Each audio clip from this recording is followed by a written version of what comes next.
strawberry curls. That's my sexy little robo girl.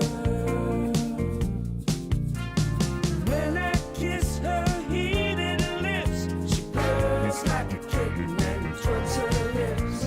Says your wish is my command, telling me to love her like a real man. With the high-speed motors in overdrive, I've never felt a lover who's more alive.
DreamLeague Season 24 is brought to you in part by Intel Arc, Acer Predator, DHL, Kadia,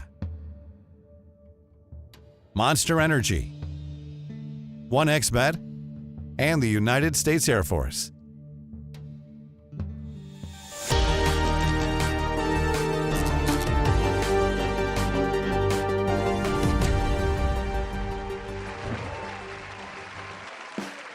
Welcome, ladies and gentlemen, to DreamLeague Season 24. Tim LP, Dota, and DreamLeague joining you here on the Storm Stream. Jonathan, welcome back to another DreamLeague season, sir. How the hell are you feeling? Feeling great, Mikey. We're back, not just for another DreamLeague season, of course, but the start of a new EPT cycle. So all teams back to zero. All teams going to have to work for those EPT points to make it all the way to our end game, of course, at the Riyadh Masters at the Esports World Cup. And, you know, we've got a lot of shakeups in teams post-TI. We've already had a few third-party tournaments elsewhere, but this is the big one for our big tour cycle, of course. And it's going to be fun to see how these teams shake up. You know, we've seen some teams already maybe surprise a little bit in the qualifiers coming into DreamLeague 24. So we are set for a pretty fun time here in this tournament. Yeah, of course, we have a bunch of lovely teams that we can look at straight away. Beautiful segue there, Jonathan. Wasn't even planned. I'm not going to go through every single team because we know the teams, John. You know, all the logos are there. We've been here long enough, but a bunch of fantastic teams here for DreamLeague Season 24, of course, fighting for those very important EPT points. And boy, oh boy, can I not wait to get started. Yeah, it should be exciting. Again, you've got some top favorites in there, Game and Liquid, Falcons, and a lot of contenders. Of course, we've got a bit of a setup for this tournament. We have two group stages. First stage, 16 teams, two groups, round robin, and 2-game series for all of those games. Next part is we eliminate half the teams, 8 teams left, one group, round robin, best of 3 series at that point.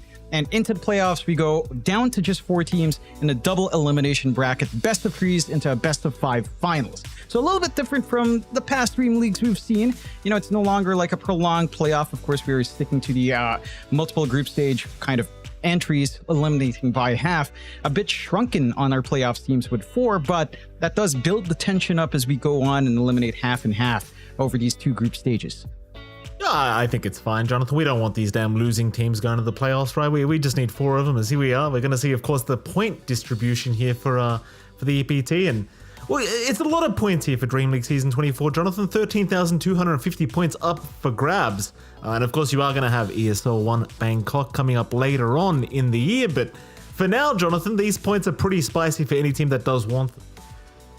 Oh yeah, I mean, again, it's all that build up into the Riyadh Masters at the Esports World Cup. You need every single EPT point you can take. You want to be at every single one of these events.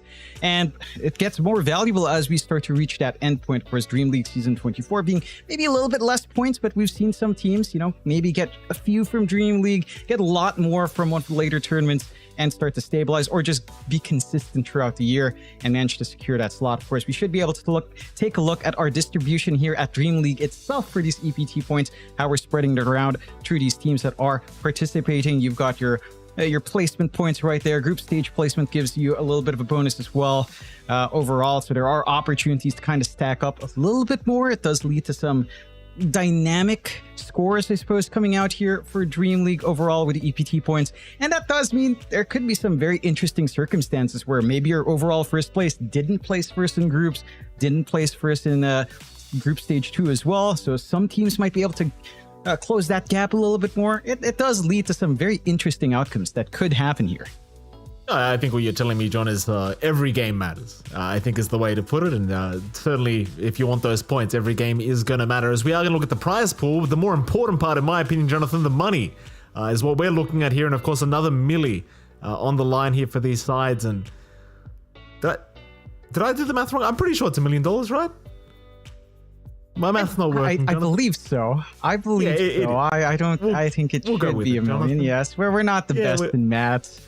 No, it's you're upside down. I'm not particularly good at math. I'm trying to add it up in my head as we speak, John. I've got no idea what I'm doing. I've got no idea. It's about it's $1 million. I'm pretty sure. If not, well, you know, someone's going to scold us at some point, so it should be perfectly fine. But yeah, there's a lot on the line. Again, this is the kicker right after our big one with the international ending, of course, with the Riyadh Masters, the Esports World Cup ending as well.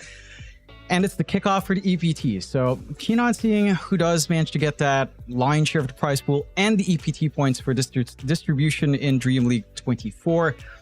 Absolutely. It's going to be interesting because it hasn't felt like we've really gotten a big patch. Have we gotten a patch? Well, we've gotten like what, a sub patch that hasn't really changed much post TI. So I don't know if we're going to see any different ideas here in comparison to, again, some other third-party tournaments that just recently happened. But I would like to imagine we could hope for something new, Mike. I feel like the meta is slowly shifting. I want to say I think there's still some things to be discovered before the big patch does come out, as we are, of course, going to be having a look at the group stage standings right now. Of course, naturally, Jonathan, no games have happened. So these standings aren't exactly accurate at the moment. But, you know, you can have a look at the teams. I didn't go over the teams earlier. There's the team names there, Jonathan, and we'll see how it does go. Group A, Group B. Do you think there's a stronger group? Is there a scarier group in your opinion? I feel like Group B is maybe a little bit scarier. Heroic looked really good last time we saw them on the LAN. Falcons have looked steady as well very recently. It's going to be interesting to see how Spirit fares. Tundra is really strong. I think Group B is where the divide between top 4 and bottom 4 might be a little bit clearer. A few question marks. I would say Talon, Azure, if Waska can hold up, if Palenitia can hold up as well with Fortnite Man. I think legitimately that's the most exciting part for me. Having Palenitia in here, having Fortnite Man finally show up. We didn't get to watch Fortnite Man, but my goodness, if we get a match with Fortnite Man, I'm never going to stop saying Fortnite Man as long as I can. Fortnite Man. That team might be the bane of my existence. I'll be honest. Just the name itself, plus the fact that they have Fortnite Man. I know it's probably going to be the most annoying game to cast with you, John Xfire. I'm already preparing myself just in case they hand us that game. Hopefully we do get one. You and I, we haven't had the pleasure of casting Mr. Fortnite Man yet, as we are going to have a look at the schedule here for today on the Storm stream, Jonathan. Extreme Gaming, of course, against Nouns Esports to get us started. And then we are going to have Team Spirit up against Team Waska to finish us off for the day. So some exciting series. Of course, it is day one. Not as many series as we usually have on each day, but yeah, we'll kind of get on to that tomorrow. Till then, though, a lot of games going on here today with these two series, and again, it should be a bit of a fun one, I think, between these two series to see who does pull off the wins. It'll be interesting, John. Again, I think the meta has been shifting. I know you're always one to complain about the fact that there's no big patch coming out, and you know, Warlock didn't get buffed, and Lion. I know, I've heard it all before, Jonathan. I'm sick of hearing it. The meta's still shifting, John. Calm down. We'll see. I mean, if we end up in the draft and you'll be like, oh, what a surprise, Enchantress is here. Oh, Shadow Demon again.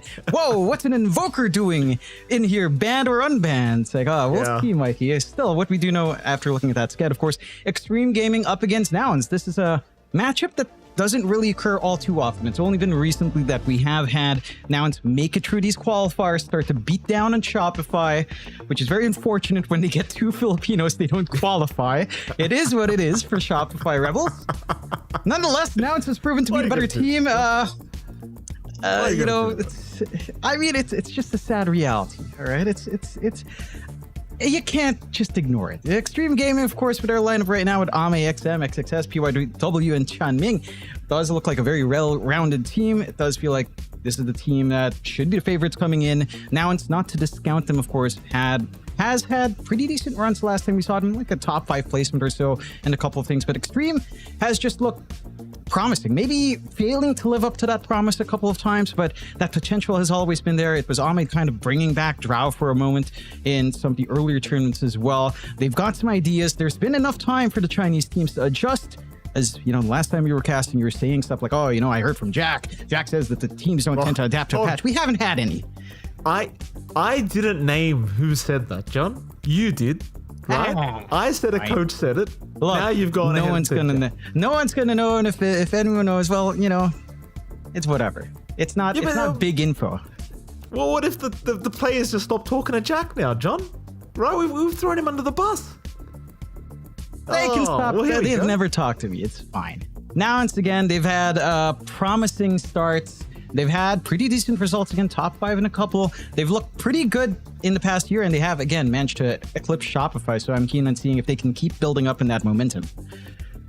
Yeah, I mean, absolutely. It should be very, very exciting. Of course, we did see them in Data, I do believe. Sadly, they didn't perform very well, Jonathan. I do not believe, bottom of their groups. But nevertheless, still should be pretty interesting to see how they do perform up against Extreme Gaming here today. Oh, I mean, would you... I'm sure you're looking at Extreme thinking they're the favorites here in this series, though, right? I would say so. It's hard to gauge. Again, they haven't played against each other all too often. I feel like Nouns, the improved Nouns, might be able to bring it into a closer match. Last time they faced off each other was a 1-1. I do believe we have a little bit of a content piece from Nouns as well before we head into things, so we could probably throw into that to find out more about them. Nouns, the final hope of North American Dota, despite only having one North American player. The players on the roster are Yuma, Copy, Gunner, Laylis, and Fly as the captain. With players from 5 different countries, they form a truly international team, as successful North American teams tend to be. They've had some very promising results together, but also some very disappointing results, with the results ranging from 18th place at Riyadh Masters to 5th place in Elite League and PGL Wallachia. Their qualification to DreamLeague was one of the only times they've managed to beat Shopify in a qualifier. And it begs the question, are Nouns now the new top dog of the region? Congratulations, they will be the NA representatives at DreamLeague Season 24.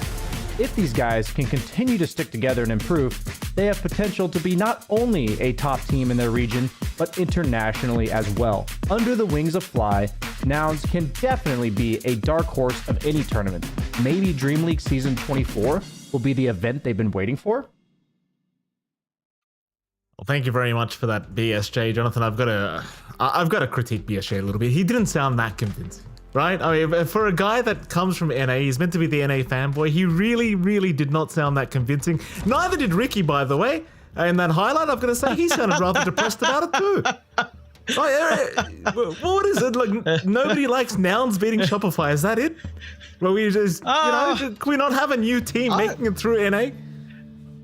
I don't know. Maybe the reason is that Shopify just looked bad. What's wrong with these people? No, what is wrong with these people? I look. As a Southeast Asian fan, I can kind of commiserate with just being depressed.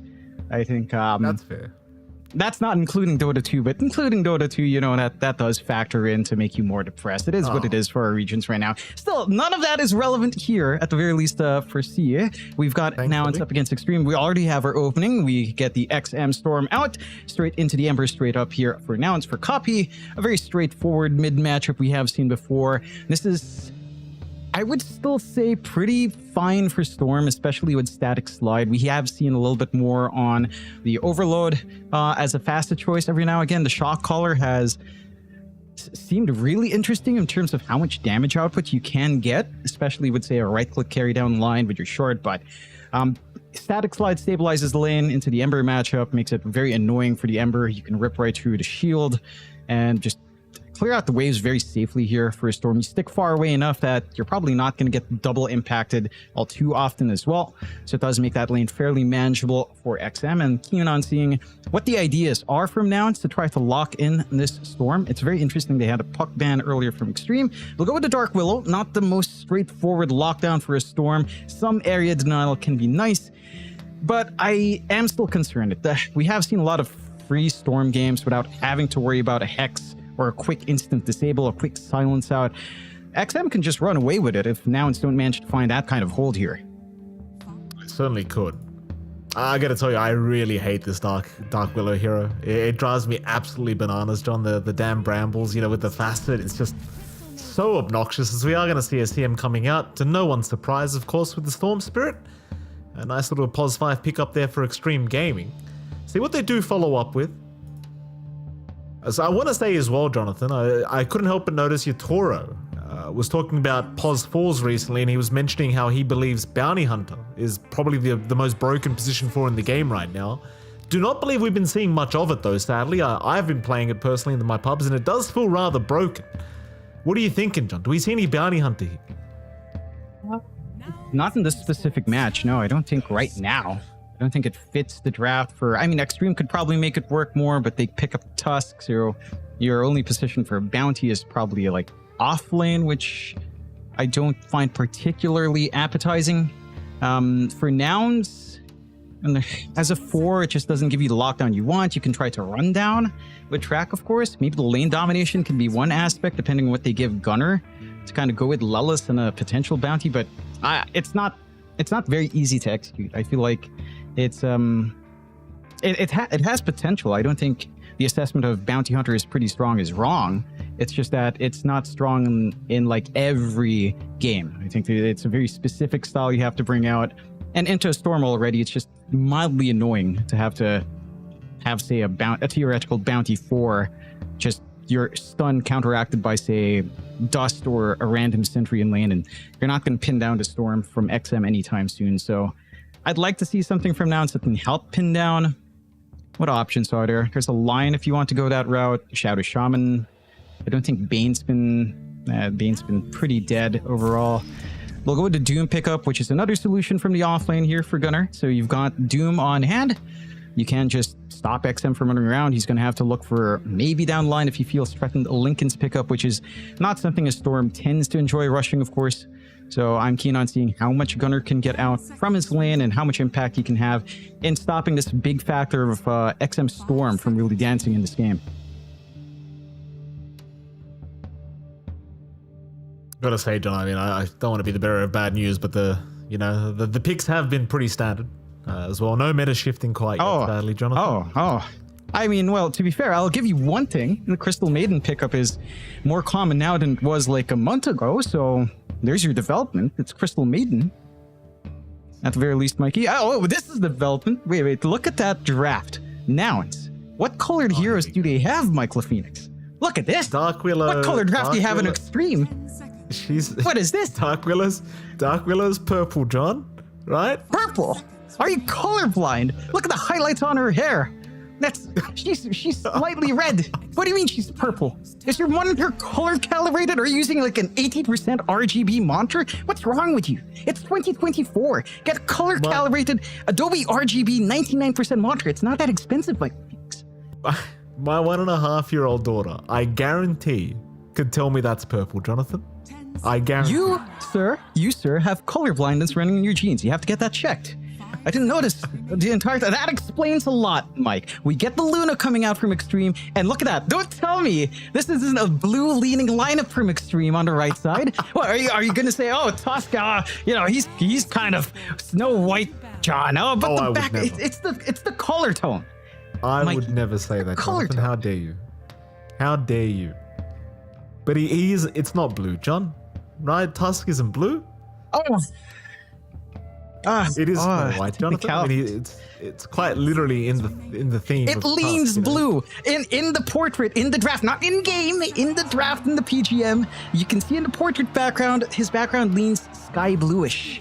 Yes, a slight. It's leaning towards white, but there is a blue tinge, Michael Phoenix. You can see that if you had a color calibrated monitor that can show you all the colors available. It would show. Thank you, John. I promise you this.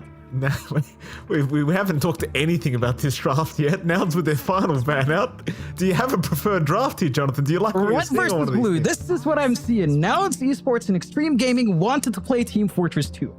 That's all I'm seeing. We want to play Team Fortress 2, King of the Hill. We can't do that, so we're going to pick Red versus Blue. That's it. Why do you bring that in? It's Team Fortress 2. Deadlock. There are 50,000 Team Fortress 2 players there that are very angry at you right now, Michael Phoenix. Very, very angry. All one of them and 49,000 bots. All one of them and the 49,999 bots are very upset with you for saying that. I was about to make that joke, John. Extreme Gaming. Snooze, you lose. Final ban to come. Pretty sure that one player is probably just slacks as well. Let's be frank. It makes a lot of sense. Hey, they did push I don't know if you read this. They pushed a Team Fortress 2 update. They updated Blue Team Scout to have blue pants. Oh. That's absolute cinema of a patch. All these years, the Blue Scout didn't have blue pants. Amazing. I'm very glad they fixed that. We're in 2024. That's outstanding. A fix is a fix, John.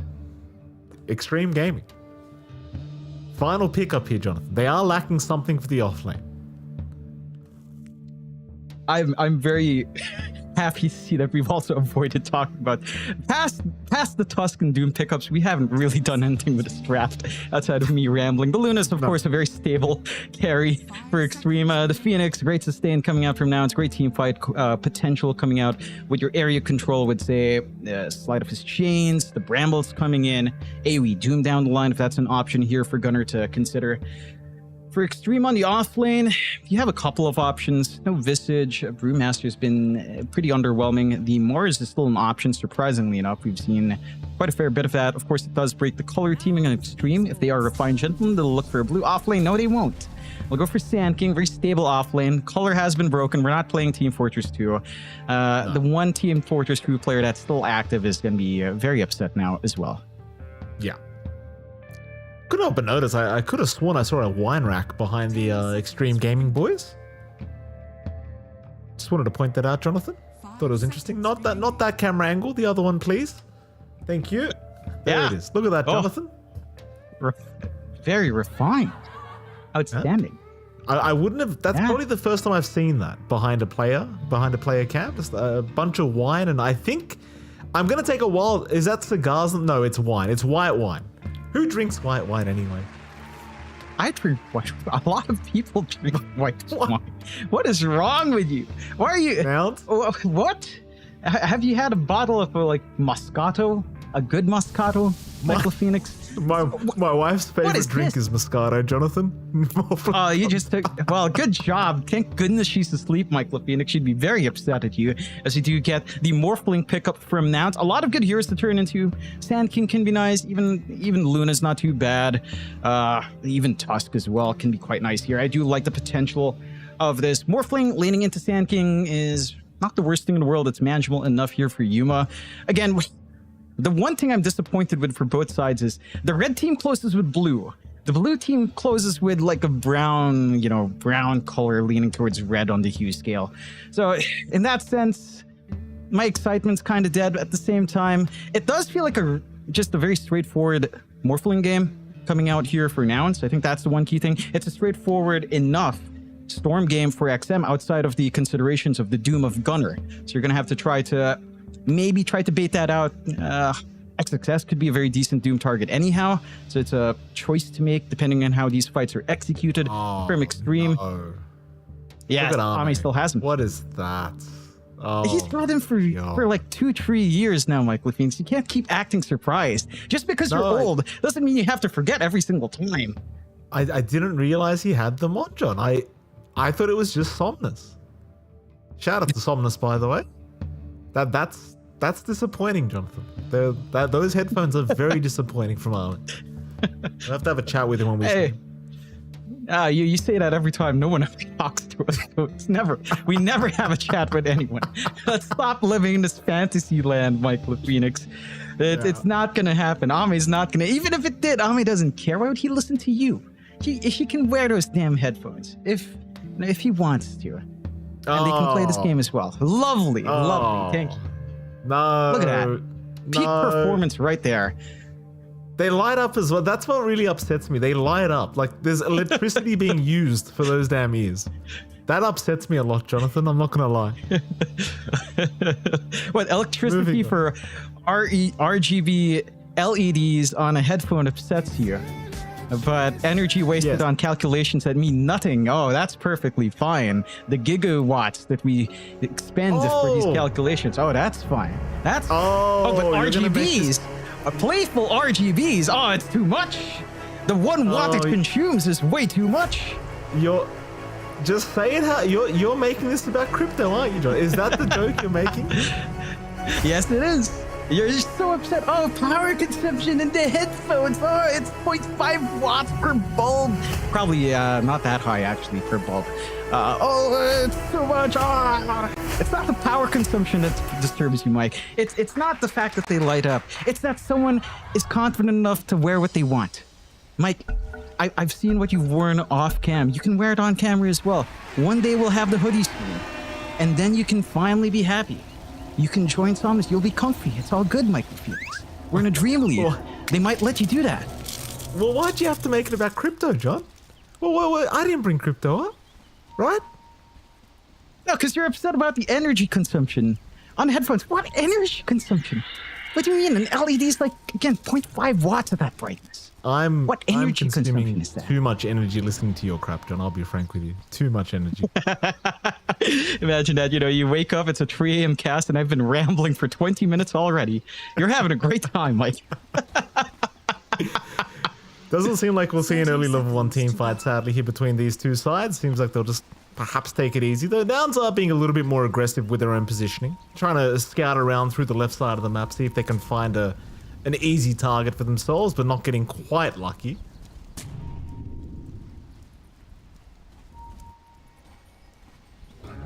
Still waiting around. Tianming, he's actually bringing the boys over. PYW and XM going to join in. Arme's going to cut off Gunner, though barely misses out on the Doom, so they aren't actually going to see anyone. But everyone gets out of there scot-free, though it is going to be a 2-for-2 trade on the bounties anyway, so pretty even start. It's like Yuma's trying to get a bit of chip damage onto XXS and does get away with it, but nothing to write home about. And as usual, Jonathan, I suppose we do start with the mid lane, where you're going to see XM on the mid Storm against Copy on the mid Ember, which really does take me back. This matchup I feel like we've just seen since we started casting, John. This one just never gets old.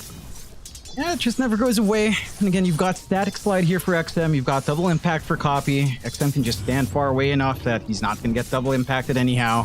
He can still play with a static remnant. He's still going to get farm. Key thing here is how badly can you impact the other side with poke into that level 6. You've got range poke for XM. Slide of Fist can constantly hurt for Copy. Maybe a quick Blightstone timing can make this a little bit more annoying for XM if that's the way Copy wants to go. Rune control is a big part. Even the early, say, 4-minute water rune can massively impact that ride into level 6. So I'd like to see some emphasis on that early rune control here for both sides in terms of stopping that tempo on mid. Yeah, absolutely. It's going to be very important with these spirit matchups, those damn power runes, and even the water runes, of course. Look at top lane. You're going to see Lilith, of course, along with Gunner against Arme and Tianming. Bit of a tough lane here for Arme and Tianming, I want to say. Like, you can already see Lilith just being so annoying on this Dark Willow, and it does feel like Gunner is going to have himself a pretty decent style of lane here on the Doom. And certainly quite a bit of kill potential once he hit a few levels on this combination of Nouns, especially against Tianming. As bottom lane, they are actually making a jump in onto XXS. The PYW is going to be able to kind of force fly away, but Yuma is coming in. XXS is going to be able to be out of the sandstorm, but is still fine. Yuma not going to really chase him down too far, just wants to deny the creep wave. In fact, he's going in now. XXS showing up again. Is going to survive just barely, though Fly looking for a blood grenade, but does not quite land it. A nice attempt from Fly. Quite a few resources being traded away. There are a couple of nice denies coming out from Yuma and Fly. With that creep wave pulled back, XXS just really needs a lot of EXP to start to play in this lane. Love that early pressure coming out from Nouns. You're having a great time farming up in this morph. Again, no natural answers for that sprint shifting that we'll see later on here for Yuma. No real great Spirit Vessel carriers either. Maybe PYW could gun for that if he does manage to get the space. All they can do right now on the side of Extreme is get these constant pullbacks and get this free XP going for their Tusk and for their Sand King as best as they can. But you just surrender that lane to Yuma. Yuma's just not going to be contested. He's going to be able to farm up. The one blessing you have here for Extreme is that Ame should still be able to keep up that farm pace as a Luna, no matter what happens in her lane, especially if you manage to get some space to stack the triangle. The issue right now is you don't really have the space for these supports to try to build up that economy.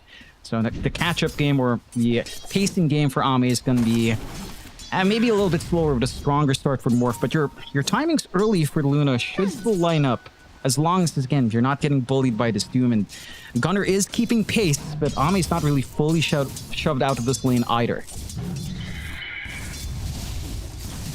Gunner's actually holding on to his skill points as well, sitting at level 3, but just has level 1 in Infernal Blade up, so just doesn't quite know how he wants to play this Doom quite yet.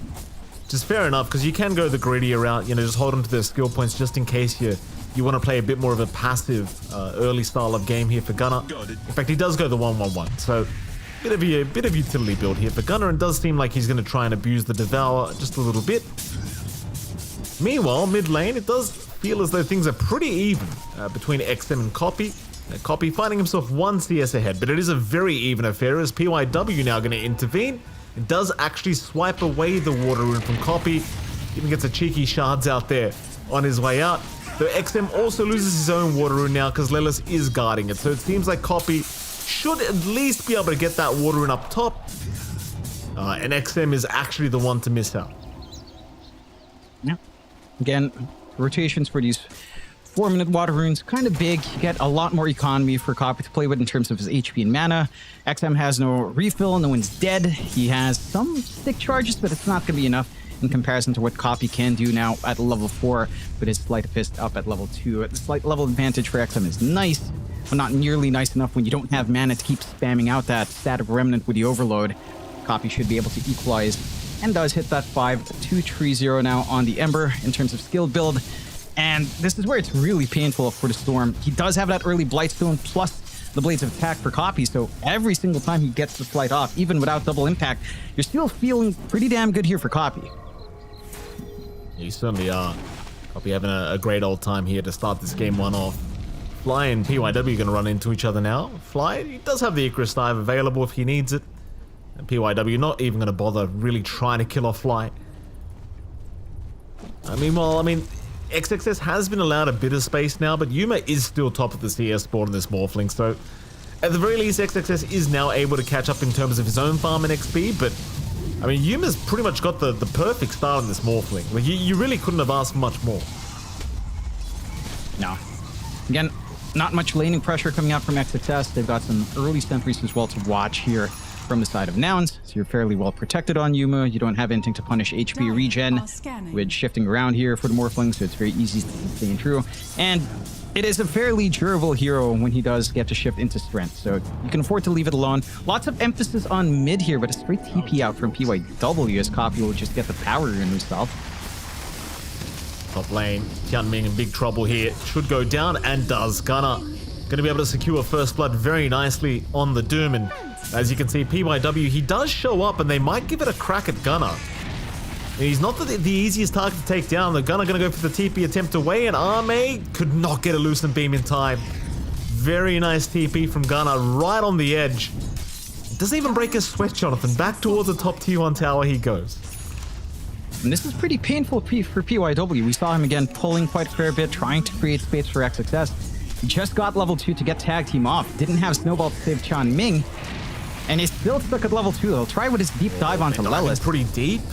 PYW, he's barely able to make it out. In fact, Gunner's going to move back in now, along with Copy, trying to go after Arme. To land those level 2 chains. Arme in the middle of nowhere right now, needing to run, but I don't think he can make it. The PYW, he gets his way out, but you lose Arme for that. At the very least, PYW does manage to swipe away the Wisdom Rune, but Fly got the other one anyway. Nice shards though, PYW getting to the low ground does find a courier. So a bit more value here for PYW, but he is eventually, surely gonna have to die. And the chains will land. Oh. Did try to deny, but yeah, at the least something's improving for Extreme. You get level 3 off for PYW. They don't lose both Wisdom Runes. They did lose their own, but you do trade 1 for 1, so you are getting some EXP gain now on these pretty starved out supports, especially on your Tusk 4. You are still in a very strong spot for Nouns. You're getting some freebie kills for Copy. Phase Boots is going to be delayed by a minute. Not the most crucial timing in the world, considering that you've got the levels and damage to back it up. And that is free space for XM on mid. They're fighting again, though. Yeah, PYW getting caught with his pants down, trying to secure a power rune here for his Storm, but it is not going to work out. An Arcane Rune picked up by Copy, and I'll tell you again, John, now they're off to a very strong start. And the all power rune's going to Copy. He's already got 2 kills on the Ember. And laning-wise, Extreme, they just have not had a good time. I mean, Arme's still farming very effectively, but that's to be expected. Top. Eclipse top. They're going to try for Gunner. Fly is around. Gunner's still alive. The zip in from XM should secure the kill and does. That's a nice pickle. Finally some decent punching coming out here for Extreme. Nice kill to take. And again, Extreme, they're getting some space out. It's relieving some of that pressure onto Ame. They get a good use out of the first Eclipse. They're still not able to connect as well, but you are getting some free galvanized stacks up for XM. Still needs that initial item to be up. Might be fighting over these wards. Lilith, he'll be okay to get away. Fly dropping quite low as well. Doesn't have level 6, but PYW is actually the one to drop first, as Fly does eventually fall, but now XM needs a way out and does zip away, but they're gonna have to leave the CM behind.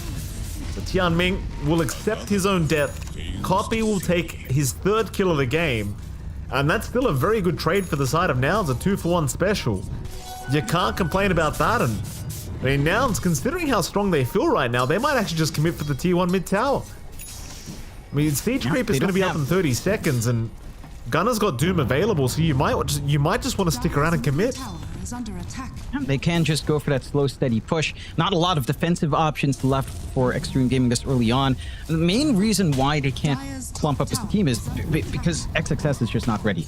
The Sand King still needs some more build-up. He's opting for the Bloodstone Rush first, and generally what you see when you've got Sand Shroud, you're not going to be seeing anything to initiate anytime soon, so don't have an easy way to jump in. They'll catch Copy out, though. They certainly will. Copy in trouble, but nice permanent away. We'll be fine. At the very least, XM does get himself a consolation prize with the double, or rather the amp damage rune as they call it now. So finally gets himself a power rune on this storm. He'll be happy about that, and in fact they are going to go for an immediate smoke up top. See if they can find Gunner another time, or even Yuma on the Morphling would be a much nicer target if they could catch him. Again, amp damage rune going to make things a lot easier against this Morphling if they can get the stun lock. But it seems as though Nouns got an actual read on this movement and they do back off. That Copy mid lane's actually just chasing PYW now. PYW going to be fine. XM joining in the mid lane, trying to chase down Lelis, but can't quite kill him off through the Shadow Realm. XM going to get stunned up, and it seems like this amp damage rune is going to amount to nothing. In fact, now Gunner shows up. They're going to go for the push. Yep, and again, just no defense coming out here for Extreme. Great scan to break off that smoke play. Big tower to take. Gunner's still hungry to take more, and Doom is still waiting to be used. Might not need it for PYW if they manage to get some more control, but it is just 3 heroes. They kind of already popped their control. 6-3 start for Nouns. Less than 1k, or around 1k lead coming out from them. And coming out from pretty much all on Ame in terms of trying to build up, and from how active Gunner's being. He's not as rich as he could be on that Doom. Still poking and prodding. They're really not giving that much room out for XM. They understand if the Storm starts to run away with the game, you're very reliant on just dooming that one target and hoping everyone else will just fall apart after XM's dead. Might be able to catch him out here still, though. Hey, Doom is out. Ensnare from Gunner. Perfect setup. What you love to see, and it's another thing for Gunner, right? Like, he's got the Ensnare. He managed to get one of those little creeps from the Dark Troll Summoner, but with that now, you have the perfect setup for the Storm Spirit every single time. As Ame now getting pushed top lane, being chased by Fly and Yuma, will pop the Eclipse and try to fight back. He'll take Fly with him, but it seems as though Ame is being left by himself to die up a top lane. There will be no TP rotations to come from Extreme. So yeah, at least he takes Fly along with him, but it's not a great kill to see if you're Extreme Game. That it isn't. And again, Ame's top net worth for Extreme. He's been the guy getting all of the space. XM's the one being hunted down. Now it feels like the guy who's actually being prioritized is XXS. He's not rotating into these fights. He's not getting attention onto himself either. He's still getting that build up into Bloodstone, but this investment has to pay off. Feels like the Bloodstone alone isn't really the Sand King's big shining point. Copy's really having a great game here, John. 4-0-3 now on the Ember, just absolutely uncontested, as Gunner's going to drop top lane. So a nice trade this time around for Extreme, as they do find the off lane for a position 4. And they'll be very, very happy with that. But going back to Copy, he's 4-0-3 already in this Ember, John. He's having a perfect game thus far. And he is. Again, your hold from Extreme, you do have some form of hold, and Frostbite can be nice. A Burst Strike can be good from XXS if he had a way to gap close. Again, you're gunning for Bloodstone still. So until those tools are up, Copy's just going to eat for free. I mean, it's very hard to play CM against an Ember that's off to this good of a start. And well, this time Lelis will take the kill for himself on the Dark Willow, but well, again, Nouns are just having a fantastic time here in this game one thus far. Of course, Yuma is still top of the net worth board as well on the Morphling. He is still uncontested when it comes to the farm department. And nobody is slowing this man down anytime soon, that's for sure. Yeah, he's just been left to his own devices. He's got the full Vlad's up, has the Yasha in, just needs the Manta style recipe to finish up here into the BKB, into your typical Phylactery Conda build up. And again, the side of Extremists, they're just falling apart. They catch again. Oh, copy. Very quick reaction, just remnanting as soon as XM tried to zip in. Very, very nice. And they won't find the kill onto PYW, but they're forcing 4 to stick together here for Extreme Gaming. Like, make that 5 as they're just huddling around Arme. Meanwhile, Nouns, they're trying to pressure. They want more gank attempts here, and they might have their wish very soon. The problem is Extreme are ready to fight by the looks of it. XXS gonna rejoin his team now. Mind you, he's only the energy booster off of having the Bloodstone available, so he'd much rather be farming at the moment on the Sand King, but definitely feels the need to kind of intervene and join his team a little bit. Yeah, at least, again, take away that pressure, start to try to get some attention onto himself, as XXS was the one hero from the side of Extreme that has literally done nothing this game. 0-0-0 on the Sand King, nothing happened down bot, no rotations came in bot, he never left bot lane. So he's got to try to get some space out for everyone else now that his items are lining in. A smoke out from Nouns, though, might be able to start to get some punishment onto that Sand King who's been left alone. XXS is going to be just fine to back off. Nouns instead, they might run up top because XM was showing on the creep wave. In fact, XM will be a fantastic pick-off here if they can lock him down. Gunner looking to wrap around, get that ensnare off. In fact, they'll get the chains. That's the setup they're looking for. No ensnare necessary this time. And of course, XM realizing he has no chance of getting away will just die as we are going to see the CM trying to get through the Twin Gates and does actually make it. So she's going to be alright for now, but Copy's on the chase. Copy with no remorses, even mid lane, XXS being caught, does barely get away. And somehow Tian Ming's actually made it out as well for now. Copy does not find him. Yep. Nighttime vision just a little bit challenging with that delay through the gate. Does manage to get a deep ward as well for Tian Ming. They're still tier 1, so this ward can have some good use here for Extreme if they want to start to focus on some objectives. With a Bloodstone fully up in XXS, this could be time to play. Epicenter is still ready to go. And we'll try to sneak around with smoke. Again, at the least you could take this tier 1. You are hoping for a response out from Nouns if they get greedy and try to defend. Unfortunately, no one else from Nouns hanging across on their side of the river. They've got complete control of the map. They're playing right across, they're shoving into the tier 2s, they're keeping 2 lanes in check. And with all this time spent for Extreme, it does start to get suspicious when no one's showing in to try to play in their own jungle, taking over here. Maybe they could try to set up on Copy, but he's quite a hard target to lock down. You haven't really got a blink up on XXS or anything like that. PYW doesn't really have the best gap close either at the moment of the task, so you're really relying on XM trying to get the Vortex off in time. XXS trying to break the gap, but they just can't do it. It's just so difficult unless you land that initial Vortex, and even then, it's only 1.1 second of stun right now. It's not a very long time for setup. They also were just channeling right outside of the... Copy. He's been caught, but another Remnant. Another Remnant, perfect just escape here from Copy. And Arme, that was the Eclipse being popped for that. And that's no kill. Again, the control for the side of Extreme is... Mid? Oh. They're still hunting Copy here, John. They're still trying. Well, at least he's out of Remnants now, John. Maybe next time. Maybe next.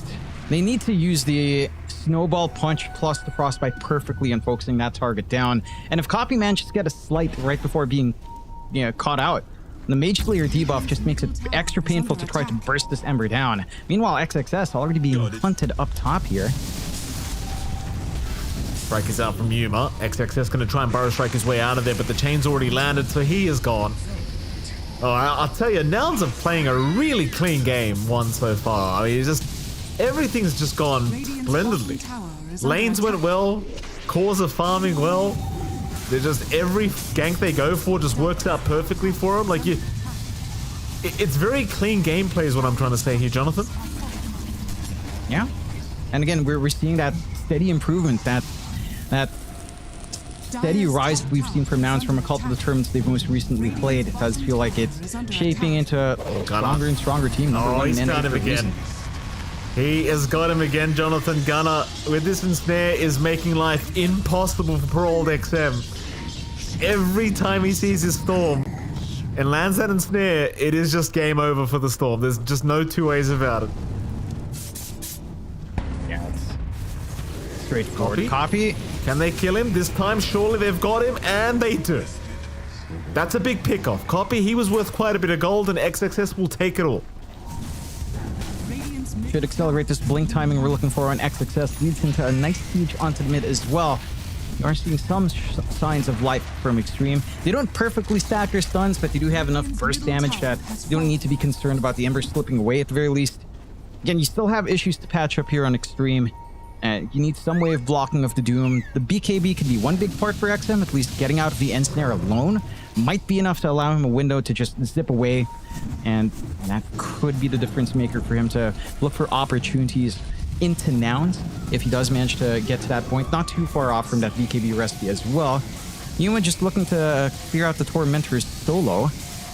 And I don't think that's how it works, Yuma. We'll back off at the very least before he does something silly. I was worried he was going to shift further into Agi. I figured, you know, would have been funny at least. Didn't see that would have before. been funny. Doesn't happen though, sadly. Blink Jagger are now up on XXS, so you do finally have that big initiation you've been looking for on this tanking. Because that kill on Copy really helped him out. It gave him about 900 gold directly towards the tanking, so happy days as they do finally take the Tormentor now. Fly getting a free shots from Sorf on the Phoenix. But now with this blink up on the tanking, I mean, you might want to start to try and be maybe a little bit more aggressive as Extreme.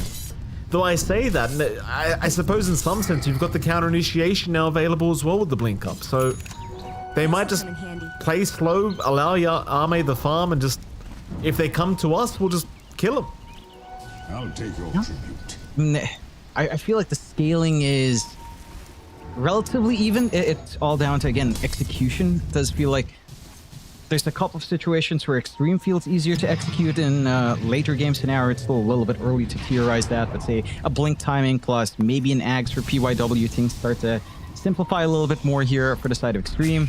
There's potential utility for Nouns as well with down the line maybe a refresh or an Octarine up for Gunner to keep that tempo up. An Ags build up as well, and Doom could be nice. I don't think it's all over for Nouns if they slow down the pace here. I think the Luna versus Morphling matchup is, again, relatively even. It's all down to execution, and it doesn't fully simplify for either side in an equal farm state. And you've only got a 2k lead for Nouns. At 22 minutes, that's not a big amount. Well, Nouns are hunting here, Jonathan. This could be a big fight for Extreme if they do huddle together, but they are missing XXS, who's farming the top side of the map right now. Gunner's got to blink up, so he can initiate with this this War Stomp that he does now have available. Let's see, PYW eventually does make the jump in. Doesn't really want to commit Doom for this kill, and he will not. So let's PYW go. With that, Nouns not really able to make much work with the smoke, but they are going to rotate into the Roshan pit, so it seems like they probably will still get something very valuable out of this smoke attempt. Question is, do Extreme Gaming try to fight this one out? And considering they just took the Tormentor, the answer is probably going to be just no.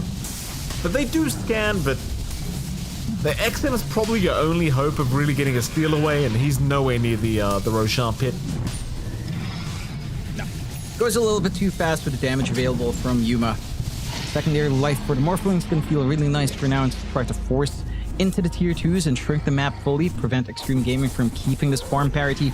Again, you look at the net worth, you had a nice early lead from Nouns. Extreme has managed to even out to basically 50-50 in terms of, at the very least, the net worth advantage. Both sides are near equal. And from an equal position, you don't really mind for Extreme's side.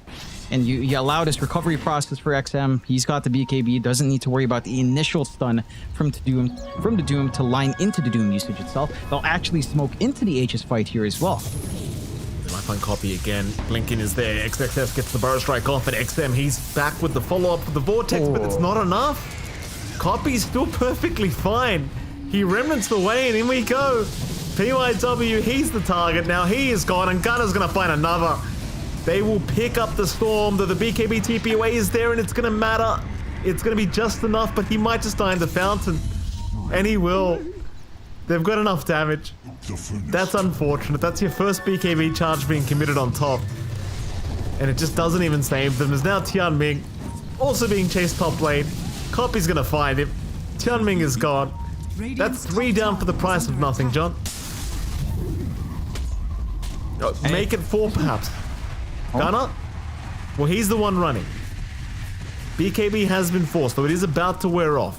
No blink available quite yet. Gunner, in fact, he barely gets off in time. PYW trying to fight, trying to find some more targets here to set up for the Sand King, but he is the one now being hunted as PYW will go down. Just one after the other, Extreme Gaming continue to fall. And that's all off the back of one tiny mistake. It felt like PYW was a little bit too far with a snowball into the punch. Didn't manage to get the punch off onto the Ember. They just needed, what, 0.5 more seconds of control to get that kill onto the Ember Spirit to equalize. And again, try and kind of fight into this Aegis nicely. They start to stream in one by one. They get picked off. Just a rough time for Extreme, but really great read from Nouns. Now, they manage to capitalize on these small openings. They take a tier 2 on mid. They're ready to fight up top again if they wanted to. No Doom, but 40-second cooldown for Gunner. Not the longest to wait for. Still have a lot of time left in this Aegis as well. 2.5 minutes. Yuma's already got the phylactery set to fly out into the full Conda, which is still a ways off, but the damage output is starting to scale into the point where it gets a little bit ridiculous for the Morphling. Copy's gonna find a casual chains onto Arme there, but there's no real backup here to try and chase down the Luna. At least they know where Arme is farming at the moment. Rest of Nouns, they are starting to group up in the mid lane. Of course, the rest of Extreme Gaming also grouped up in the top lane. They are starting to rotate into the mid lane themselves now. Copy's going to rejoin his team after taking a substantial amount of damage from Arme, but is going to still be alive as they are pinging out XM, but XM will zip out just fine. So Nouns, they're still just trying to establish map control completely here against Extreme, but Extreme are still finding some great farm, though Arme in trouble now as they try to pincer him in down to this bottom side of the map. Nice juking from Arme, though. Does he make it out? Oh, he certainly does. Gunner, so close yet so far. Tower is under attack. This is a lot of time commitment out from Nouns for the hunt, eating into a little bit more of that Aegis. Again, they've only found 1 tier 2 so far, doing a fine job farming, but Extreme are still able to equalize to find a tier 1 top off of that space. They've got more development coming in, full BKB for XXS on top of that blink we saw a while ago into full Shivas. They'll smoke up now on Nouns, and they've got Doom back up on Gunner. They might get jumped by Extreme first with his clump up on Triangle. They're going to see Fly, but he's got level 2 egg available if he can get it off in time. He'll pop the pipe, but it's not quite in. He does drop Extreme. Oh, they even found a courier with Copy's BKB on it. Look at this. They That's hate up. massive. They're taking the northern route. They certainly are. They still want to fight even without this BKB available now as XM. He is going to get chained up. Yuma, meanwhile, trying to go into the backside. They'll get the Doom off onto the Storm, and he is TPing away, but it won't really matter. He'll die in the fountain again. There is no saving the poor man. I've seen this one before. Yeah. It's BKB use number 2, leading to the exact same result as last time. Again, I appreciate that play from Extreme, cutting into the triangle, finding that one isolated target, but they had no vision bot. They have really no forward vision whatsoever on Extreme, and that just allows Nouns to do that really funky gank through the gate from up top, northern route into the rear. Not something you see every day, but Nouns, again, they've got the map control to back it up. Extreme just playing with very little information, maybe expect everyone else to flank from, say, mid lane or the right side, the bottom jungle into that top lane, and you don't expect them to just charge right at you from your own creep wave. 19-7, 2K lead for Nouns, and considering this game state, a 2K lead is not that much at 28.5 minutes, but the momentum certainly is there for Nouns. Doesn't feel like Extreme's able to play into the value of their lineup just yet, especially for XM. He's going back for the Lincolns now after finishing up the Kaya. 2 parts away, still a ways off in terms of net worth to reach that point. And it's just unplayable for the Storm. Until Lincoln's is up, BKB, it just doesn't cut it for XM here. Well, here we go again, Nouns. They are grouped up in that dire triangle, but a big smoke out now from Extreme. A 5-man smoke attempt. They want to try and force a fight. Fly's in prime position to break that smoke, but he does move at just the wrong moment. Still, Arme does have his own smoke broken, trying to chase down Copy, but a nice remnant away, avoiding the burrow strike of XXS. And that'll be a failed smoke attempt now by Extreme Gaming. Back to the drawing board for this dire side, I think. And sadly, there's no real objectives for them to take. If they'll get into that Radiant Triangle and keep the farm going, but there is nothing for them to really try and secure here, apart from some creeps. And I think Nouns, they might slowly start to group up and go for their own smoke very, very soon. Especially once Copy's courier does respawn, and it has now. So BKB on the way. They've already grouped up as 5, and it's time to go. Radiant's middle tower is under attack. XXS? Does he show mid lane? He won't quite yet. A nice arcane rune down at the bottom rune spot, but nobody spots it out either. Gunner wrapping around. Oh, they might find XM. Poor old XM just can't catch a break. He just can't catch a break, this poor guy. Tianming at least gets a TP away on the CM. XM, he's trying so hard to get to that Lincoln Sphere timing to try and avoid all this happening, but it's still a ways off. And it is. And again, there's only so much space you can safely take. He's already in a relatively safe part of the map in his own jungle. Just the timing for the smoke for now, it's panning out once again. 20-7, 3k lead for now, and slowly building up. Not by a significant amount just yet, but again, the tempo is on their side. They're the ones making all of these plays. They've got control of the map. Extreme are the ones kind of just scrounging whatever they can find. Still in a position to force something out here for now, so don't. They're gonna find Fly. Not the biggest kill in the world, but they'll take it. There's certainly something in some dire times. Yes, Jonathan? We've seen an egg this game, Mike. I don't think we have we? No. Not necessary. No. I mean, it really hasn't been, though, has it? No, really hasn't. I mean, he even got the shard. He's not even getting to use that because he can't even pop into egg anyhow. The only time Fly is dying is when he's caught out, which is honestly the ideal scenario for Nouns is Fly dying and he's like, 5 of the 8 kills of Extreme. They need higher priority targets on Extreme. Fly's always cutting them off. Again, the lack of information for Extreme's hurting them. They are at least getting some D wards into that bot jungle now. Let's see if they can plant some forward wards as well to try to get this jump in. They've got the blink on PYW, which can help. Snowball saves, instant punches to keep that chain control onto key targets like, say, Poppy, and provide some opportunities here. It just feels like it's lacking. With all of the BKBs up, the investment in XXS, it starts to fade away a little bit. They'll try to clump around this position on the cliff. They do have their ward instantly spotted out, though. XM's going to be so careful here, Johnny. He still doesn't have that Lincoln Spear. Gunner's going to try and jump in, but misses out on the stunners. They do get an epicenter off onto Yuma. Yuma's dropping a lot of HP, but he's still going to man up and fight back. XXS and PYW both gone already. That they do at least kill off Fly and the Phoenix, but it will not matter. They lose Tianming on top. That's 3 down. XM almost out of mana, trying to get away, but the Curse Crown will land and lock him down within the brambles, but he still gets a bit of mana off to get away. As now Arme pops an Eclipse. Gunner has gone a bit far, but they're still going to find Arme anyway. So you lose your Doom, but it won't really matter too much if you can get the Luna. Everybody else from Extreme Gaming just trying to get the hell away, as Nouns will win another big team fight. And PYW desperately trying to get towards a Roshan because he just bought back. But they see him. They know he's there. He's got no TP either. That should be a dieback coming for PYW unless they just don't check the corner. But they will. Yuma's found it. Yeah. Snowball will only buy so much time, but that'll be a dieback here for PYW on top. And the sad thing about that for Extreme is that was likely the best case scenario for them. Maybe not ideal with Gunner jumping in as XXS gets to jump in, but the Doom from Gunner landed on XXS after Epicenter came out, after the Sandstorm's used. So your Sand King already got out all of his spells right before getting Doom. You provide the space for XM to try to dance around. The damage was just lacking. They couldn't get a decent position for Ame to commit a good Eclipse across everyone. He doesn't have anything like the Butterfly up yet to really provide a steroid here for the Luna. And it just falls flat. Again, these BKBs on Nouns feel much more impactful than BKBs on the side of Extreme. Because for Extreme, even with a BKB, we've seen the effects of it coming out from Gunner. Doesn't matter. He still has Doom. He can still find these squishy supports.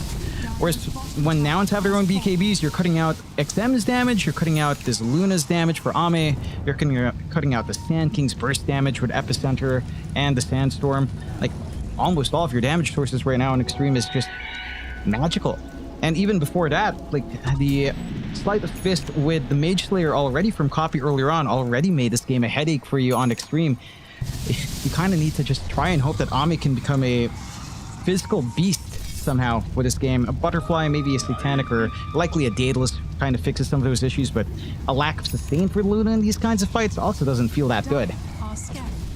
Certainly does not.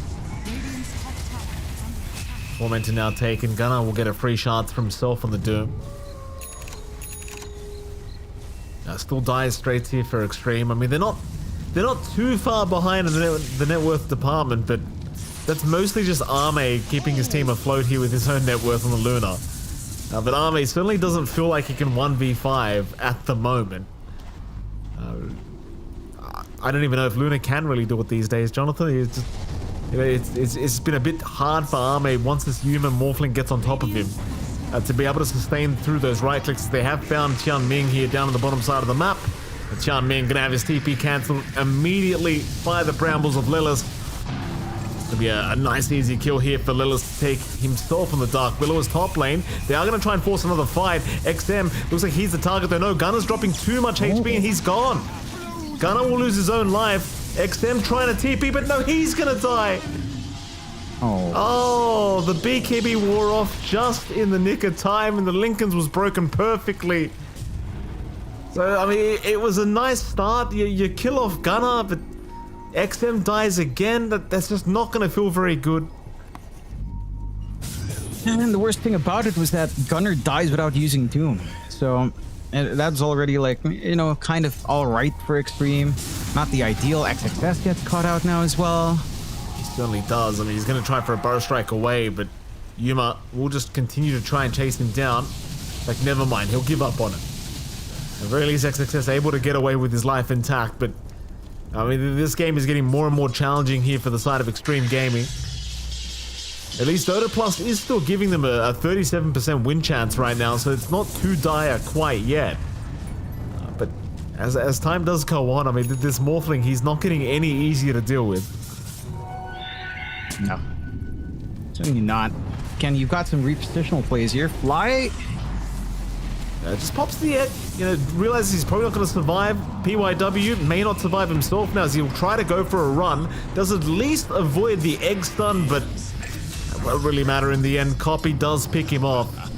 It does cost you an egg, but, well, let's be frank, I mean, that's probably the first egg we've seen so far this game. John, I don't think Fly's going to win. I think it's the second egg. I think Fly died in egg in one of these fights earlier on. So, second egg usage, he survives through it. Kind of a 1-for-1 on the egg usage so far. They've got Roche Banner ready still. They've got Aegis still on the side of Nouns. Nothing stopped them from the high ground. XM will try to poke and prod. There is still the Doom ready on Gunner as long as they manage to pop that Lincoln's. So there is still that threat. Even a refresh for Yuma. Double BKB, double Satanic, double Morph if the cooldown's a little too long. And yeah, they'll just get that siege. Banner up, Yuma, he's just fine. A jump in. Doom does not come out onto XXS quite yet. He'll manage to barely get away. Gunner not going to be able to chase him down either. Still 40 seconds left on the Aegis for Yuma. XM going to try and take it early, but Yuma is pretty damn tanky on this Morphling. He might just want to die anyway for the free reset. And in fact, I think he's trying to... No, he is not. He doesn't know what he wants here, Yuma. With 20 seconds left, looks like he's not gonna risk. So Ame is chasing. Yuma is okay. Instead, Gunner being jumper gets the Doom off onto XXS just in the nick of time, so the Sand King will drop. They do get Fly and Copy though, so it's a very successful attempt here by Extreme. That's going to be about it. So that's probably the best team fight we've seen from Extreme in quite a while, actually. Just being able to find a successful trade their way, and well, of course, Nouns, they are forced to retreat. 2 for 1 coming out here for Extreme. And they did lose their, at the very least, it's only the ranged racks here for Extreme up top, so it's not the worst scenario to be in, being a racks behind for the side of Extreme Gaming. They still have, again, some scaling left. The side of Vicer XM should start to simplify again, allowing them some instant control, which has been a consistent issue, especially when they've been trying to catch out Copy a couple of times. So this should improve that. The decision-making from Gunnar there kind of made it a little bit more difficult for Nouns to try to turn it around as well. Like, they saw XM coming around, they had no way to pop Lincoln, so he's forced to just straight up doom XXS, try to take the Sand King out of the picture, look for a trade. But that, again, just allows XM to dance around. You need to find a way of just having a secondary pop. It feels like relying fully on Yuma to just break Lincolns might be a little bit rough with how they're positioning themselves here on Nouns, but you don't have anything yet on Gunnar to kind of get that done either. He does have the full Ags done, though. So maybe now you just don't even care about Lincolns, I suppose. Just doom everyone. Sure. It's one way to do it. T2 bottom tower does get taken down by Extreme. It's like Nouns are looking for a smoke attempt once again. Looking at XM, he's trying to get a Hex up on the Storm Spirit. That'll be massive for his side if he can get it in time. More Lincoln Spheres coming out as well. Of course, XSS trying to farm his own, but probably going to decide better of it once he sees the Ags on the Doom. Both sides starting to group up with each other, so it could be a smoke-on-smoke scenario, and in fact, it is going to be exactly that. Gunnar leading the Lions here as Extreme just waiting patiently. They'll run right into XXS. XSS with a beautiful barrow strike out. Gunnar might just get blown up, and he does. He is already gone. Yuma trying to man-fight in the middle of all this, but he's just taking so much damage from Arme. He's forced to back away. Try to reset here for Nouns. It's Extreme. They should be the ones going for a chase now, knowing that Gunnar is dead for another 75 seconds. But they won't be able to find anyone. Nouns are out of there. Yeah. And have to be a little bit careful on Nouns getting into these fights in a pretty fragmented order. They've lost a little bit of that vision control they had earlier on in the game. Not as many wards watching across the river. Extreme has a little bit more reach, especially with this bot ward, but not even relevant in that jump in. You are reliant still on Gunnar. You're very reliant on this Doom going off. And one little loss like that, you're still playing up against a Luna with a full butterfly up. Tier 2's fall, high ground starts to get ripped apart. You don't have buyback on Gunnar, at least you have the fortify to stall for a little bit. Ame has an ample opportunity here to just even out the game again. What was the 10k net worth lead down to 3k should even out to 2 to 1k with all of these objectives taken. And that's all within this window where Gunnar's just dead. Yeah, I mean, they might just go for another. In fact, they're going to play it safe. You know, Ame is very close to having the completed Swift Blink up. In fact, he has the gold for it. But with that, I mean, Extreme Gaming, they're just going to take it easy. Sit back and relax for a little bit, come back later on, and... Well, for Nouns, I mean, you got to feel a little bit silly because you've given a pretty big lead away. Yeah, you have to be a little bit cautious here. You've got to be, you know, again, you can't afford to give out Gunnar. Again, 10k lead down to 1k, recovers to 2k here. Smoke out from Nouns. They know the next Roche is going to be that focal point. Extreme's already there, though. They've got the ward set up. They've got the smokes out. The scan is there as well, though. So it's going to be an interesting back and forth here. Good forward from XM. Not going to initiate quite yet.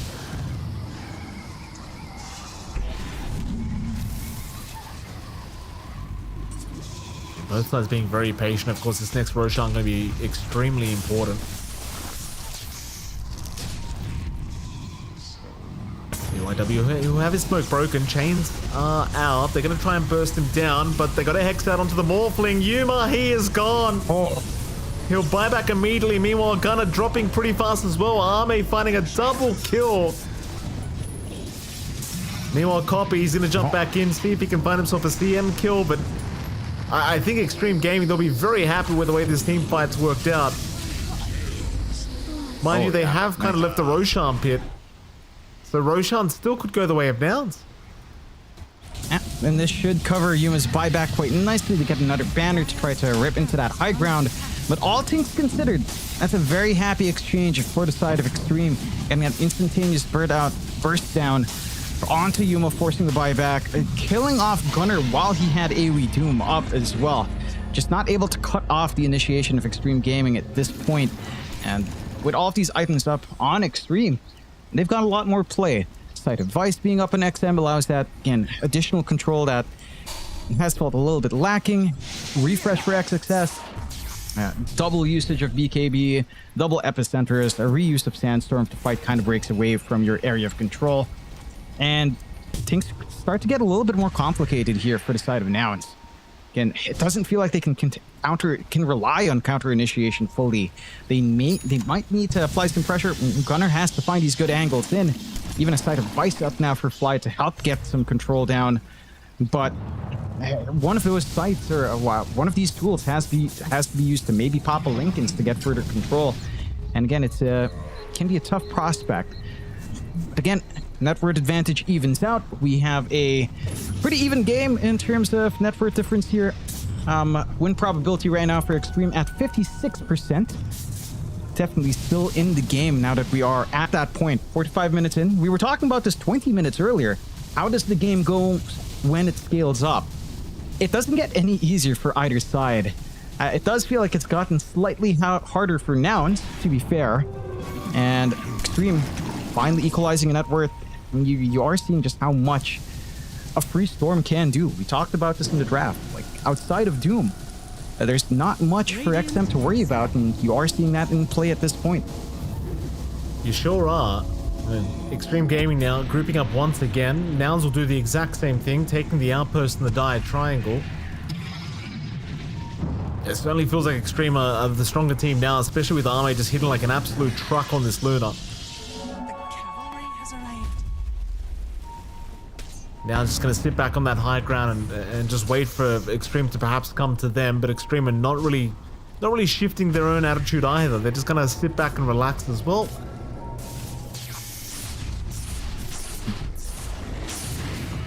They'll go ahead and just address the top lane while they do have a chance. The lines are being drawn out by Nouns. I mean, they know exactly where, well, not exactly, but they know that where Extreme are currently kind of hanging out. They have kind of moved as well. On the high ground perhaps is where they'll go. Nouns, they are still playing with an Aegis up on Yuma. They are going to give this bottom racks a crack.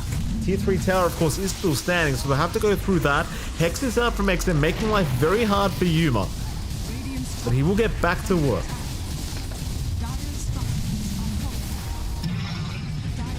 I have no way of hitting this banner safely.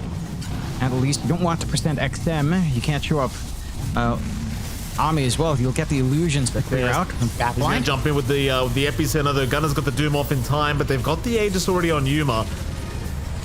Copy. He's going to jump right in, trying to force them away. As Gunner now going to jump in with a secondary Doom out, this time catching the Sand King, and they just blow up XXS. But that is pretty much all the fuel committed. Oh. Here comes XM once again onto Yuma, but he does retreat. He's just abusing the Fountain Regen, just trying to chip away at Yuma's HP pool. Right. And with that, I think Nouns, they might actually have to retreat. No, they don't have double Doom. Shard was expended there from Gunner. It feels like Gunner dooming himself is not the way to play here. Like, he ends up dooming XXS to get that kill on the Sand King, but again, that's after he pops Epicenter, after he jumps in with a Sandstorm and kind of helps to blow up the first life of Yuma. It feels like the ideal is still dooming XM himself. It feels like it's got to be XM or it's got to be XXS before he uses Epicenter, Burrow Strike, Sandstorm. It needs to be Nouns again, getting the jump in. And this time again, Extreme were the ones to get the jump onto Nouns. They get that forward movement out with XXS. Sure, they sacrifice the Sand King's life, but without the Aegis, it feels very unsafe for Nouns to try to cross this position into the high ground once more. They've not been able to develop on the side of Nouns, and for Extreme, I mean, it's starting to simplify just a little bit, right? Like down the line, you've got this consideration for an Ags build up in XM. AoE Vortex suddenly really makes this game hellish for Nouns. You've got the eventual build up for PYW into after this defensive Aeon Disc into potentially an Ags. Maybe you could hope for that on Roshan as well. If you manage to line things up, wait it out until a nighttime Roshan up top. You could try to kind of gun for that. Get yourself a free Ags Blessing to pass onto your Tusk or Storm. Whereas for Nouns, it feels like we're reaching kind of the end game of itemization, right? Like Copy's got Ags, Octarine. Maybe you toss out the Maelstrom. Is lining up for a Wind Waker for something defensive here on your Ember. Your Morphling is pretty much slotted up, going for a Linken's to cover the last item slot, maybe covering up Power Treads. Ags doesn't feel like it has too much utility here either for the Morphling, so not the biggest deal. You've got a refresh for Fly. Phoenix Ags could have some utility. It hasn't felt like the biggest factor. Like, as this game starts to reach an ultra late game scenario, an end game scenario, it does feel like it might actually be easier for Extreme. Even at a very even net worth, it doesn't feel like it matters anymore. Like now, again, at most in this game, they had a 10k lead at most. They maintained that for a period of about 10 minutes. They're just not able to really capitalize fully. Extreme just found some holes, and well, they're one full racks up on mid. They've got an access point down bot. They've got a tier 2 to clear up top. They've ridden through one Aegis usage. They've forced out a refresh usage already and another banner. They just kind of need to wait for next Roshan, make sure they get it this time around, and that could be game over for Nouns if it goes away. It does feel that way.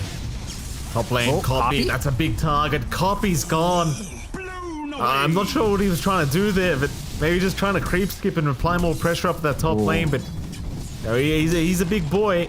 Gets taken out here by Extreme Gaming. We'll see if Extreme can try to really capitalize off this death of the Ember. Thing is, he does have buyback, of course, so you've got that going for you, but Extreme, they should at least be able to try and force the buyback. It's pretty nasty. Yeah, you get the mini stun from the Lucent Beam, of course, but it was the Mindbreaker silence that allows that jump in, right? Like, yeah, you get the glaives bouncing out with your talents, you get the Mindbreaker applied from a casual right click from Ame, and it's just enough time for everyone else to commit a nice big kill. Forcing buyback at this point doesn't feel great for Nouns.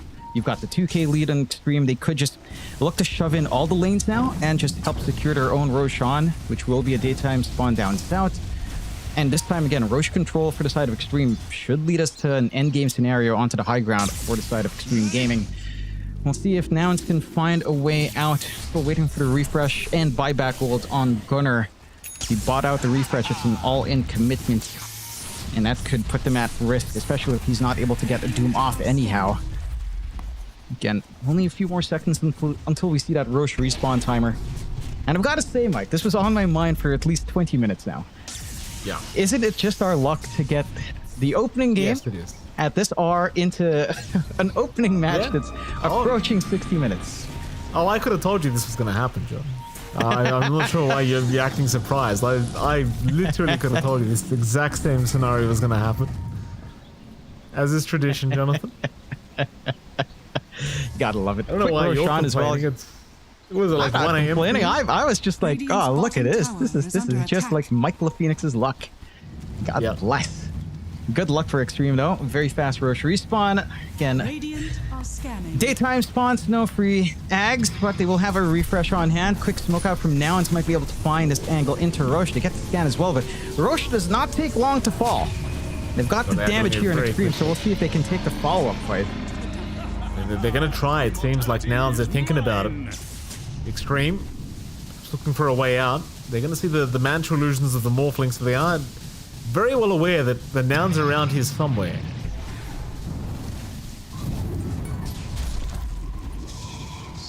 Still very patiently waiting. XXS does just deal with the creep wave and reveal his position, but Nouns have decided that they do not want to try and force the fight any longer. At least not in that position. They've moved further towards the left. Meanwhile, Extreme still hanging about as 5, but they've got no smokes of their own, so it seems like they're just all going to go through the twin gates at once. Perhaps looking to try and maybe set up for that top racks. Yeah, you've pretty much got everything you could ask for here. I mean, everyone's basically 6-4 apart from the supports now. Aegis up, Roshan banner up, everything's up. Time to go. Yeah, and again, this is... It feels like this is the endgame scenario for Nouns to have to face up into. They've got buybacks at the very least.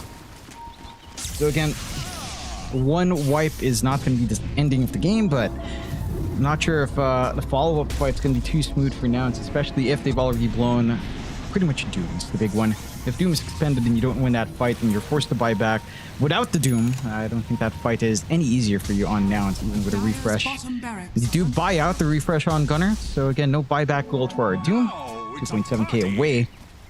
At least they have shoved out Bot, allowing a little bit of a response out from Extreme, so they're forced to stall out this aggression onto top.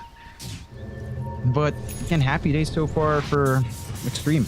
Nouns aren't able to really catch any stragglers. They're forced to back off. They have this forward vision set up for themselves, which can be useful if they manage to keep this pressure on the bot lane. But the opportunities don't really present themselves too much. So I think if you're Extreme now, again, if you've already got the free Hag's Blessing up on Ame, so he can't just try to burst someone a million miles away with Eclipse. They do manage to catch him out for a moment. Not really there with a follow-through control, though, to try to burst down this Luna, slightly isolated from the rest of his team. Now, this is the kind of do or die. Nouns have to find a way to actually initiate on their own terms this time and try to make this fight work for themselves.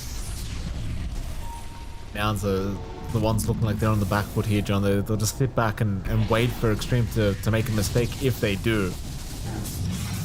Extreme still huddled up as 5. Looking to go through the bottom lane. I mean, if you can find a way to burst down this Luna, it could be easy pickings for the rest of the crew, but like XM makes it very hard at this stage because you can't just... It's very hard to catch him. And on top of that, he's got this light device that he can just set up with. In fact, he does right now, and Gunner's gone. Gunner is deleted. And he bought out a refresher orb. He's got no buyback. Oh boy. That's a big shame. I mean, perhaps he saw it as the win condition for his side, but it's cost him quite a bit here as he has no buyback available. XXS will jump in. They found Fly to boot. Fly getting hexed up by XM. Will go down. Extreme looking like they might have just secured game 1. 1 racks for the Megas, and without buyback on your Doom, you've basically got no chance of winning this team fight. Like, how do you win if you can't silence people with that Doom? It's gonna be tough. You just can't. Again, it's all in on Gunner. Maybe a rear flank somehow? I mean, BKB is forced out from Ame. Problem is, Lelis is still just going to get deleted by the Eclipse of Ame. Yuma trying to fight. Lelis will buy back. Extreme trying to retreat just a little bit, but Ame now killing off Copy. More buybacks incoming, and Extreme, they are still playing it very, very safely, just trying to retreat. As Nouns, I suppose, have successfully defended so far. They will even find PYW here in the Tusk, and PYW will also be dropping. So a double kill for Yuma. It does basically cost you all the buybacks you had. But you do hold on to that last lane of barracks. That you do.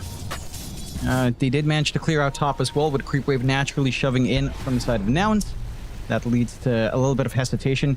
It did feel like maybe Extreme weren't entirely sure if Gunner didn't have buyback, because they saw the slow trickle of buybacks, and maybe they figured, right, this Doom is just trying to hold out. So they play it ultra safe. They show a lot of respect there. And I don't think they are in a rush. Again, you've got this Ags now for XM coming out, full Ags Blessing plus Travels. The timing for the BKB fading is there as well, so it's 2 minutes until next Roche. You've got 2 minutes until... I can't believe it's our first game, and it's a new EPT tour, our first game, and we might actually hit tier 5 items already, but you know, it's you and I, Mikey. You know what's happened to us in these qualifiers, man. We're gonna break our own record by, I don't know, ESL 1 Europe next year. I'm sure we'll get a Azure game that will go 6 Rs in a series. That would be an excellent We can only hope. Who knows? I would only hope, John.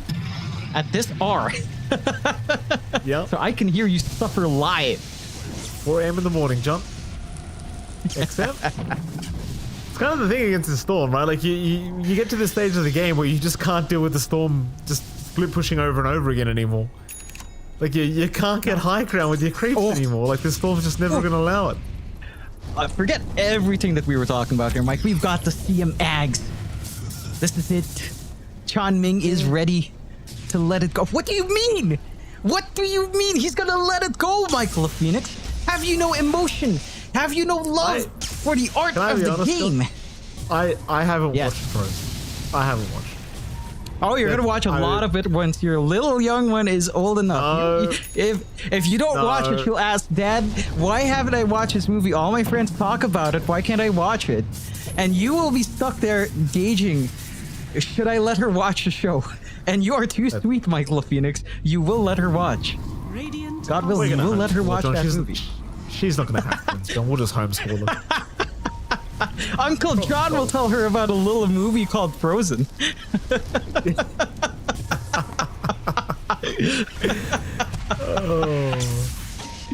Oh, you made a mistake. Oh, it was all a mistake. All these 8 years, Mike, leading into this point. You've got to watch Frozen at some point. It's gonna happen. I saw the song, John. You know, I've listened to the song. You saw the song, and you listened to the video. I'm guessing. It's 4 a.m. John, give me a break. Tier 5 items are up. What do we got? What's gonna picking up? What is this? Nothing. Epicenter and Eclipse down. What? Yeah, they popped it for literally no one right there. They tried to preempt. That's okay. Lose a tier 3. Ame's gonna define Rapier, by the way. He's done with his game, I'm pretty sure. Which makes sense. I mean, Ame can still die, let's be fair. He doesn't have any source of lifesteal. He is very much playing positional, threatening with the Eclipse, and using his other heroes up front. He does have Stygian to end the game, so I like this from Ame. Gets lucky with a Stygian, can opt to end the game if he so wishes.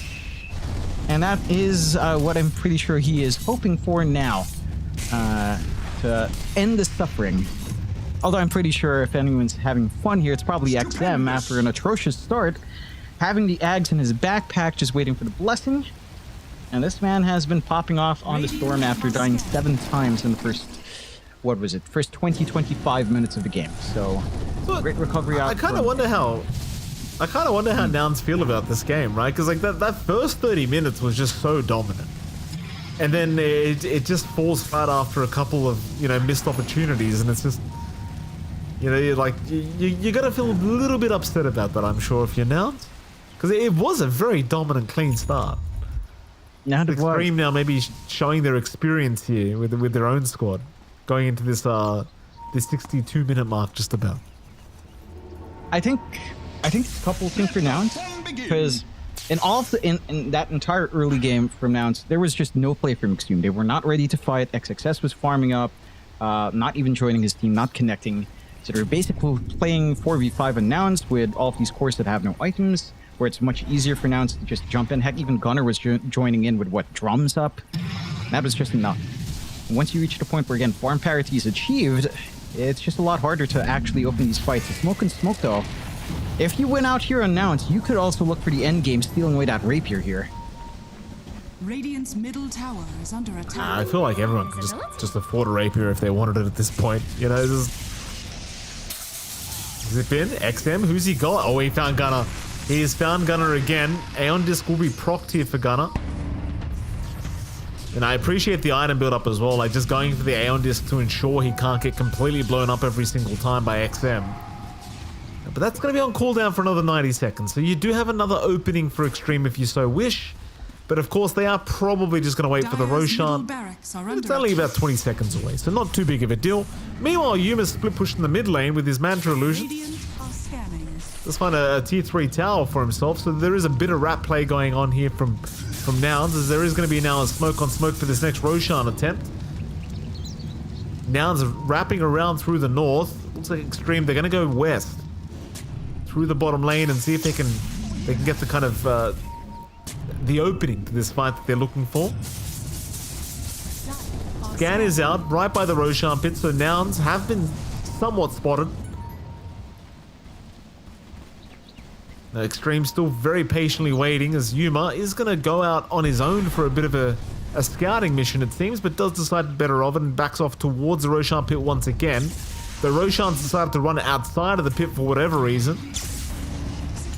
XM gonna jump in. Is he gonna be able to find himself a target? Not quite yet, but they do jump in onto the backside, finding it looks like the Phoenix, but no, the egg does come off in time. And now Nouns, they're gonna rush for the Sand King. XXS is gone. That is one down already, but they've lost Gunner. They've lost the Doom again. Gunner, though, this time around going to have the buyback available to commit. XM still manning up against Yuma. Meanwhile, Yuma gets the hell out of there instead moving on to PYW, who snowballs up and tries to buy himself a bit of time. Back towards Copy. Copy is down. XM will pick him off, but now XM's completely out of mana. Can they take him down? It seems like they will eventually, surely. And they've got him. 4 down for the side of Extreme now. What is happening? And that was probably the ideal there for Gunner. A very choked out area. He manages to get the double dooms off and just entrap them in a very nasty killing field set up there for Nouns. A very awkward angle to take that fight soul right behind a Roche pit. Managed to stall it out, but Roche will eventually go the way of Nouns. You have buybacks on the side of Extreme, and this is where things get really interesting. Right, Gunner was forced to buy back. Roshan now working his way up top. They're trying to damage it with salts, and they don't have enough DPS output from that to try to kill off Roche. So it is going to be a top Roche, and the inventory change is going to be rather interesting as he heads into that pit. So they will have, again, the secondary lives to cover here on Nouns. Extreme, they're going to be able to respawn no problem. So they're still going to be able to defend their 2 sets of Raxus. It's still maybe actually a tougher position for Nouns because you're not going to give Aegis over to Gunner. So if you pick off this Doom, no buyback, no double Doom to worry about, you are in a pretty strong position for Extreme if you can isolate Gunner out. Nouns have to be very smart with a subjective win. And they've found a free tier tree that wasn't even off of the Manta. That was when they kind of both wasted Eclipse and Epicenter on that defense from Extreme, just trying to jump someone as they were committing to real Morphling from Yuma. But they also, again, they have to show some respect for the area control Gunner does provide. Like, it's one thing to have both XXS and XM Cotton Doom. If Ame's in there as well, it gets pretty scary that your Luna's stuck in the middle of the AoE Doom as well. Just not the ideal positions to be in here for the side of Extreme. And now they stay alive in this game somehow. Oh, Yuma, he's going right in. PYW. He's alright. Doom committed as well from Gunner, but it's a bit early. They don't see the other players, so everyone from Extreme just able to avoid the Doom completely of Gunner. And well, now they'll know it's down. Mind you, he does have a refresher orb up in 8 seconds, so he will have a secondary one very, very soon. Zip in, XM, he's going to find Lilith. A nice easy pick off here for XM, as they'll throw the Eclipse in here from Arme. But do you want to try for high ground? Like, you've got no buyback available on Lilith. The thing is, though, Arme does have to go back and address the creep wave on his tier 4 towers. Yeah, it's tough for you to commit an Extreme. Like, this pick-off is nice. Ideally, again, your ideal target's just Gunner. Kill off this Doom. No buyback for quite some time. And that's your opening, but it's not like Gunner will present himself just like that.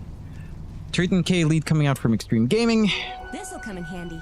Are we getting anything else silly coming out here? I forgot to mention Sean Ming does have the 225 attack speed talent as well.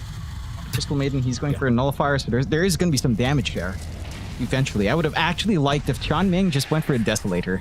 I feel like that's something we'd see from Ponlo. That's a very Ponlo play. He'd go for the Stygian himself and the Desolator as well. Like the tier 5 plus the actual item, and he would just bum rush the tier 4s and end the game. But it's not the game we've got here. Again, Ami could still theoretically just straight up end the game if they could just get onto the high ground, but they can't. Now it's just forcing them back. Oh, a bit of a stalemate situation. XM on Yuma, just zipping around like a wild man, trying to find anything he can. Does waste a lot of his mana, but that's fine because he's got a regen rune going. No problems here for XM. Very, very awkward for Nouns, of course, because it's very hard to just hide from this storm at the moment, as now Yuma has a full Divine Rapier up on the Morphling. So Divine versus Divine between these position ones.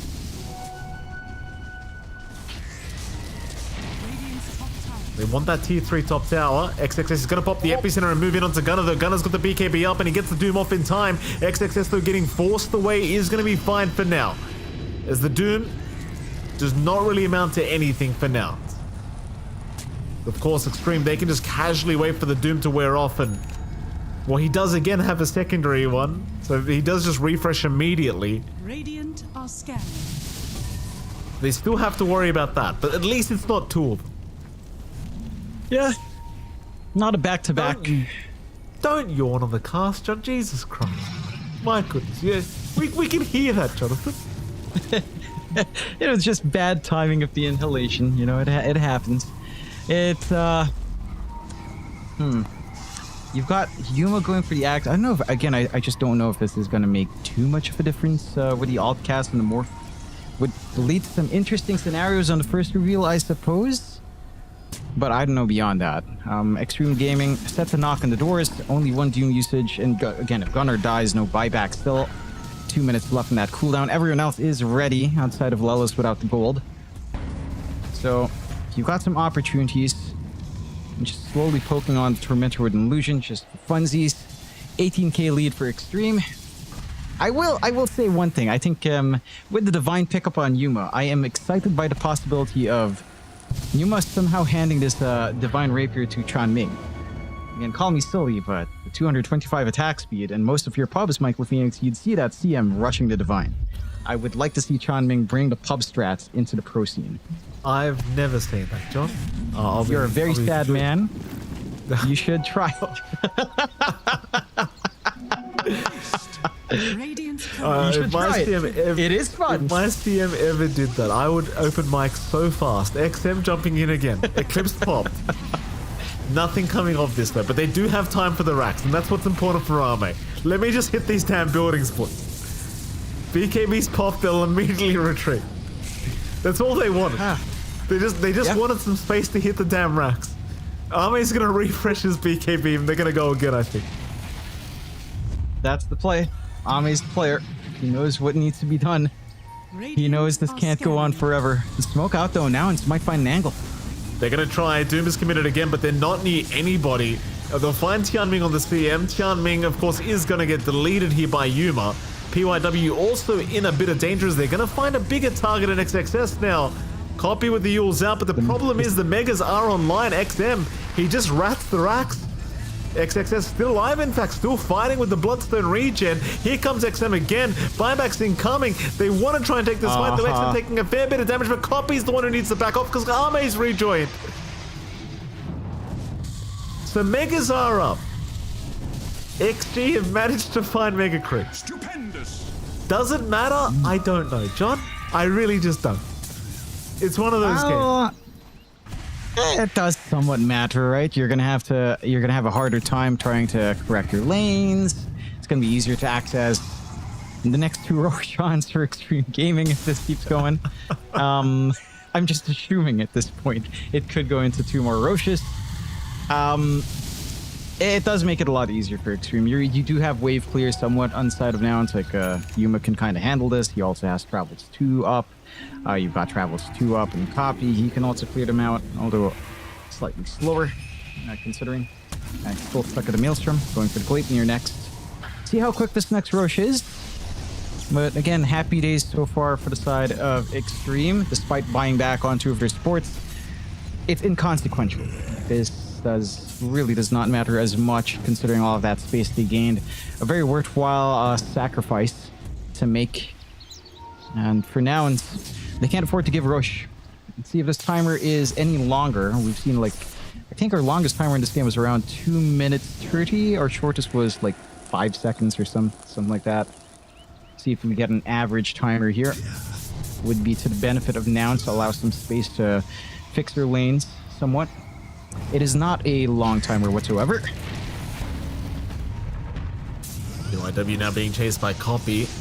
XM is around looking for a Hex attempt. Copy now trying to get away, but the Yules, in fact, Wind Waker was his own. Copy forced the BKB up. Here comes the Cavalry Gunner. He's going to TP in with the Doom out. Eclipse has been popped, but Gunner will just tank through it, trying to at least take PYW's life. He does get it. It's just a support Tusk, but that is a Tusk without buyback. Attack. Mind you, those Mega Creeps we talked about, John, they're in the base right now. Copy's going to address that. That's the one thing that'll always hold back Nouns at this point. Even after a nice dieback kill like that, can't really capitalize, can't commit onto the high ground, can't try to secure Roche. Always one forced back to repair, but at least, again, you've got the mobility here on the Ember to just rejoin your team nice and easy. You do have the Seer Stone to check for Roshan, and I do believe that is on Nouns' end, so they will have a little bit of a nice peek into the pit, and they will actually get started on it themselves once again here with Yuma. Be able to, again, secure this objective, get the secondary life out. I was kidding a while ago when I said 2 Roshans. I can see it happening, Mike. Yeah. Yeah. You're not wrong.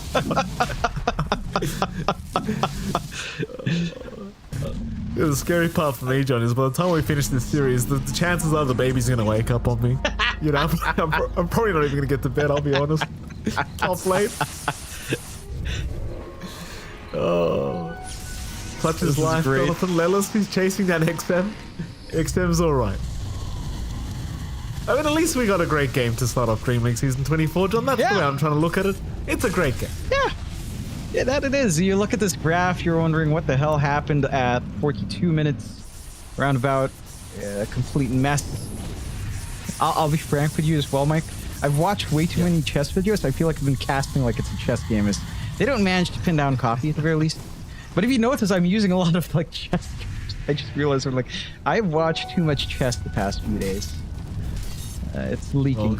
I'm leaking chess. Since you're being honest, Jonathan, I'll be honest with you. I don't listen to a word you say, John. I didn't notice any of the references. I'll be frank with you. Yeah, frankly, I'm surprised we can maintain a conversation, Mike. It's almost like you are listening, but I know for a fact you are not. Bottom lane. It's magical. You say something, John? Yuma? He's gonna farm a creep wave.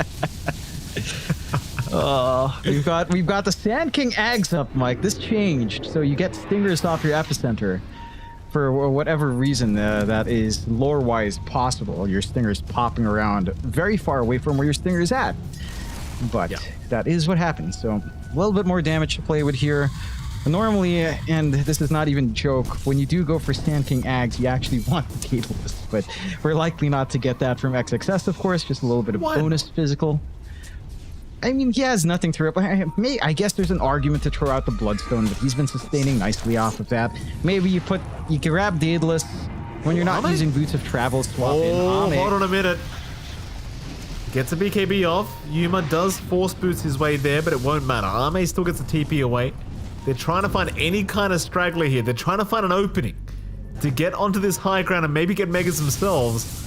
And the thing is, every time you miss out as Nouns, you've got to go back and just defend your base. Because XM's being an absolute nuisance, pushing in all the waves. And so it's always costly missing out on any kind of kill here against Extreme Gaming. And speaking of the Devil's Extreme, they are going to group up as 5. XM going to zip forward, finding a Hex right onto Fly, but Aeon does proc, and now XM. Oh boy, XM is down, but he does have buyback. But is this the opening? It may just be. I mean, it should be. You've got 2 minutes on Aegis, 80-second respawn, buyback's very costly. Poor XM will only leave him with, what, 2.6k gold to spare. If he had anything he'd want to buy, maybe a Moonshard at this point, really. Nothing else to kind of fit in here. They've got room to correct. You don't have to worry about the split push coming out. I feel like the ideal now for the side of Extreme is to actually try to draw attention away, have one lane that can still shove in, and just BOTs in for Ame and just end the game. That's here we go. They have found themselves Tian Ming. Tian Ming is down. No buyback available, Jonathan. Not for another minute and a half. So again, a nice opening here for Nouns. They'll take the mid-range racks, though Yuma is getting jumped as we speak, but Gunner's going to jump in, still not popping the Doom quite yet, but Yuma does look to retreat. They've got to get through 2 Raxes to at least get their Omegas up and even out the game. Exorcist making life very challenging as they're trying to buy as much time as possible for XM to respawn naturally. Epicenter now popped as well by our Sand It's just still not doing enough against Yuma, who has the Aegis still up. Though he might have to lose it here, but no, he will not. He's juggling some items, drops the BKB casually, eats the cheese, up to the high ground once again. Here we go. We'll see if Yuma can get it done. But XM has respawned now. They've got the Storm Spirit back up. Yuma's trying for the racks, but it's just such a slow process. Even with the Divine Rapier, it's just so slow as they get the Hex off. Yuma, he'll lose the Aegis. That's the first life, but a lot of BKBs were popped. There's now Gunner. He'll drop XXS. They've got the Sand King locked down with the Doom. XXS is down. He's got buyback available. Extreme Gaming, can they hold out? It seems like the answer is no. They will get Megan. Buybacks are there. XXS, he'll rejoin the team fight as Fly is down. He's got buyback. Lewis will go down. He has got buyback to boot. Yuma, he has forced the man up here on the Morphling, but he's got a Divine Rapier. He does not want to drop here as they are onto the Tusk now. And I say he doesn't want to drop it, John. He's got 13k gold. He can afford to drop the Temp Divine. There goes PYW. Buybacks are available. Megas against Megas, 80 minutes in for this game 1 of a DreamLeague Season 24. How did we get here? Divine up for Toffee. One little slip up for Extreme. Does constant, they at least get the die back and Fly. A nice pickup for XM. They need to find a way to translate this. Maybe they'll find us on Lilith as well. Alright. That's 2 diebacks. And you're up against a Luna. Even with Megas on Megas, this is a Luna. With a Divine Rapier, it could rip through your tier 4s. You have no Egg to threaten. You have no Terrorize, no Bedlam, no Maze. It's gonna hold them back. The heck is this? This is dangerous. This is risky territory. It's so ridiculous seeing how much gold everyone's holding. Army's got 22k gold. He buys another Divine. There you go. He's got 17k now. Bless him. Yeah. You know, it's just... At what point do they just let the supports take the farm, John? You know? Never. Never. That's the sad reality. Yuma. Yuma? Just out. But do you not just want to push? Like, you've got 2 supports down with that buyback. You would want to. They gave up on that mid or bot shove. I think they got a little bit overexcited trying to pin down a Morphling. And now respawns are down to around a minute. Poking. They jumped in for a second. Lincoln is broken. Yuma is going to get jumped now by XM. Frostbite does land, and the Hex does as well, but the Wind Waker will save him. They've still got about 45 seconds without Lelis, and about 30 seconds without Fly. Arme's coming in to rejoin his team. 15k advantage their way, not that it really matters. Yuma's going to jump. Oh, Yuma's jumped in again. But they've got him this time around, or do they? The Force Blitz will save his life as PYW is still trying to chase him down. Meanwhile, Gunner, he's got the Doom off. He's onto PYW, he's onto XXS. He's trying to find himself a target. He's even found Arme, but Arme will just retreat as they found Yuma. Yuma's going to buy back immediately. There goes Gunner to boot, but he'll buy back to boot. Okay. They're out of there, Jonathan. Extreme. They're just committing everything to try and retreat here without giving anything away to Nouns. Nouns desperately trying to chase them down. At least finding Tianming, hopefully. Tianming trying to force boots his way up to the high ground, almost getting away, but surely does drop. He's got to keep up in 1, but it won't matter. He's got. There is buyback though, just in case you were wondering. This is not how I expected game 1 to go. It looked like, you know, the first 25 minutes, it looked like Nouns had a cakewalk, slip up a little bit, that refresher buyout from Gunner without popping refresh the first time, leading into the openings for Extreme. Kind of caught them off guard as well, and now we're in an even game state. 37k gold lead really doesn't matter. Maybe a gold differential between the supports would count for a little bit more. But even that's not really coming out. Like, the supports are really starved in this kind of game, right? Like, PYW doesn't even have Ags. Opts for Wind Waker, Nullifier, tries to hold these heroes down. Like know. you're telling me you couldn't use some kickback plays with PYW? Like we can't give that guy a palm? No, apparently not. Good scan for a moment, but this is a weird position for Extreme to try to break it. Lilla's gonna have his smoke Oh. broken. Oh. XXS immediately jumps in, but the Shadow Realm was there. Yuma in the middle of all this. Egg will be popped by Fly. Gunner meanwhile popping the Doom on himself, trying to find himself a target to Doom up. Does eventually find XXS. Meanwhile, Ame, where is Ame? He's trying to fight here thanks to the back of XM, killing off Copy and Yuma. Copy will buy back, but Yuma cannot. Fly is also down. They will continue the fight, but they've got to get out of there. Gunner, he's also caught trying to kill off Ame, but the Lincoln's not going to make it too easy as Ame will survive just barely on 98 HP. And with that, I mean, there's 3 down with that buyback. The game's got to be over. It's got to be over. I feel like if they truly wanted it over, you give John Ming the Divine, but you know, PYW does the needful. Think about it. Look at this attack speed, 0.41 second attack, Crystal Maiden with Divine Rapier. The game's over. It's still over with a Tusk Divine, you know, with this game state, of course, but it would be over maybe a few seconds faster. At the least, we'll see if some magical thing can happen here from Copy as he drops his Divine. Every time I cast with you start saying the most ridiculous crap, John. Here we go. There's Tian Ming hitting the towers. Could use a Divine, doesn't have one. Ame will take care of it. GG's. They've had it. Okay. Extreme Gaming take game Lord. one after 85 minutes. And look at Ame. Look how excited he is. Look at that. My goodness. the boys look like they just woke up, John. They literally just woke up.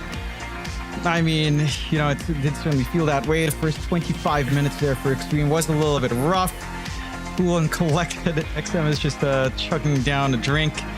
And what a way to kick off our EPT here on the Storm stream with already one of the longer games in this tournament.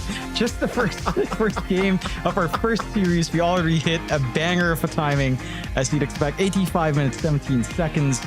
But what a play from both sides. Now it's their early game, their mid-game decision-making, very clean, but Extreme Gaming having this leverage and just giving a lot of space out to XXS. Right? XM was being sacrificial. Ame was not getting as much as he'd want early on in the game in support of allowing the Sand King Bloodstone. And I wasn't personally a believer of the Bloodstone timing. It felt like we had to see stuff like, say, Sand King Blink as well, and it all started to line up once they hit all of those timings.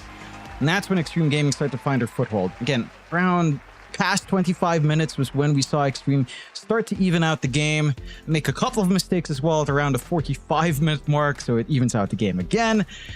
But it leads to a very exciting time, at the very least. That's one way to go for, again, the opener here on the Storm stream. I am fairly pleased. That was fun. Yeah. I was, for any viewers out there, I was clean shaven before this game one, but here we are. It's just how long it went on for. Game one. Props to Extreme Gaming, Jonathan. This is, you know, the experience really pays off in the end, doesn't it, John? They understand how to pull the game back. It was a long, grueling game, but they make it work and they pull off game number one. If you're Nouns, John, it's gonna. These kind of games always sting. Even if it was a very nice close matchup and maybe a bit of a confidence boost knowing how close you were to securing game one, it still does sting in the end, doesn't it, Jonathan? Losing an 85-minute game. And it does. It stings quite a fair bit. We'll see if they can recover. You know, I mean, our break time's not going to be as long as that last game, but they've got some time to recover, and we'll see if they can as we head into that next series.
DHL Super Drop. I'm gonna get the box over here.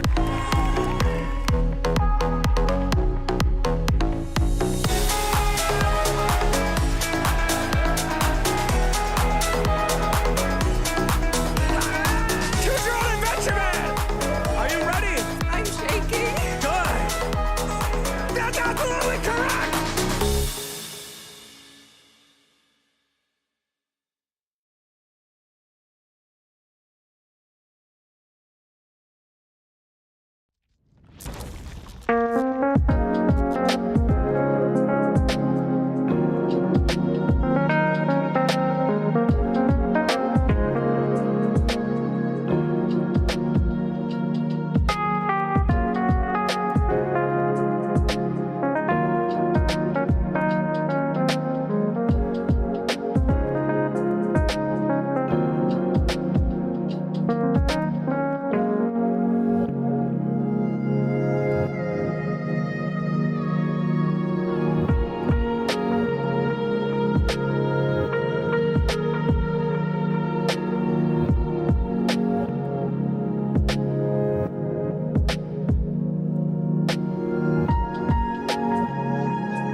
welcome back, ladies and gentlemen. We are going into our game 2 here between Nouns and, of course, Extreme Gaming for a best of 2 series. Jonathan, welcome back, sir. A very, very dragged out game number 1. 85 minutes it went to, but Extreme Gaming managing to make the game go their way. I can only imagine what your answer is going to be here, John, but game 2, what would you like to see Nouns change up to try and give themselves a chance at forcing a game 2 victory? I think Nouns need to be able to capitalize on their advantage a little bit better than we saw in last game. I mean, again, they basically ignored XXS. He was what, 0-0-0 25 minutes in. The guy literally did not participate in that game until he got Bloodstone Blink, and then things started to get a little bit more interesting. There was more play coming out from Extreme. It got a lot harder for Nouns to find the angles in. It felt like Gunner was forced to react to the initiation from Extreme, and the playstyle that Nouns needed to bring out was that constant aggression. Like they had to be the ones jumping in first. They had to be the ones to be able to get these dooms off, and for a while it slowed down. So maybe just a bit of a course correction on the mid-game decision-making there from Nouns should be able to lead to that pace, because the early game was near perfection. That was everything you could ask for out from Nouns, and Extreme just had no play. They were just allowed to get away with a little bit more of a greedier style of play because they were given some openings there by Nouns. That they were, Jonathan. We do have our Game 2 draft underway already. Extreme Gaming getting rid of the Nagasar and Shadow Demon, and now a Meepo ban. Nouns so far, Bristleback and Invoker are the bans they have made. And I kind of wonder what the mental state of Nouns are after a game 1 like that. Like, you know, so some teams are obviously going to prosper off just playing that much and, you know, being able to kind of warm up that way. But you wonder if they maybe a bit tired focusing for 85 minutes straight in a game like that with tier 5 items and all the other items you've got to deal with at the same time. Oh, we'll see. These are professionals, of course, Jonathan. They're not you and I. They know what they're doing. That they are. That they do. They know what's going on here. So the Enchantress ban, nothing too different, and the Beastmaster will come out very early on here for Gunner. I do like seeing this come out.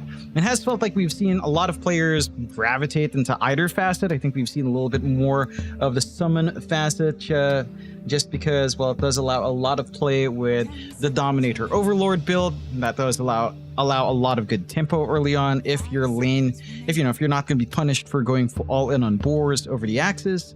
So I'm keen on seeing which way Gunner will have to play this game. Extreme just go into the Shadow Feed. So we do get SF out once again early on here for Extreme. Could just be our safe lane now for Ame. Laning into Beastmaster feels pretty good. That will force them away from the boars because you can just farm them up. Free souls for the SF. You're going to go for the presence of the Dark Lord facet as well for the most part. Has been the more dominant facet to pick up nowadays, with Shadowmire kind of being nerfed down. So the adjustments are there. It's a lot of early tempo as well for Extreme going into that SF. I will say I'm not the biggest believer in Shadow Fiend past 1. I feel like you and I, at the very least in the games that you and I have casted, Mike, we have seen this hero drop off. It feels like it's very tempo heavy to rely on, and it can get severely outscaled if the game will drag on, in this case for Nouns. So I'm keen on seeing if Extreme has a way of covering that somehow, or if they'll actually shift this into maybe a sneaky XM mid, but we just haven't seen that many mid SFs as of late. No, we have not. I gotta tell you as well, I mean, while we're waiting for these next bans to come out, I have had so many position 1 SFs on my team recently, and I can't remember the last time I won with a pos 1 SF on my team, John. Not to say that it's a bad pick by any stretch, I'm just had to put it out there. I have not won with a pos 1 SF in like 20 games. It's ridiculous. Yeah, it feels underwhelming, honestly. Like, again, unless your tempo goes really well, unless your lane is just absolutely crushing, it feels like the hero's timings aren't as crazy. I actually do prefer it overall as a mid going for magical, like say Blink BKB or Blink Kaya Yasha into an Ags build up. I feel like that SF is just much better early tempo, much better early threat. You get your scaling out from something else on the safe lane there for Ame. Could be one way to go, but again, the ideas are open here for Extreme. Do you see the Sand King and the Centaur being banned? So XXS being targeted heavily in these bans from Nouns, just preventing some annoying off lanes. Again, there is the option for Mars, which has surprisingly been ignored in both of our games, just not being banned out whatsoever in game one either. So that is a solid enough option to come out as well. I do believe Mars in other third-party tournaments has been a pretty contested hero, around 44% in, I believe, one of the tournaments. I forget which one I'm looking at here, but one of the tournaments did have it at a 44% contest, and we're still not seeing it. See the Medusa band into the Dark Willow making its appearance once again, this time for Extreme. So they get to have that pesky, annoying hero. Ties nicely into SF. Brambles with Requiem Fear does feel really damn good. Some good sources of crowd control for Extreme to tie into. So I do like seeing this coming out for Extreme. It does feel pretty nice already just with the SF alone. That does.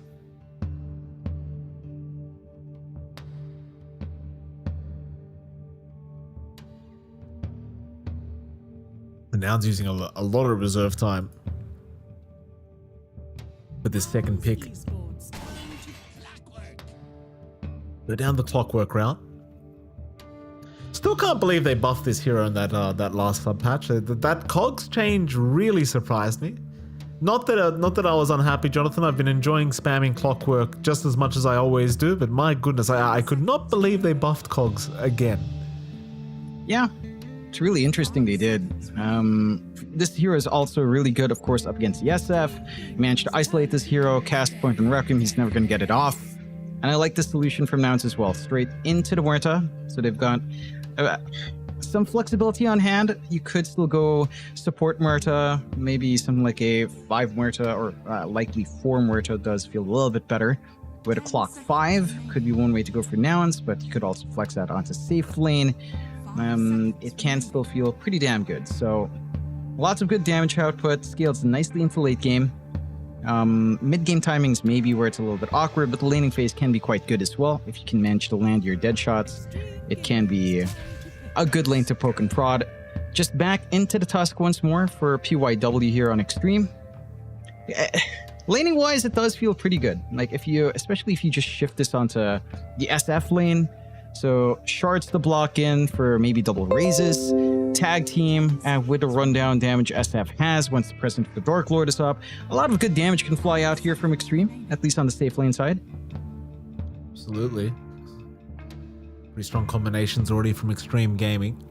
Keep in mind, their laning stage in Game 1 for Extreme was quite lackluster. I mean, all lanes were suffering quite a bit from Extreme Gaming, and again, it was really only after the 25-30 minute mark that they started to push back against Nouns. For that first half, or I say first half of the game, for the first 30 minutes of the game, it was pretty much all Nouns. It's Extreme Gaming now going for a puck pickup here for XM. So something a little bit different. Nouns, right into the Monkey King though, not to be outdone. Do you imagine that just to be a mid Monkey King coming out, Jonathan? No shenanigans here from Nouns?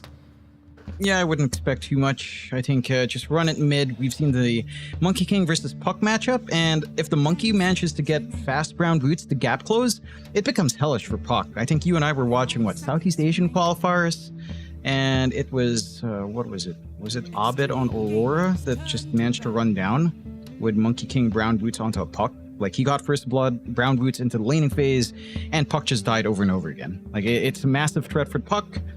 Monkey King has consistent damage output, has good reach, does not care too much being up close, has his own dodge potential as well for the Puck poke damage with the orb. So that is a lane that Monkey can just kind of work out. I think it's a little bit more passive for the Puck slightly here for Extreme. So XM's going to have to watch himself. See what else will be banned out. Should just be safe laners left here for the side of Extreme to consider. And now they're starting to expect just an off lane pick for XM left. We do ban out the Luna here on Extreme. What else do you have to worry about in the one? I mean, it does look like they're expecting the Muerta to be a support. And they will also ban out the Morphling. Don't want to have to deal with that once again from Yuma. He was doing a fantastic job very early on in the game. They're very respectable bans here from Extreme. Absolutely.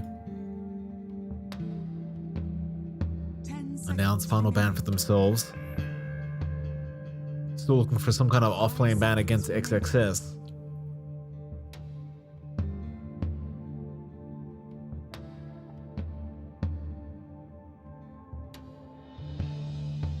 You still have simple options like the Centaur, though could be a little bit scary against a draft of Nouns, especially laning stage. Oh, in fact, I said Centaur, it was banned out, excuse me. But get rid of the Mars there's as the Mars well. ban. Yeah, it's been ignored. Goes all the way to the last ban. I guess what's the one last viable option for like team fights? Tide Hunter. We've seen a little bit of it come back in. Doesn't feel the best in this game, I don't think, but could work. Enigma's been left alone. Mind you, Clockwork and Beastmaster can handle Black Hole. 5 seconds remaining. Eidolons don't feel particularly amazing here either in terms of push. So I don't think the value is that high for like an Enigma offlane for XXS. Extreme Gaming's turn. Oh. Gyrocopter will come out from Nouns. Interesting. So is that just the support Muerta now coming out? Gyrocopter Pos 1, do you assume, for Yuma? Yeah, I think that's the way to go. We've seen a bit of a resurgence of Gyro 1. I think that's mainly down to maybe Falcon Blade being good again, and you get the disassembly, so you can kind of use the parts for like literally whatever you want here in the Gyrocopter. So there's a lot of value with Falcon Blade kind of coming back in as a viable item. I can see that value here for Nouns. You have some pretty decent lanes. You go with a Primal Beast to close out here in Extreme. Not the hero to expect, but it does provide a good front line here for the side of Extreme Gaming. Nice and tanky. Mind you, again, there is enough damage to try to run you down here, and enough ways to try to cancel off Pulverize that it's going to be a little bit awkward. Into the lane, at least for XXS, into Yuma's Gyrocopter. That is playable. You're likely going to want to pick up maybe even just Uproar 1. It might be a bit more defensive in your first 2 levels. Certainly workable. I do like that Extreme are working out this Qianming Ame lane with the Tusk. So you will get Tusk SF. You've got the Shard into Raises. You've got the Chase Down with Tag Team. There is some good kill opportunities to try and run down Gunner early on. And I think that's the one big thing we have to see here from Extreme. Stronger lanes coming in, more play out from XXS. He's not playing Sand King. He's not playing a farming offlaner. So with the Primal Beast out, we should see him get some activity out as soon as he hits 6. Either XM rotates onto him, or, you know, they kind of just push out, take the tier 1, and then rotate onto mid and look to force out. That's the kind of progression I would expect here for Extreme this time around. It should be a pretty interesting game number 2. Of course, Extreme pulling off game 1 in an 85-minute, really just a slug match between these two sides. Let's see if Nouns can force a draw here and just get a 1-1 to start off their Dream League Season 24, or whether we're going to have a nice 2-0 victory for Extreme Gaming. Do you have a preferred draft, Jonathan, going into this game too? Hard to say. I think I like the scaling of Nouns a lot more. Again, I'm not the biggest fan of the SF scaling up. It feels like a very heavy tempo hero. As this game scales, it actually feels like you'd want XM to utilize that farm. You know, something like Puck Ags down the line once you've got your full, what do you call that? Parasma up, maybe a Maelstrom up. That's where things can start to get interesting. If you're wondering why we are staring at our lovely players, we do have a little bit of a pause as we load in. But yeah, I like the scaling on Nouns just a little bit more. I think Extreme have to play very much to the strengths of their draft near perfectly. You'd want to siege onto tier 2s by maybe around the same time that we saw Nouns, except you want to actually clear out more than one tier 2 by 25 minutes in and really shrink the map down. You can't allow Yuma and Copy to farm. I will say one thing here for Nouns is that it's rather interesting to see this choice from Yuma. I believe every Gyrocopter has been going for the call down facet nowadays, just because of how much damage that is in team fights, and lessening their emphasis on the afterburner rocket barrage chase down potential. But I can see it working here for Nouns. Right, you've got a Clockwork lane. Having the rocket barrage on hand just makes it very easy to connect with Fly if he does manage to connect with the Cogs and Battery Assault. So that should lead to maybe Yuma being much more willing to take risks in the lane and look for some cleanup opportunities there. That's certainly a fair call. It does feel like you do get a bit more value in the laning stage at the very least. And that was, again, the one thing that I was quite impressed with from Nouns' end, was their laning stage went very, very smoothly. And it did make life extremely hard for Extreme Gaming for the first, say, 30 minutes of that game 1. Of course, you did have the issue of finishing the game for Nouns, and obviously that never really happened. Extreme Gaming were able to make that happen themselves, but certainly if they can replicate the laning stage they had in game 1, I'm sure with this style of draft, they should be able to put a kind of a damper on this game too for Extreme if they can. Then again, though, I'm sure Extreme are coming into this game too, understanding that their laning stage was a little bit weak last game. So I'm sure they're looking to rectify that issue right here and now. Yeah, and I think the correction is pretty strong. Like, again, SF has a lot more early activity. Primal Beast has a lot more early activity, even from the laning phase. So if they want to try to play faster, this is the draft to kind of course correct into that way. I feel like Nouns has adjusted not fully in the opposite direction, right? But they do have much more stable scaling into the late game, like Monkey King, Gyrocopter, potential scaling here from Lullas. We've seen what Beastmasters can do as well, even with Ags being nerfed down. They hit this critical mass of Overlord, Ags, Blink BKB. It can get a little bit silly. So there is a lot of play here for Gunnar. And again, talking about Gunnar a little bit, he did go for the Wild Hunt facet. So he is not on the the Beast mode with the inner Beast buff with the axe damage. He does have the attack speed bonus, and that should lead to their own early push strats to come out here from Nouns, especially as you go into the Dominator timing. Even the early Dom timing can do quite a lot there. So we shall see if the lane is free enough for Gunnar to farm into that point. Again, laning into the SF might not be the simplest things to do, especially when you do go for the summon build-up. SF can still eat through all of those, and that can kind of work against you if you're not too careful. It could just lead into Ame actually finding that early tempo he'd want. Yeah, absolutely. And speaking of Beastmaster, John, we do have the game now underway, so we can switch over to that. But speaking of Beastmaster, I mean, did you see on Reddit, Jonathan, people were asking if Necrobook should be back? No. Did you see that, John? No, don't. There was a post about Do it. you not know what you asked for? You fools! You charlatans! I uploaded Do so not quick ask on for your idea. Necrobook back. No. They wanted I it, do not John. want that. Reddit wants it. No. Reddit wants Reddit it. doesn't know what they want. Reddit doesn't know what they want. They never do. They ask for something and they get it, and then they'll cry about it in 3 months. No, do not do it. Never do it. What does it matter? You know, we're not getting updates anytime soon. It's not coming back, Mike. Oh. Maybe in a year. 30 seconds to battle. It's a bit passive aggressive, isn't it, Jonathan? Yuma? Wait, it'll be alright? Does Necrobooks upset you that much, John? You're gonna start taking shots at Yes. Valve, do you? Yes, do not do it. Do not pass go. Do not collect $200, as they say in Monopoly. Don't do it. Just don't. Don't even think about it. Don't even consider it. The battle begins. Besides, what will that do for Underlord and the Abyssal Horde? If Necrobook's there, what's the use of him? Think about Underlord, guys. Have some mercy.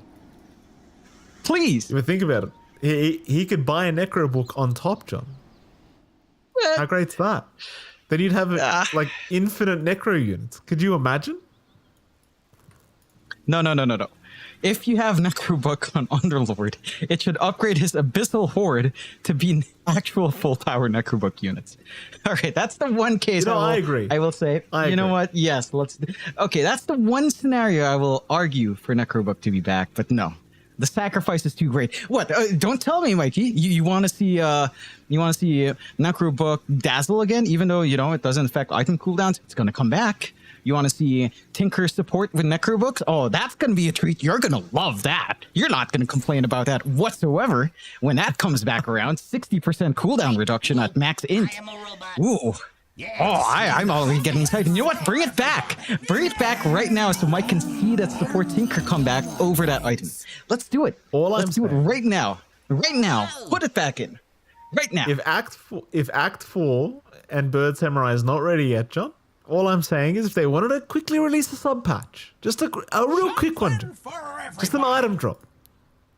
I wouldn't be against it. That's all I'm saying. I just realized, you know what? What if Necrobook came back as a facet? Wait for it, on Warlock. He already has a grimoire. I love it. You know, he has a grimoire. I actually like it. I like it. That's a terrible idea. I'd turn into a Warlock main immediately, John. You have no idea. You're a sicko. No, it will change his instance to Necronomicon. Oh god, that sounds hellish. Level 1 upheaval would be even more legit than it ever was. And that would be, oh god, no, don't do that. But do it just for the chaos, actually. Yes, I like that. We've got the go ahead. Everyone's tired of listening to us ramble on about an item that has not existed in this game for a while outside of Book of Dead. And we will get into the game, like, somewhat. Yeah, shout out to admin Wishy as well, John. I didn't realize Wishy was here. You know how I feel about Wishy. I like the man. Now you do. Shout out to Wishy. He gets the calls out, as we like to see. We will also be seeing that mid lane. Again, not the easiest of times for XM, especially as brown boots start to become a reality for Copy. That is the one concern, of course. It's not like Copy got first blood, at the very least, so the pacing into brown boots, it's maybe into closer to the level 2 to 3 timing here. Should be a little bit more playable for XM. We'll have phase shift around to try to dodge out. We'll have maybe the value point and waning rift as well, depending on how he wants to work this lane. And in an ideal scenario for XM, this lane is dead even. You're not going to lose out in farm. You might get out denied just a bit with how much damage Copy can do, but you shouldn't be completely shoved out here for XM. So you are hoping for one of those standard puck lanes where it goes 50-50 in terms of what you're getting, and you just hold stable until level 6. You are seeing that top lane as well. Like, Fly actually went for the level 1 battery assault, but now does level up the cogs. Yuma doesn't have level 2 yet on himself, so he doesn't actually have Rocket Barrage available. See how aggressive they do want to get, right? Because you talked about this combo between these two, especially with the afterburner facet for Yuma. But now, of course, they're just going to sit back and relax. Probably the level 3 mark is when you'd want to try, but no, for now, it's just the classic old farm game for Yuma. Build up. You would want to make a move by perhaps right now or into level 3, while XXS is still relatively weak. Level 2 for Primal Beast having to go Uproar. You don't have a kill threat without Onslaught. So it is a pretty big opening for Nouns if they can get level 3 just a little bit faster and look for that rundown potential. We shall see. Of course, the last lane we haven't looked at yet. Bot lane, you've got Ame on SF along with Chanming supporting on that Tusk. Up against Gunnar and Lullis, of course, in that lane with Beastmaster and Muerta. This one is looking pretty smooth for Ame. Does have the lasting presence, no Shadow Mar, but you can always clear out the boards nice and easy. You've got that kill threat into your own level 2, level 3 spike as well. It's kind of the same story as up top. Like, this Clockwork plus Gyrocopter kind of does the same thing that this SF plus Tusk will want to do. Range melee combo, good burst damage if you can gap close. Although Yuma's getting jumped early on here. Yeah, he certainly is, but he gets the Bramble Jukes very, very nicely. He's Fly now trying to get a cogs off. Does find both of them in these cogs, and Yuma's going to rejoin his teammate to try and see if they can find a pick off, but there was a bit of a creep wave in the cogs, and it does block off quite a bit of the damage here for Yuma. In the end, though, I suppose Extreme Gaming are forced to back away back towards a tier 1 tower, but overall, everyone just perfectly fine. Yep. You are getting a little bit more farm out from Yuma. You're maybe slowing down XXS just a tad, but offlane's just having a bit of a rougher time, to be expected with how they drafted their safe lanes here on both sides. The big difference maker is that mid. You can look at Copy 17-8 up against XM's 12-1. Again, the ideal for the puck here was a 50-50 lane. Not getting that. Got the brown boots up, and Copy can always threaten with that buildup of Jingu. Not much a puck can really do to dissuade that, and that's going to be probably the one big issue for Extreme is XM going off to a slower start in the puck. This Monkey King popping off with Simeon Stride. He can be everywhere across the map and start making plays once he starts to approach that level 6 mark. XM gonna find both water runes for himself. Meanwhile, top lane though, Fly does go down. XXS able to secure first blood on the Primal Beast, and BYW is gonna get chased here by Yuma, but Yuma can't quite finish the job off. XXS will cut him off, but now XXS is in danger. Does stick charge up, and he is going to be just fine. Extreme Gaming really playing on the edge here up that top lane, but again, first blood secured for the Primal Beast. Happy days already here for Extremist. Bottom lane, Tianming is going to lose his life. Gunnar able to secure his own kill now on the Beastmaster. Find the isolation onto that Tusk. Tianming having a bit of a slower start. We saw this with PYW in the last game on the Tusk. At the very least, he is level 2 at 4 minutes. He's set to get level 3 much earlier than we saw PYW get to level 3 in the last game. So It's not as tough. You aren't seeing the connections you'd want to, though. It is a little bit harder to jump onto Lela's Gunner. Muerta has some good counterplay with the dead shot and the calling, so the full commitment can't really be pulled out.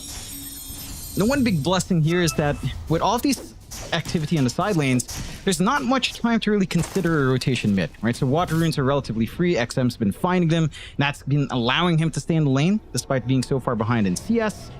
And Copy will hit level 6 much faster regardless, but your puck isn't under any major kill threat without support rotation. So with all, even though your side lanes aren't necessarily feeling too hot, you are allowing your mid some leeway, although it is a very small bit of leeway with Copy really dominating this lane. That he certainly is. Copy again. He had a fantastic start on his Ember Spirit game 1, but this one looks even better. And we can see how detrimental it can be going up against the Monkey King with Simeon Stride. If he is off to a fantastic start as Copy is now. And, well, he won't get lucky with the Power Rune. XM able to find a very nice regen for himself on the puck, so I'm very happy with that. But again, surely understanding how strong Copy is getting with all this CS, and we'll see how they try to deal with him. I mean, this did happen last game, so they might just try to play it slow. It's Gunner. Bottom lane is going to get jumped here by Arme and Tianming with the tag team, and the snowball now being committed. And well, Gunner, he does try to stick charge up, but it will not matter. Tianming able to secure a kill for himself on the Tusk. So they will also try to chase down Lelis. XM, he's got the coil up, but he needs to get within range for it. But the dead shot, it is going to land. And XM, he has wasted quite a bit of time chasing, so he will give up on it. Leave Lelis to run, and we'll come back another day.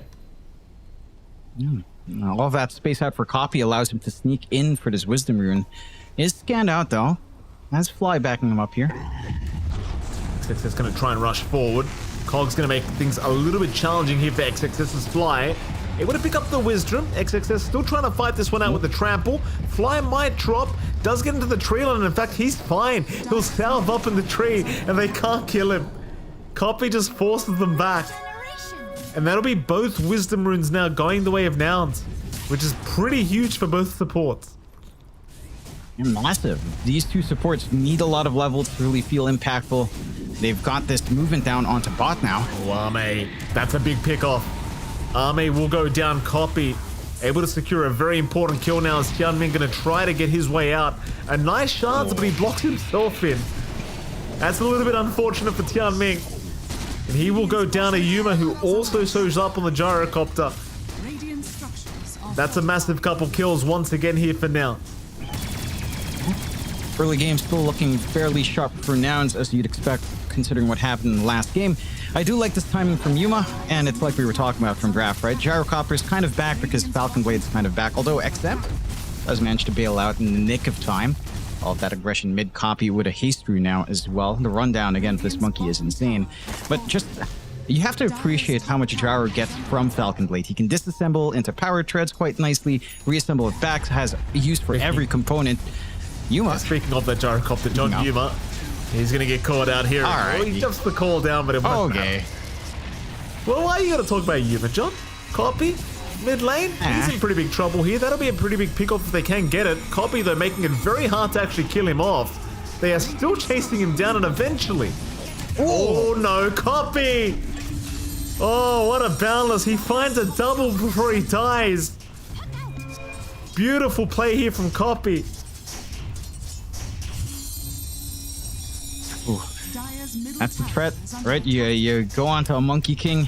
Yes, he's got some angles. He's very durable for considering this phase of the game. Just power treads, Wraith Band, and the Oblivion Staff. More than enough to actually sustain through. And it also goes back to just losing both Wisdoms. You're under-leveled on Tianming. You're under-leveled here on PYW. Both of our supports still level 4.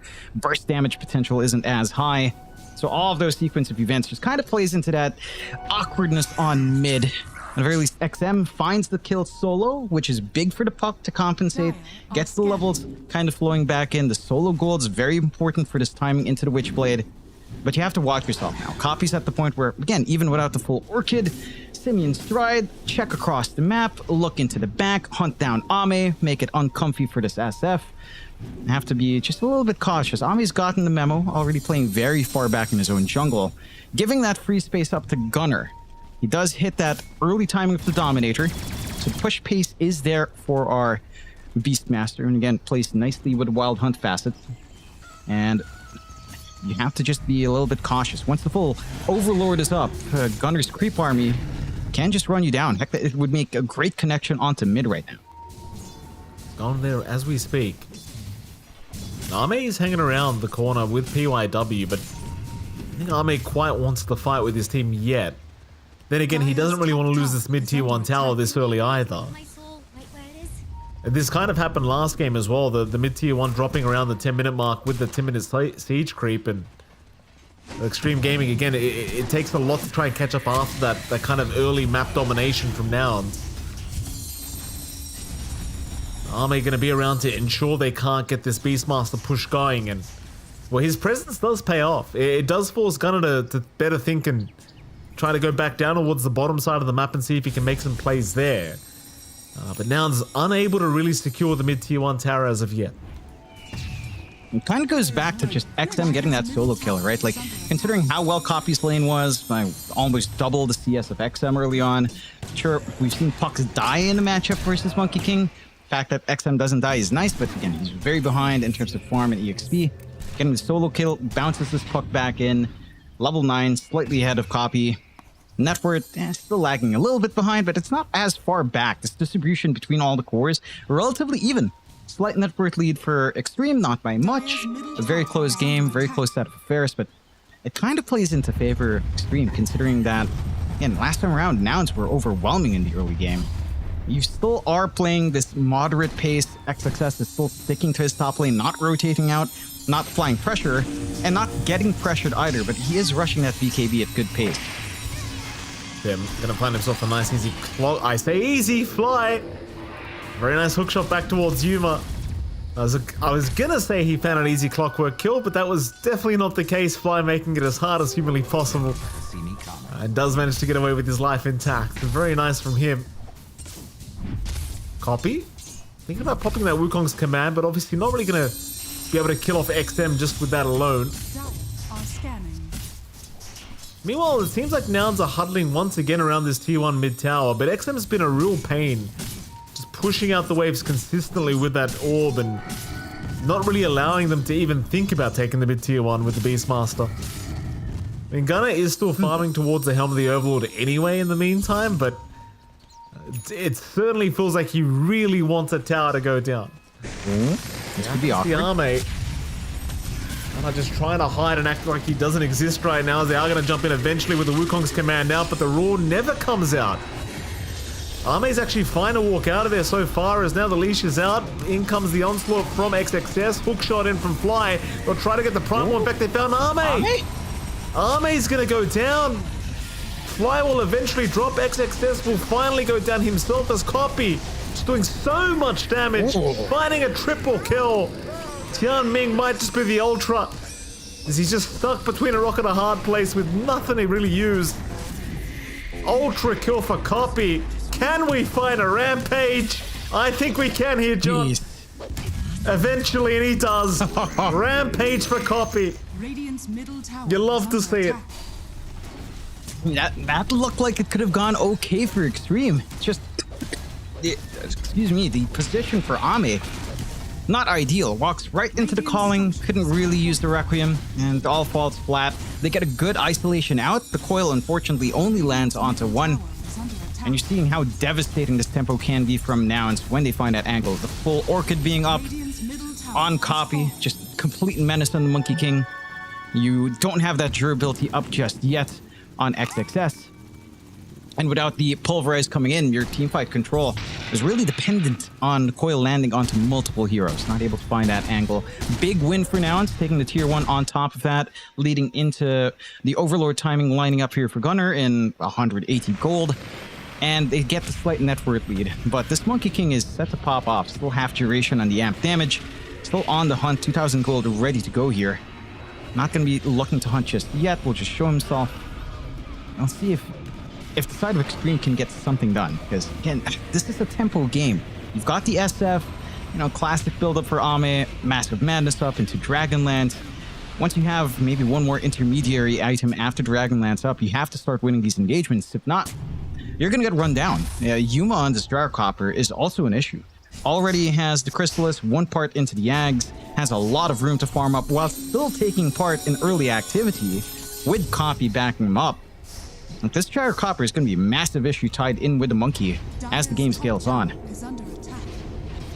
Top lane. A lot of action seemingly coming here. Just so many heroes hanging about this area. Nouns have smoked up as two. Fly trying to bait somebody in, but nobody takes the bait. Instead, they're just going to jump straight in onto Tianming, but Tianming will be alright to back off as PYW just drops the brambles and Tianming able to just casually walk out of there. So the smoke rotation from Nouns not really paying off whatsoever. Like mid lane, Yuma's all by himself at the moment. Shard, not going to quite lock him in. Meanwhile, Roshan start. So even though that smoke rotation doesn't really amount to a kill, they are still able to just go right after the Roshan because you do have a Beastmaster after all.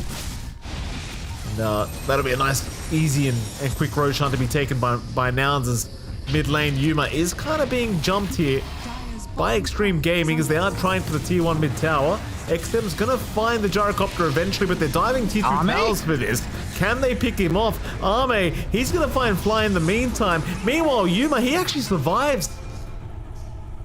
And Ame goes down a Copy. Is under attack. A great hook shot out from Fly, isolating while the Roche is happening.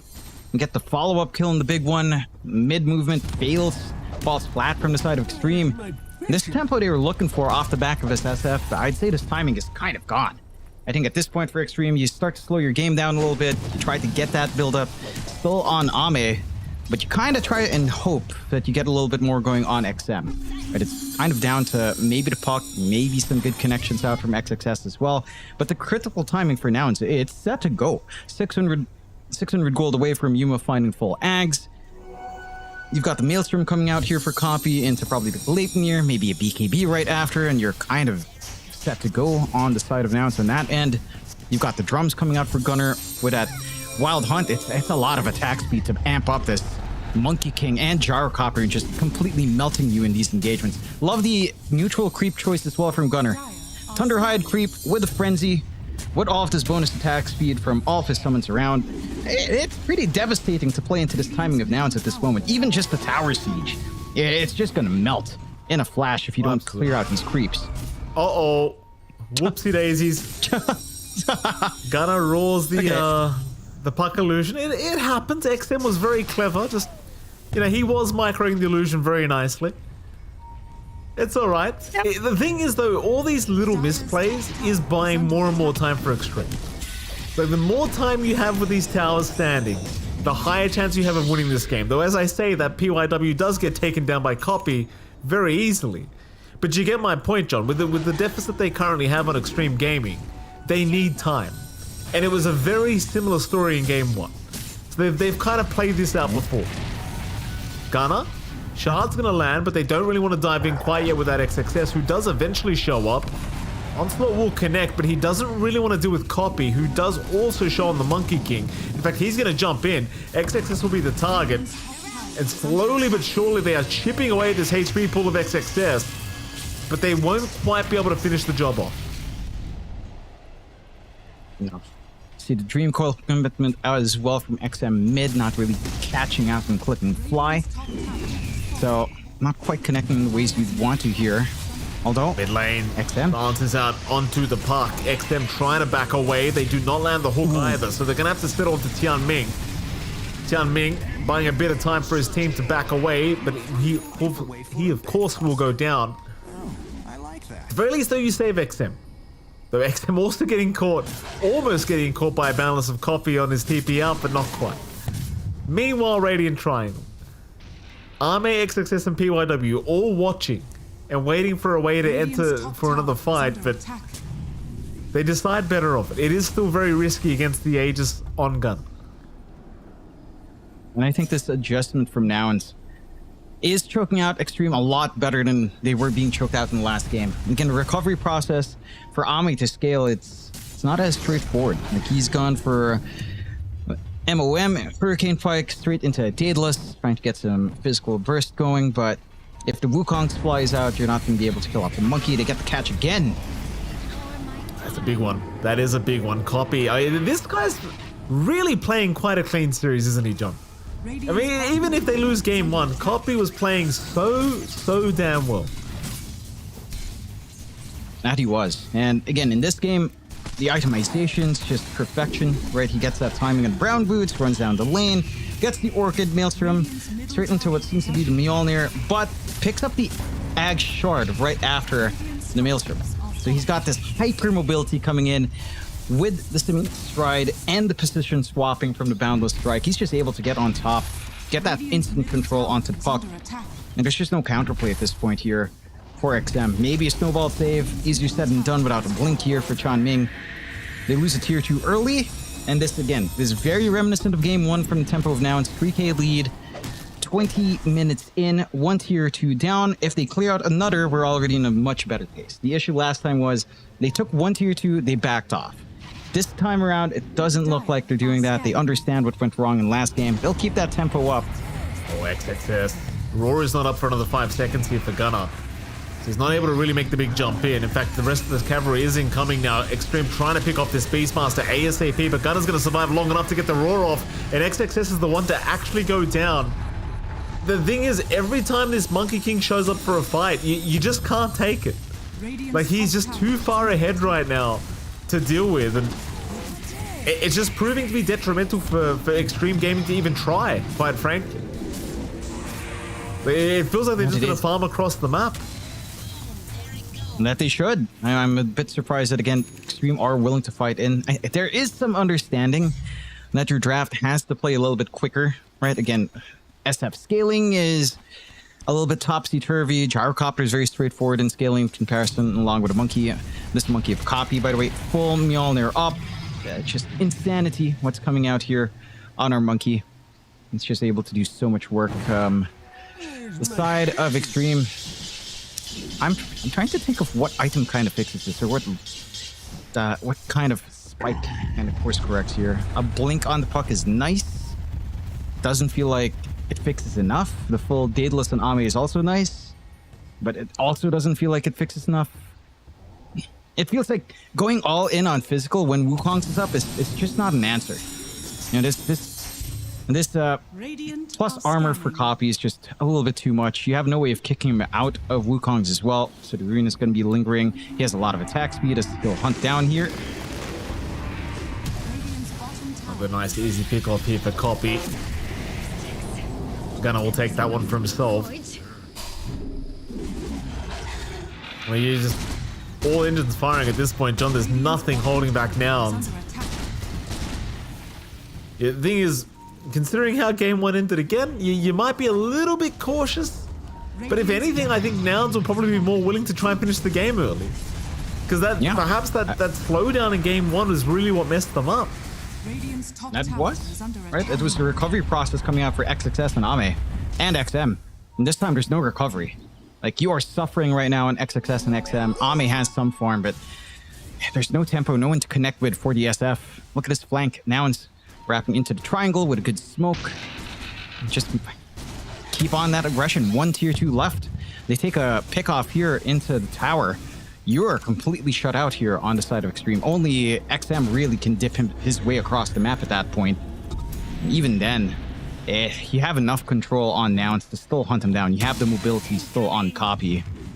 So I like this from Nouns. They're playing to their strengths. They know their timings. Just slowly siege away, chip away at the side of Extreme. They found 1 tier 1 down bot. That's it. The top has not been touched whatsoever. Still at 1,000 plus HP. And there you go. Last outer tower gone at 24 minutes in. There's no reason to back off. Like, look at Yuma. Ag's up, Crystallis up. He's heading like a truck. Drums up and off his attack speed.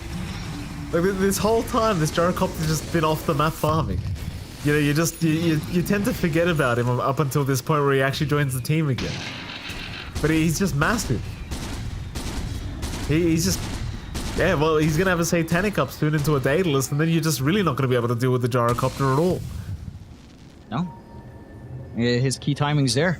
This is what the SF would want to be as a physical carry at this point, but even the Daedalus not quite up yet for Ame. They'll try with a smoke play. If they can catch some of these Nouns heroes fragmented, that's where their game can open up. Like, say, a lucky pincer onto Copy if they can somehow scout him, but just again, way too mobile. Radiant's Great here top to break the tower smokes is with under as attack. well. And this long wraparound, it doesn't look like it's going to amount to much. If they turn around into the triangle, they're on the low ground position. So Nouns has the advantage again. And even then, like, you get this jump in, your physical damage isn't ready on the SF, you already have the pipe and gunner. So your magical burst is also dead in the water at this point. How do you actually kill someone when they're grouped up here from the side of Nouns? It feels impossible at the moment for Extreme. Radiant's top tower is under attack. I suppose if you're Extreme Gaming, like you're kind of hoping that they make a high ground attempt this early on, and you maybe find a decent team fight off the back of a high ground defense. Roshan is available though. I don't think Nouns will be trying to pressure that high ground without taking the next Roshan, and well, you are seeing them immediately start rushing towards the pit. Extreme Gaming just have to take the time to farm as much as they possibly can while that Roshan's being taken. I don't think there's a chance in hell that they can actually try and contest this Roshan attempt. Especially by the pit against the Monkey King Gyrocopter. Not when you're this far behind. So they'll take the time to just split push out the lanes and, you know, get some gold going on their end of things. But that is going to be a secondary Roshan. To go the way of Nouns, and with the banner coming up, it's going to make life a lot easier in terms of trying to approach high ground, because, again, I don't think Extreme can even get close to this side at the moment. No, they can't. And this Roche timing's perfect. Copy gets his BKB with a Roche Gold. Going into the Ags next. Daedalus is up and running for Ame. So again, some physical burst is presenting itself. Presence of the Dark Lord still stuck at level 3. But, you know, you get one soft pick off. You know, maybe you kill off Fly first. Additional minus armor. Suddenly the fights start to look a little bit better for the side of Extreme with that full Daedalus up. Issue is finding these openings. You have double blinks up in PYW and XM. They have to find a way to get that connection with XXS on top with a Shivas and just isolate one. Like that's the name of the game right now in Extreme. Isolate one by one, break them apart, remove this teamfight presence. Actually just try to play away from Gunner. I think that's the key thing. Play away from this insane attack speed Inner Beast is giving, the pipe durability that will prevent that magical burst, and hope that someone on Nouns just goes a bit too far from this Beastmaster to not be saved by any of yours. He's through mid tower. Will be the target. Yuma, he'll get started. Shards are out. Yuma's actually blocked in. This could be an opening that Extreme have been looking for to try and burst down this Gyrocopter. Yuma.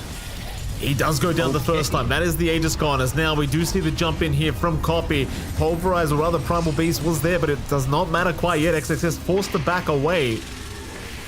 Terrorize actually going to land on 4 targets here. This is Bramble's going to land to boot. Yuma's in a bit of trouble. He'll pop the BKB and try to retreat. And he will make it out, but it's going to be a successful defense. The Extreme Gaming, they actually get away with it.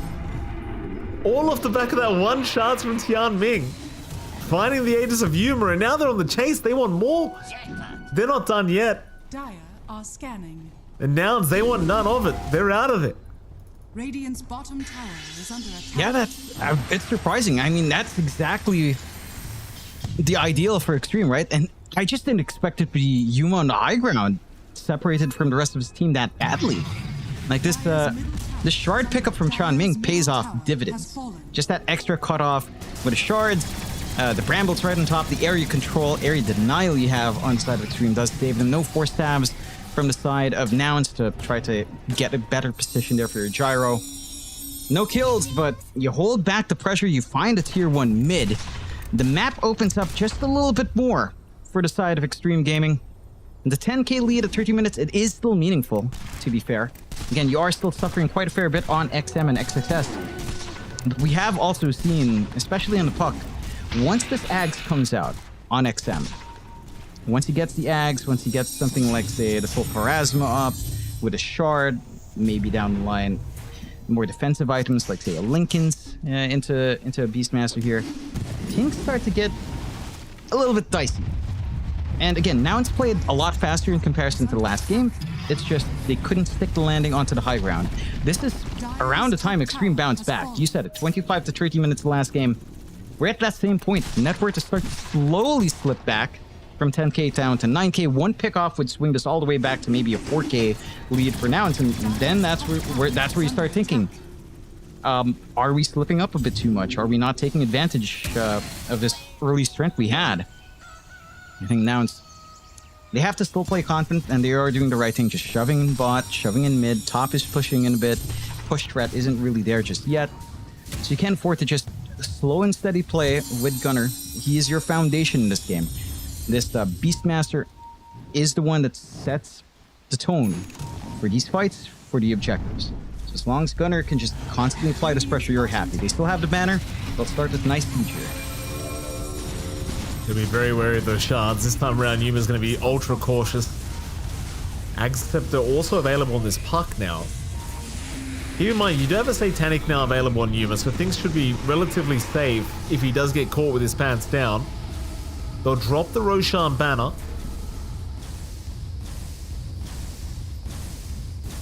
Yeah, it's going to be a bit of a slow push, but they'll get there eventually. Hoping XG make a mistake in trying to rush in. The banner really only protecting the siege creep and the range creep, but it won't matter too much. They just need one creep to survive long enough.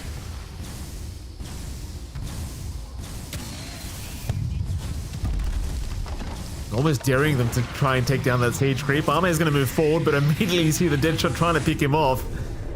XXS trying to get within range as well. They just can't get it. But the Roshan banner eventually going down.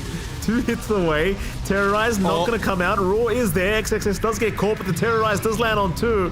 Forcing them away so XXS does survive. And the Roshan banner will finally die. A fair bit of damage being dealt to the T3 tower, but it is still standing. Yeah. He is alive. Again, is Extreme. You're happy. You're just trying to replicate what worked out in the last game.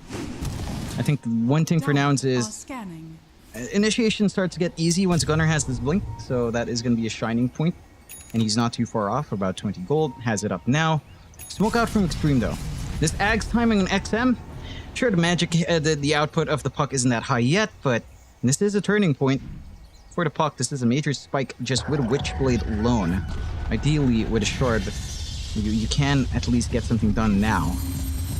And for Nouns, they've got to make this blink work on Gunnar. Get that blink roar up, burst someone down, play for more, because Extreme did slip up a little bit, right? Like I think in that situation, with your high ground being sieged, you know, no one can clear out.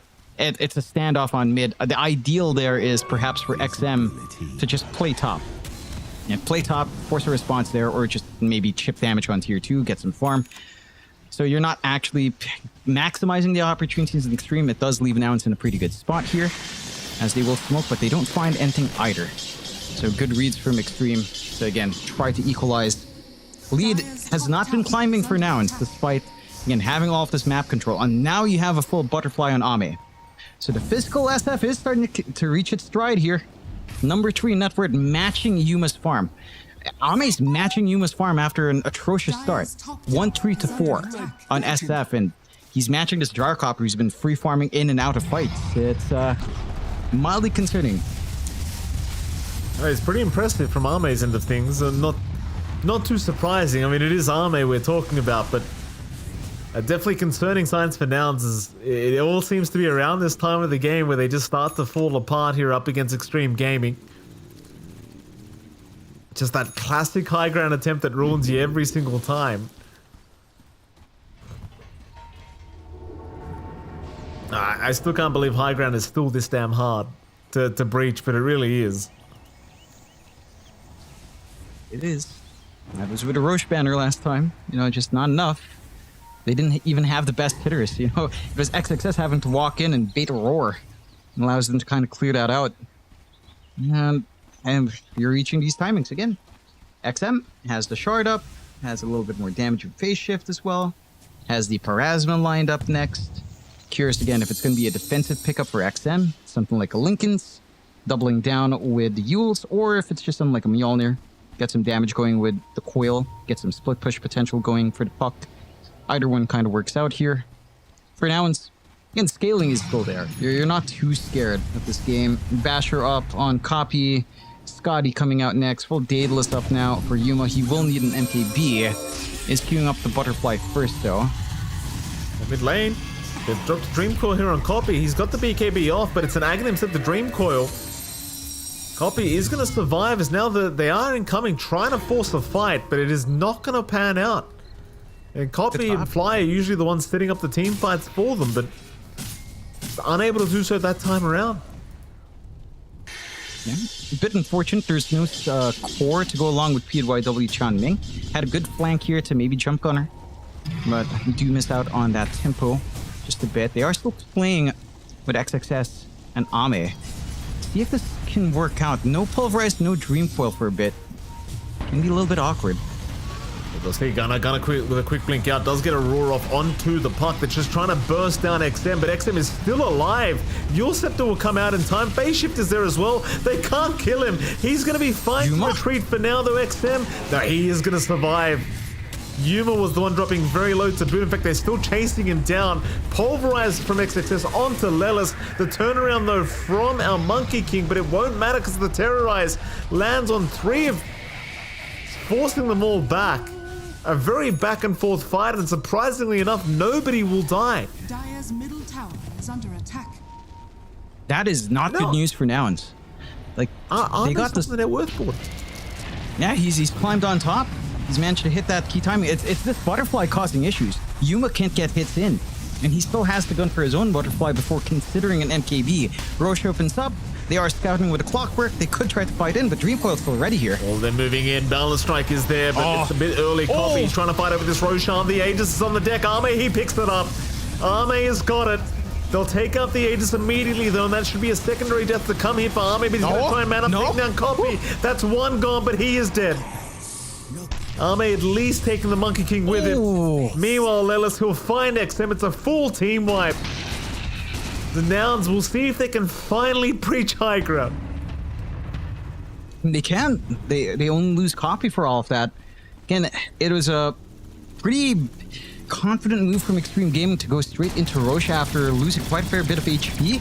Being confident that, yes, they've got Dream Coil, they've got a lot of damage on Ame, but they didn't have, like, the positional control to really ensure that. Like, they have to respect this clockwork in the vision. Of course, the ability of the Monkey King. And now the high ground siege doesn't take too long. Again, the Wild Hunt plus the Overlord plus the Drum Boot does not take too long for Gunner and Yuma to just get going onto these objectives. Respawns are short. You will be down at least a Rax here with an exposed lane. You've got everything you could ask for Nouns. Now widening it to a 20k lead. Again, very different story from game 1. I believe the highest delta in favor of Nouns was around 10k. So now they've doubled that to 20. It's looking a lot better here in game 2 if they can keep this tempo up, and they're just not backing off. I mean, buybacks have not been committed. Ame is just holding out here as the Mega Creeps are going to be incoming very soon. They'll get the glyph off for the final lane of barracks. Nouns, they will not stick around. They do back off, but they've got 2 barracks up now. 20k advantage. It is officially their game to throw once again. And so they will play it ultra safe and just back off and wait for another good moment. And boy, oh boy, I mean, just one Roshan attempt cost them so much here, Extreme. It really did start to feel like they were making the big comeback that they made in game 1, but well, now it's looking a little bit like it's gone south. And it has. You've got the Butterfly for Yuma coming in, so that should also force almost like an MKB response from Ame, which, again, he's going for his own Satanic. You've got mirror builds on the Gyrocopter SF. XM is about to at least finish up that full Parasma. So only about, what, 1,000 gold away. And that's going to be a pretty big spike for our puck once that's up and ready, but it's just difficult. There's enough control. They've been chain stunning quite nicely on Nouns. Maybe this fight on the top jungle wasn't the best, not the ideal, but they still have, again, a 20k advantage overall. It's down to the suffering of XM and XXS. Like, again, this puck has not been able to get as much as it would want at this point in the game, and your Crown Beast has also had a slow game, especially in comparison to Gunner here on the Beastmaster. And we'll see a full Butterfly up now for Yuma with the Satanic. I mean, he's almost unkillable on the gyrocopter at this point. Again, one little shove is all it'll take, Aegis or not. The threat from Extreme, it has to be perfection in terms of execution if they want to hold on to these Raxes, even playing into a team without an Aegis. It still feels a little bit threatening. See how it goes here. I mean, now it's approaching through the bottom lane once again. They're not really going to find an opening quite yet. They do definitely want to pick off or two. Extreme Gaming, they're going to go for a big smoke up. 5-man smoke through the bottom lane. They'll see Yuma first perhaps, but no, Yuma does retreat back into the tree line. Going to be a bit of a counter smoke now from Nouns. Extreme, they do have the high ground advantage, making it through to the Radiant jungle, but Yuma, he's going to see PYW. Oh, they see Arme. They have target spotted. They have found the big one. Snowball's going to buy a bit of time. XXS has jumped in, but XXS immediately bursted down. They're in the middle of nowhere here. Arme trying to run away, trying to fight back, but he's gone. And there's no buyback. That should be it. Nouns, it looks like they've pulled off game 2. They're even just chasing down this Dark Willow. But there's just no way to defend. Without these buybacks, the Mega Creeps will be incoming. Extreme Gaming, well, they're going to try to the bitter end. They'll buy back on PYW. They'll buy back on Tian Ming. They'll give her a crack. But without Arme, like, it just feels like you'll never have enough damage. This PYW now dropping to boot. XM almost dropping to the gyrocopter flat cannon. Onto the Ancient they go, and Nouns, they will pull off game 2 as the GG call has been made by Extreme. And there you go, Jonathan. They rectify what happened in game 1. This time around, they do not give the chance for Extreme to make a big comeback. That they don't. Again, big difference there. Timing at 30 minutes, they get a 20k lead on the side of Nouns in comparison to in game 1, where it slows down a bit. They only end up keeping a 10k delta and advantage of Nouns throughout that last game. And this time around, they keep that pressure. A bit of a turnaround potential from Extreme. Again, very decent fight in the top jungle, but straight into the Roshan, not respecting this clockwork, not respecting the outpost control. Does cost them in the end there for Extreme, and again, they just miss out their tempo. It feels like the early game of Extreme just has not measured up to what Nouns has been bringing out. This Monkey King and Puck matchup we are seeing again and again just completely favored Monkey King. Almost unplayable for the Puck. XM had such a rough time. No connections onto the mid. And I think one big difference again that we're seeing is XXS, it feels like the guy just really needs to camp a lane and farm, at least in the 2 games we've seen from this series. In comparison to Gunnar, last game as a Doom, sure, again, they lost, but last game as a Doom, Gunnar was showing up with just drum boots and getting Dooms off. This game around, he's a Beastmaster. He joins in with the Horde facet with all of the damage he has with the auras, with the drums up, with the drum boots later on, and Overlord build up. I mean, he just contributes so much. I think that tempo from the offlane was one big difference as well here for Extreme. And that Gunnar just provided a little bit more in the first 30 minutes of the game in comparison to XXS, and that's very prevalent in this game. Yeah. I mean, I do wonder if it was just the draft change up as well, right? Like just the Beastmaster just putting on that kind of pressure, that pacing that they couldn't keep up with. Like, I mean, props to XXS, you know, like it just felt like the game 2, they just didn't give him a chance to sit there in the lane and just get that farm he required. And yeah, I mean, Nouns get a tie here, 1-1 to Extreme. I mean, quite frankly, John, I'll be honest, I feel like this should have been a 2-0 Nouns' way. And if you had asked me before we started this series, I would have said Extreme Gaming with the favorites going into this, but I mean, Nouns, they're looking pretty damn good. I gotta say, in particular, Copy's been playing out of his damn mind for this best of 2 series. Fantastic gameplay. Both. And he has. Again, yeah, he had a spectacular performance on the Ember. He was keeping that tempo for a lot of the time. In this game, as the Monkey, I mean, again, Monkey players just crush these Puck lanes. I mean, some props have to be given to XM for at least not dying. I think that alone is somewhat commendable because we've seen Pucks just die at level 2 in the Monkey King matchup. So he held out, but it's still a near impossible situation for the Monkey, or rather for the Puck to kind of have to contend with, and it just feels rough. So I don't know. For the side of Extreme, I think major takeaway points is laning phase has felt a little bit wonky. Maybe not as strong as you'd expect for a team like this. And the tempo from XXS, it takes time. I think that's the big thing. It puts so much pressure on XM to either cop all the attention and ensure XXS hits this 20-minute timing from the off lane to start to play around with his big item, or maybe a shift up in style, maybe have XXS playing something a little bit more active, allowing XM to have some core to connect with, because again, even game 1 showed us there was no connections for the first 25 minutes. And that was almost the same case here. It was just the supports plus their puck trying to look for a kill. And that was easier said than done. That it certainly was. I mean, props to them anyway. Extreme Gaming putting on a hell of a game 1, giving us a very entertaining 85-minute game in this series. And yeah, I mean, props to Nouns as well, forcing a draw. Exciting times, Jonathan, here for DreamLeague Season 24, and we get to see some highlights here from that game number 2. And this one was much more one-sided. I mean, there was a stage where I was starting to get a little bit concerned for Nouns because Extreme. I mean, you saw Arme, just the net worth was just skyrocketing on this SF, and I was just wondering where the hell he was finding the creeps, quite frankly, John, because it just felt like they were stuck on the high ground for half the game.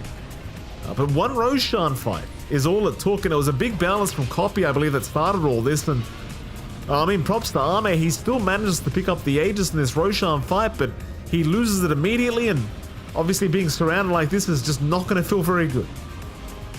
It certainly isn't. You didn't quite have the follow through. It's such a clumped up area for you to play into the Boundless and the Cogs of Fly. It was just a insane entrapment coming out there from the side of Nouns, and the rest was just almost child's play at that point. You had the 20k lead. Extreme Gaming go for this outside fight we're seeing here that just, again, does not connect. And I think the big thing for Extreme in Game 2, outside of the points we were talking about earlier, it's this SF pick for Ame. Right, the core SF, especially as a physical right clicker, it takes so much time to build up. And by the time Ame was a major threat, it came at great cost. XXS and XM had no comparable farm in comparison to Gunner and Copy. So I don't know. I think their backup plan in game 1 with Luna just scaled so much better. I think the SF, it just doesn't compare, especially like, even to the Gyrocopter here. It does not compare in farming pace and just raw output in the middle of a team fight. Your right clicks don't apply to everyone. You'll maybe melt one guy down. The Gyrocopter will melt 3. I'm telling you, dude, I've literally had like 10 games with position 1 SF on my team, and I have not won one. You can look through my game history, John. Every SF pos 1 I've had on my team, instant loss. Every single, and you know what? I doubled down every game as well to make matters worse. Why do you do that? Because why would you do that? Because John, because I can't help myself. If the button's there, I gotta press it. Honest to God, even if I know we're gonna lose, I gotta press it. Because it feels like I'm cheating on the button by not pressing it. You know? Like, why only press it when you guaranteed winning? That's cowardly, Jonathan. That's cowardly, right? Well, I appreciate your efforts in beating MMR inflation, Michael Phoenix. You are the great equalizer. Thank you. Thank you for balancing it out. I can't make this up. I lost like 1.6k MMR over the last month, so it's not very smart, Jonathan. Don't just press the double down button every game, but you know, it is what it is. We're climbing again, John. We're all good. Well, yeah, more excuses to play Dota. You know, it's great. Right. I mean, sure. I mean, if you find time raising a child, I don't know if that says a lot about you right there, Mike, admitting to that, but you know, we'll let that slide. Dads have free time too, I'm sure. You know, I'm sure. Barely. I'm sure. You know, enough time to climb back up, as you say. That's a lot of time, I would assume. Yeah. So, you know, it's a lot of time, Mikey. Good news, Jonathan. We can have a look at the standings, I do believe, and we can see who's climbed up the ladder. Or what a segue that was. Here you go, Jonathan. Paravision 2-0, Team Liquid 2-0, and then the rest, you know, 1-1. So the standings, it's the first day, John. Not much to say about it, but it's nice to see who's doing well already. It's a little bit surprising to see Gaimin down at 0-2, along with Avalos, who did look pretty decent in Wallachia. Again, going through the qualifiers as well, looking pretty damn good. So maybe one of those things where we've seen a few teams do this in Dream Leagues and ESL 1s, where first day of groups looks really bad. The second day, third day, fourth day starts to look a lot better, and maybe that's what we kind of need to see out from Avalos and Gaimin. But this is also a little bit of an adjustment period, especially for Gaming Gladiators, of course. So we'll see. A great showing already for Liquid, of course, and Enigma going 1-1. The Enigma fans out there, this is a great start. This is amazing. This is a new era. Michael Phoenix 1-1. Can you believe it? It's a bit early for the Enigma jokes, isn't it, Jonathan? I mean, give him a chance, John. They're doing. I'm saying it's great. What do you mean? All right. I'm saying this is bloody fantastic. This is what you want. I just can't take. It's only up from here. I would hate to see you as a dad, honestly. If you just the pep talks you'd give, they inspire zero confidence, John. In fact, they do the opposite. They do it because it just sounds like you're trying to make me feel better about something that I don't want to feel better about. That's what it makes me feel. That's what it sounds like, John. It's very nice of you, but it doesn't change the fact that it doesn't make me feel any better. Yeah, I get that. Yeah, my kid's gonna get like a 3 out of 10, and it's like, oh, no, well, that's an opportunity to learn, young one. And it's like, well, I didn't learn now. That's what your dad got as well. Look where that got me. It's just. I mean, I'm sure you. Oh, I didn't get that as a kid. No. Are you kidding me? Actually, no, I don't know what I got as a kid. I don't think I got anything bad, but certainly nothing as sarcastic as what I said, Mike. So, okay. I don't know. I think I beat myself up more than anything else. This is not a therapy session. Don't bring me back to my childhood. It's 3 a.m. I don't want to talk about it, Mike. I don't have the money to pay you for therapy, okay? Stop it. Stop baiting me into it. I can't. I'm just looking out the window. The sun's come up, Jonathan. 6 a.m. in the morning. For anyone wondering why we're still sitting here like absolute jackasses talking, we're waiting for somebody to show up for an interview. If anyone's going to show up, nobody wants to talk to us. In fact, we do have somebody. I do believe. I think we've got somebody coming. He's late though, Jonathan. We have to be a bit stern with the young man, but I believe somebody is coming. Yeah, well, we'll see. It's been a while since we've talked to this handsome young fella, so should be fun to have him on. If we will have him on, I'm not sure anymore nowadays, Mike. At 3 a.m. and for you at 6 a.m., not much makes sense. Pretty soon you'll hear, I guess, the roosters crowing, the dogs barking, and the baby waking up. So it's going to be a grand old morning for you, I suppose. Sure will be. It sure will be. On that topic, I'm so curious because your child is an amazing baby. I will say that. I think if anyone hasn't seen your child, they should check your Facebook to see that one picture where you're comparing her to me, and she's like literally they're like this at 1 year old. So you should take a look at that giant little baby. I'm wondering, does she enjoy certain foods for breakfast? Is she a breakfast kind of person at this point in her life? Oh yeah, she never stops eating. This daughter of mine, she never stops eating, Jonathan. Is this the interview? Am I the interviewee? Yeah, it's about Al, the baby. That's it. That's all we'll do. Yeah, that's it. No, she's great. She's in a scratching and pinching stage, John. So that's all we're copying these days. It's just walks up to you and just grabs a big handful and just starts pinching. Not very nice. Aww. Not very nice, sir. Oh, she'd have a lot of pinch here. Oh, she's gonna enjoy too much. Maybe I should stay away. Actually, good. Thank you for the warning, Mike. I'll stay away for a little while, until she gets past that. But that's nice to know. It's exciting times, of course. Going from 1 to 2, big number times 2 in age. Michael Phoenix. It's like I'm running a talk show. We've just switched into. It talks about your baby. I've run out of things to say about the game, obviously, because my brain's fried after 18 minutes and into a quicker one. But is there anything relevant to talk about? EPT points? Well, no, it's a little bit early to talk about distribution. Might be saved soon, though. Hello, there it is. There's the phone ringing. Hello, Mr. Gunner. Thank you for joining us for an interview, sir. How the hell are you doing? Great. You know, easy series, easy 1-1. You guys like the quick ones, right? Yeah. Can we talk about game one, Gunnar? What happened? Sure. What happened, Gunnar? You guys were leading for the first 30 minutes, and then well, where did it all go wrong? I mean, I don't honestly know. It's so long. We kind of like forgot what happened in the middle of the game. Like the game ended, we're all standing there and we're like, guys, I don't remember what went wrong. It was so long. Like we could only remember the last 2 or 3 team fights.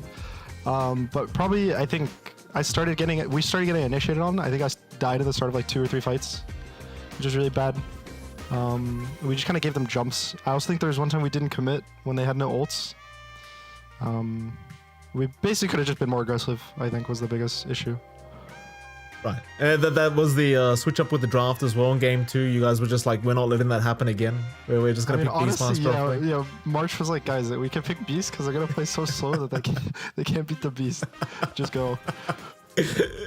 Go on, John.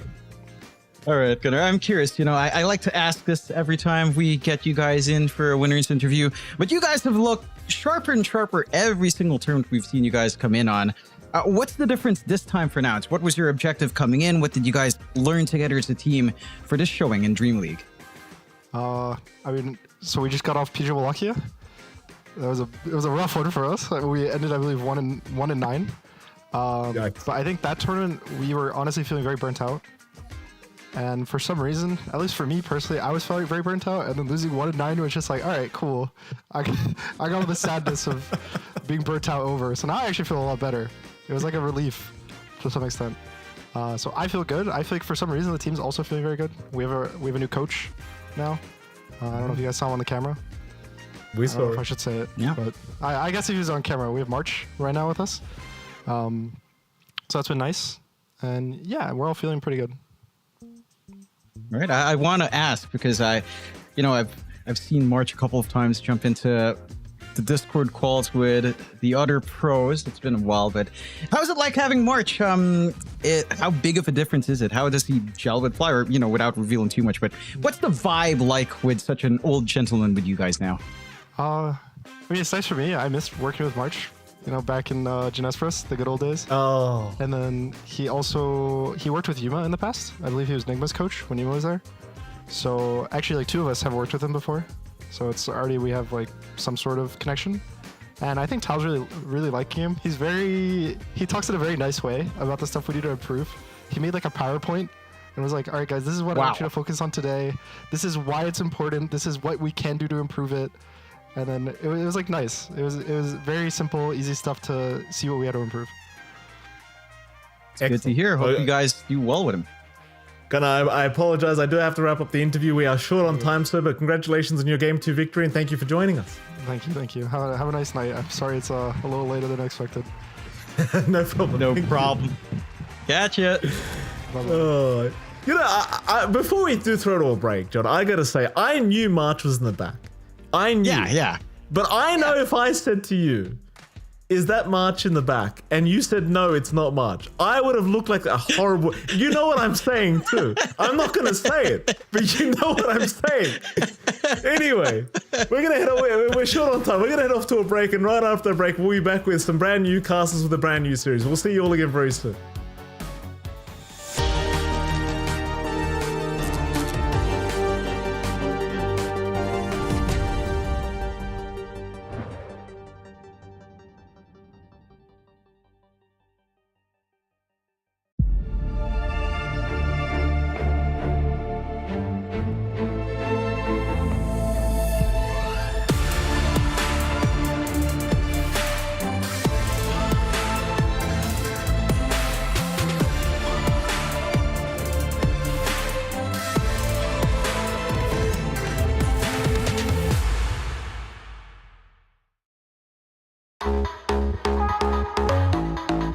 We have here the golden ticket to the DHL Super Drop.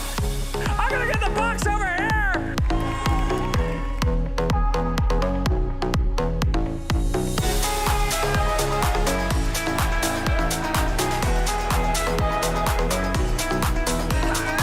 Choose your own adventure, man. Are you ready? I'm shaking. Go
DreamLeague Season 24 is brought to you in part by Intel Arc, Acer Predator, DHL, Arcadia,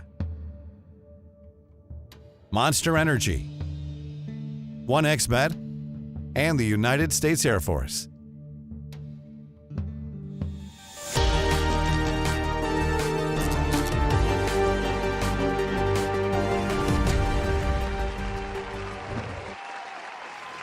Welcome back to Dream League, everybody. We're getting into our next series of the day. I'm Nomad. I'm joined by Lizard. Lizard, who have we got playing right now? Is that a trick question? I think it's Team Spirit versus Waska. Yes, it is. Good one. Upcoming matchup is looking pretty damn solid. You could say that. You could say that. I mean, on the one side, you know, you've got Waska. Waska, probably people know a little bit less about them, but you know, there's some very powerful players from the region here. You know, you don't want to underestimate these SA guys. You know, quick thoughts on Waska before we look at Team Spirit, Lizard? They can definitely easily 2-0 this one. Bang, bang. SA.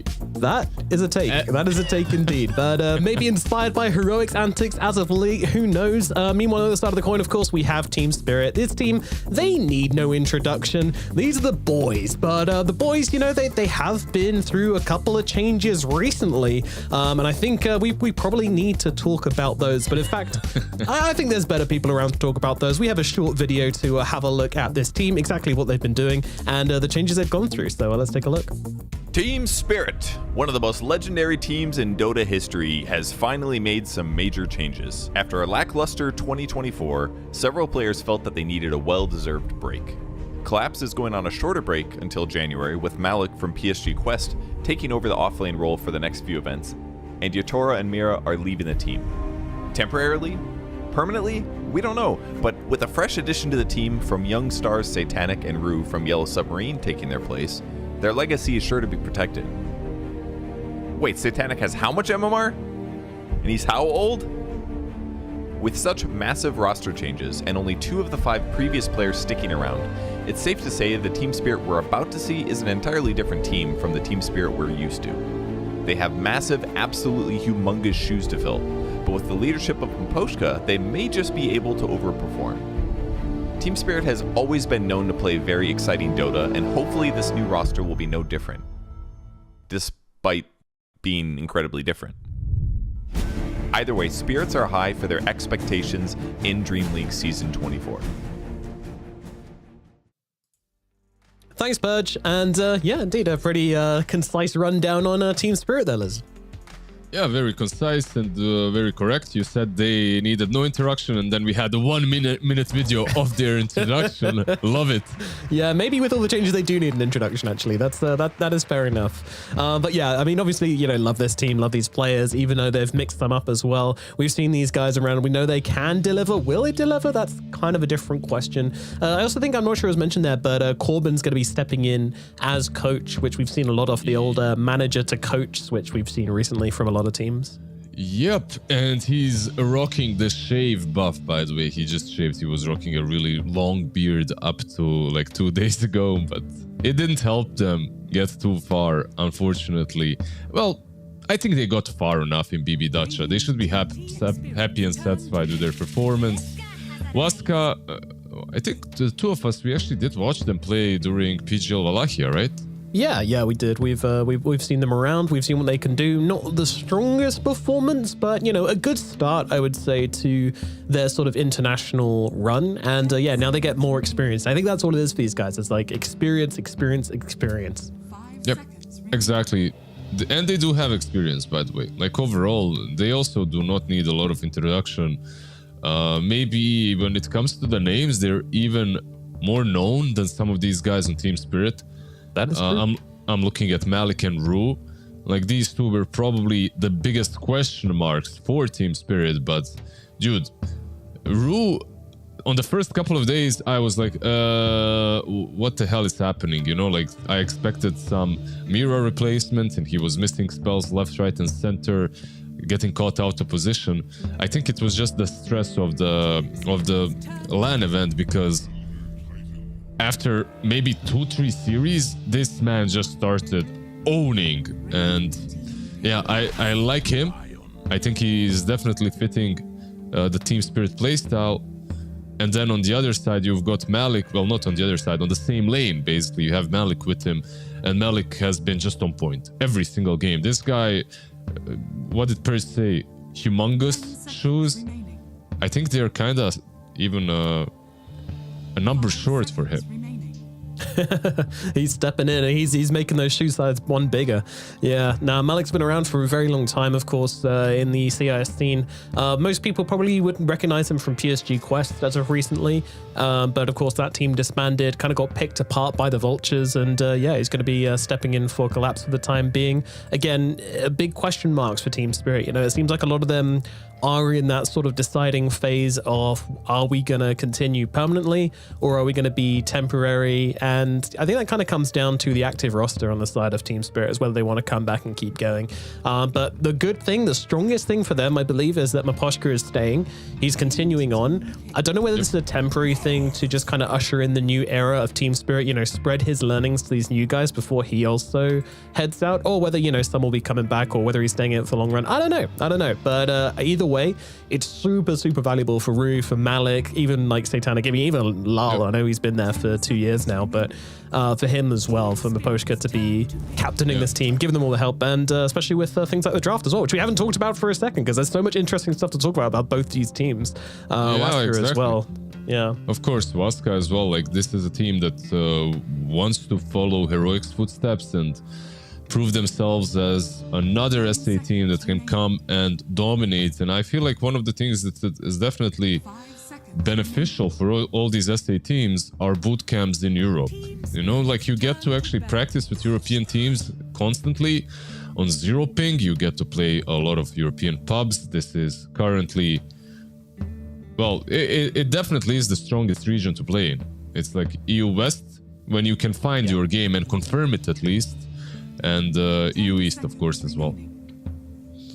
Yeah, great places to practice in, get better individually, and just continue. And also the scrimming potential as well is huge here as well. So, I mean, we know that a lot of these SA teams will try and scrim with European teams, even when they are in SA, but to be on low ping and to be able to do that is obviously really valuable as well.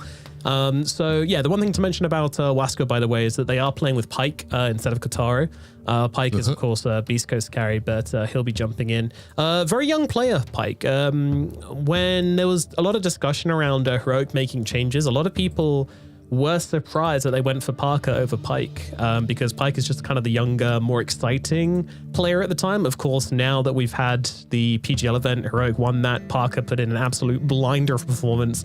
Nobody's really doubting that choice anymore. But of course, yeah, Pyke, you know, he's a very good player, very high potential, very high MMR. Yeah, there's just a lot of these upcoming position ones that are ready to rock the world. And honestly, I'm gonna continue the fluff. The draft guys, you can decipher on your own. You can see them on your screen, guys. Come on. Yeah, exactly. I want to continue the fluff. You know what I feel? I feel like Dota in 5, 6, 7 years, maybe, if it continues going strong, is going to be a game in which teamfights are fought over and over again where no one dies. You know, it's going to be like so precise that people are going to look back into this era and be like, bro, why are you guys feeding every teamfight? Why are you dying? Because when you look at these guys like Satanic and these upcoming 15-year-olds, it's like all the data and all the knowledge that we've had through the generations has been uploaded directly into their brain. And the way they're playing these team fights, the amount of knowledge that they know how to approach a fight, it's like, wait, like I had to study games and games to learn all of that, and it just kind of comes naturally to you, know, like there's some crazy pure talent coming in. I guess it comes down to the amount of games that they're playing versus top tier players, and when you're young you soak in all of this.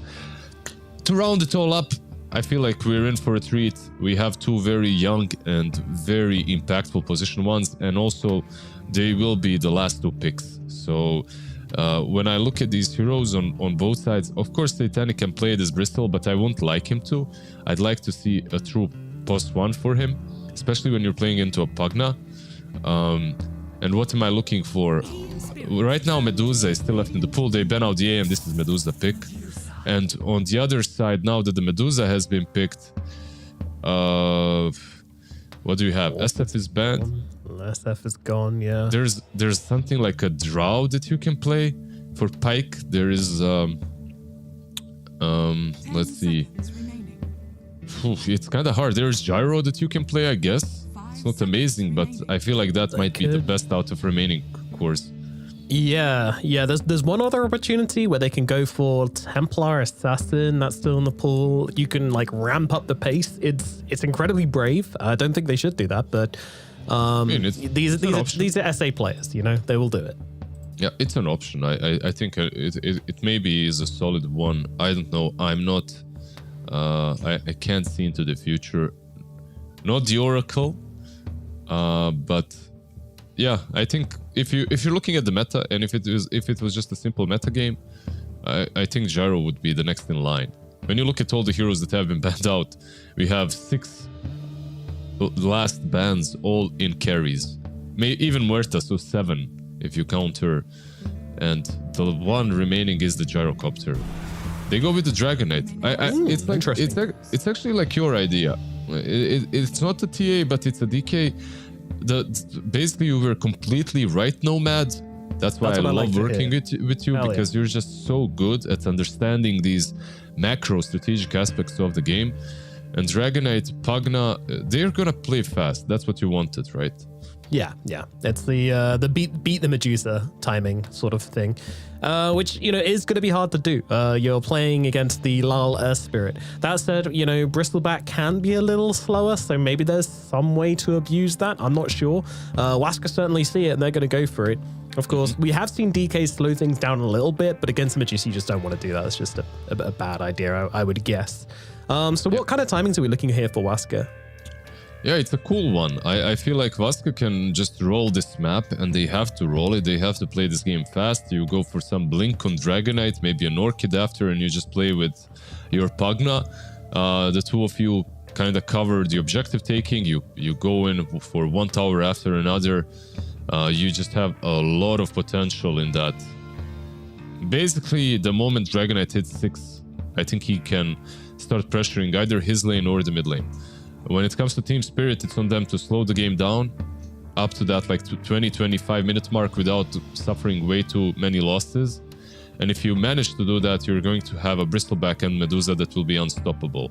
There's like a break from Primal Beast, but overall, this looks like a very easy game to execute later if you get to that later point in the game on Team Spirit. One thing that I do really like about Waska's draft, though, is that they have a lot of these sort of interactions, especially with the Mars, which they did move to the mid lane, which I really like to see.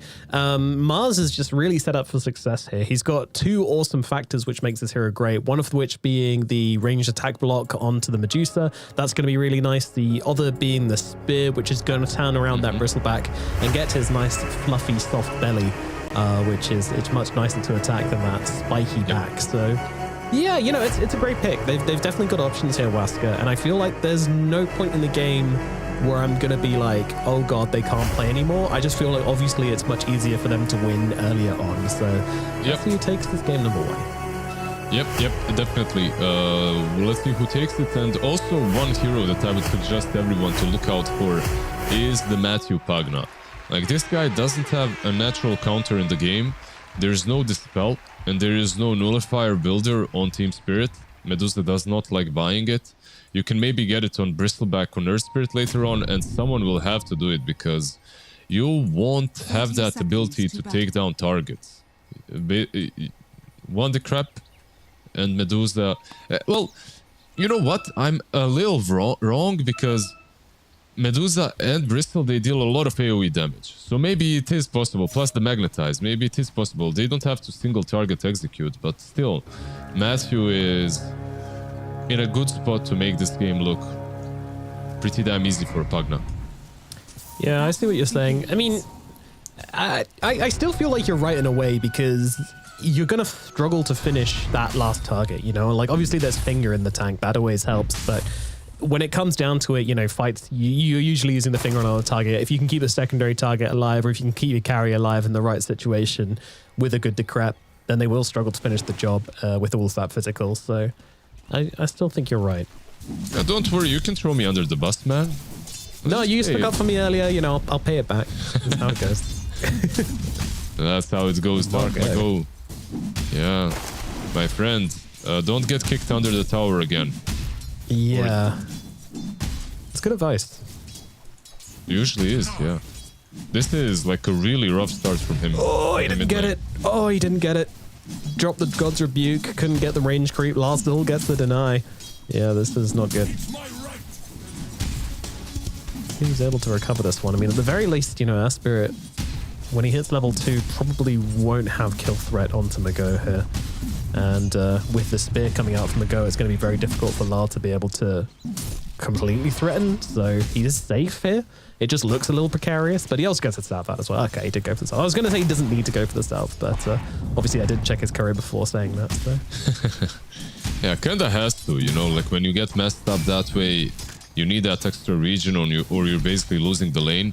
You cannot contest the water runes against Earth Spirit, so when it comes to bot lane, at least Pyke is doing quite alright. He's 8-0 on the Dragonite. They aren't really able to kill the Bristle, I suppose. We'll see how it goes. He did it! He actually tried to finish the job onto Mago, and he pays the price for it. Yeah, I mean, you're not the only one that can throw people under towers, brother. Yeah, it's that kind of a game on mid lane. Spear on one side, kick on the other. You know what? Like, this is... I see this very often. Like, I see this very often when a player thinks that they can easily win a lane, and when the lane starts off really well for you on the mid lane, more often than not you get punished because you overextend. You kind of feel, this guy's the noob. I'm just gonna kill him. I mean, this is me. This is me every game I play. This is how I lose all my games. Dude, I'm not kidding. I really think it's a real thing. Like, you start owning mid lane and you get a bit overconfident and you get punished for it. Sometimes it's just like the pressure to make something happen as well. You're like, well, I don't want to let this guy just kind of, you know, salve himself up and then somehow draw even with me. You know, I need to capitalize upon this thing I did earlier on, and yeah, it just comes back to hurt him. So Mago back in a great place in the middle lane and starting to lay a bit of damage down onto the Spirit as well. They both fire their spells at each other, and another roll forwards. These are keeping me on edge, that's for sure. What a chaotic start to mid. Yeah, gotta be careful. When it comes to CS, at least they're pretty even, right? Mars 16-6 versus 16-3 on the Earth Spirit. When it comes to top lane, what's happening here? Sacred is doing all right. Nothing crazy. Fine, yeah. Like for a primal, I mean, like it's never gonna look great for a primal in this lane, but he's doing fine. I don't think anybody's like super struggling. I think Pyke's doing very well.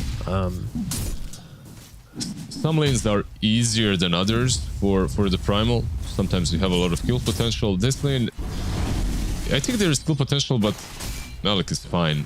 He's just gonna juke through those brambles. I think there is skill potential, but it's not that easy. But on the other side, there isn't a lot, because this Elder Titan with Astral Spirit into the Crapify isn't going to do a whole lot.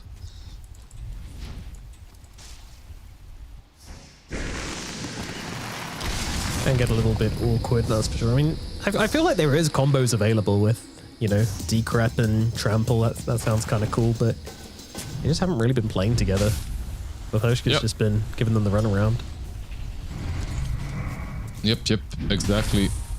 They haven't been completely pressuring the Medusa, and it kind of shows with the net worth at the moment. Meanwhile, Sacred wants to connect these creeps. I guess they did pull.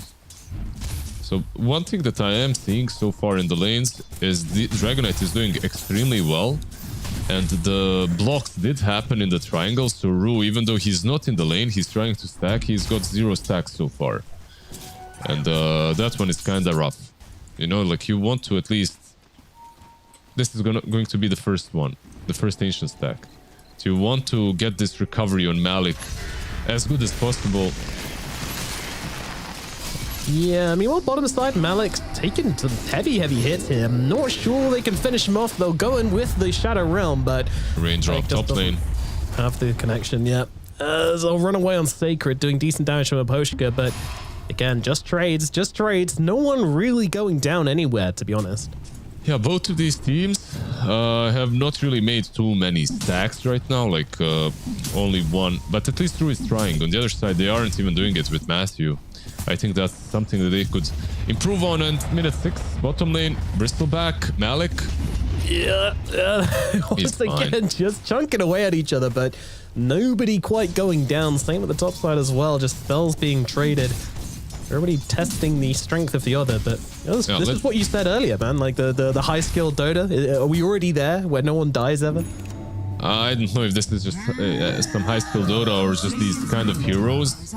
You know, like look at these lanes. You have Medusa Primal Beast. You have a Bristleback Dragonite. You have Earth Spirit Mars. Like these lanes are a smooth fest. Wake me up when laning stage ends, please. Slipping some extra Z's into your name. Yeah, exactly. I already have one uppercase, one lowercase, so... yeah, who got a rune, by the way? Mars does have a double damage, so maybe there's some rotation possible. Keep in mind that minute 7 is coming up, so the Wisdom Rune fight might be something to look out for, but right now it looks like... I don't know. Maybe Poshka might steal it, if they're not careful. Like, he does have a stun. How early? I mean, both Matthew and Sacred, the boys are coming. They're not settling for this, that's for sure. And Mahushka using the Watcher there as sort of his early warning system. Yep. And that's going to allow him to TP out, get himself the safety. So really nicely done, honestly, from Mahushka. I'm disappointed that he didn't try to stun into... but it's only level 1 stomp. Like, it's probably not going to happen. The definitely die, maybe get the Wisdom Rune play is always tempting. Honestly, that Wisdom Rune is just so important that I feel like if you have a chance to pick it up, even though it's under 50%, I think it's maybe good. But let's see, first smoke happening towards bot lane. Wake up, Lizard. Huh? You told me to wake you up when there's action happening. So... yeah. The smoke? Yeah, it doesn't look like much is going on. I was just yawning and I'm like, wait, am I on camera? Caught in 4K.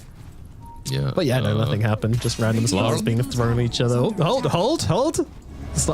Yep, spear him. Come on, spear him. Your arena's almost over. You gotta get him. Okay, all right. All that waiting.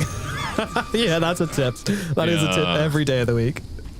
Yeah, that was kind of sad. They're still trying. I mean, he's gonna maybe take these stacks here.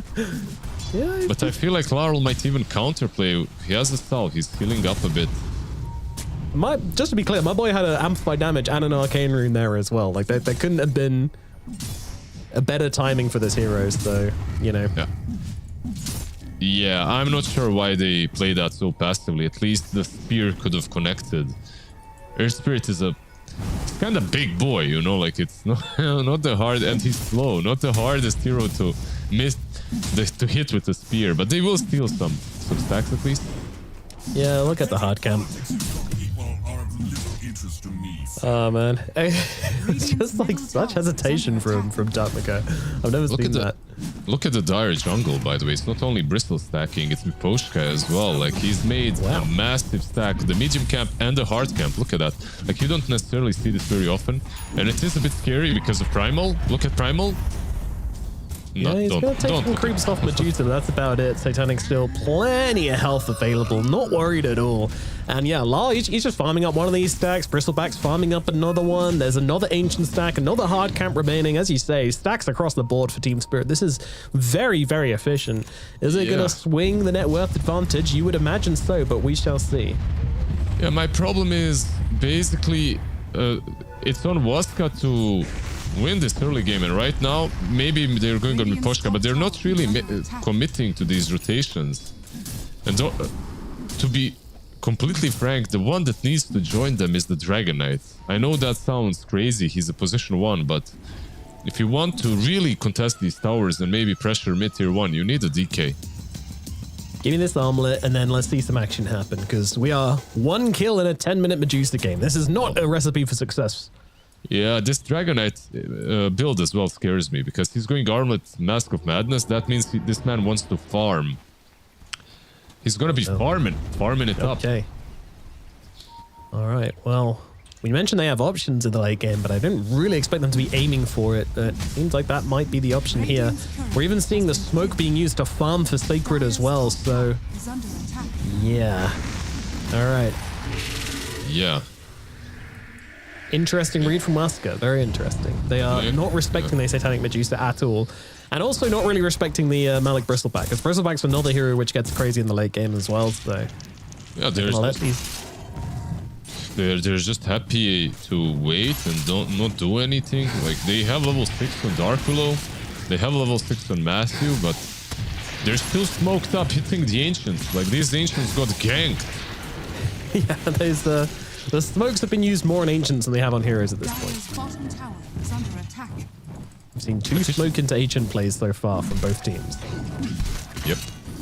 I think you're very happy with that if you're Team Spirit. Like, look at this Bristol. He's almost completed the Aghanim's 1400 gold remaining. Well, there is one. Oh man, okay, another spear, another day, another spear. But there is one timing. It is a blink dagger. Maybe when Dark Mago picks that up, we'll start to see them moving as 4, maybe even as 5. I don't want to tempt that idea. I don't expect that to happen. DK's gonna. I mean, okay, yeah, it's gonna be kind of at the same time as BKB on Primal. Primal is just farming this triangle a lot, so he's got a very good BKB timer, but let's see. I mean, there's still definitely a lot of potential from this team. Once these items hit, you don't necessarily have to make any crazy moves. But the way I see it, they were attempting moves, but they weren't really able to make them. Because the Brambles missed, the Arena missed, you know, like they just don't get the kill. And I have another problem. You're playing with the Pugna, but he's not hitting any towers right now. Yeah, and anything, brother. He's getting his Nether Ward farmed by the Medusa. It's actually just giving Medusa extra farm now, so... Yeah. The way I see it, you could put the Mars mid and then just hit the tower with Decrypt like this. Exactly what they're doing now. But it took them a bit. Yeah, they figured it out though. Fortification used, Team Spirit. They've got 2 heroes in the neighborhood. I think that's all who's going to be coming up for the moment. Rue, once again, just making fat stacks all day, all night. Yeah, DK is coming as well, so they really want to secure this. Yeah, they'll get it. Even getting the last hit onto Dark Mago, that's pretty good. He does already have his Blink Dagger, but Spirit, then they're not going to be facing into a Mars with Blink. No shot. Yeah, the way I see this game, this is how they should play on Laska, and they should do it all the time, not just like once in a while. Every time Dragon Form is all cooldown, off cooldown, they should maybe try and go take down the tier 1 tower.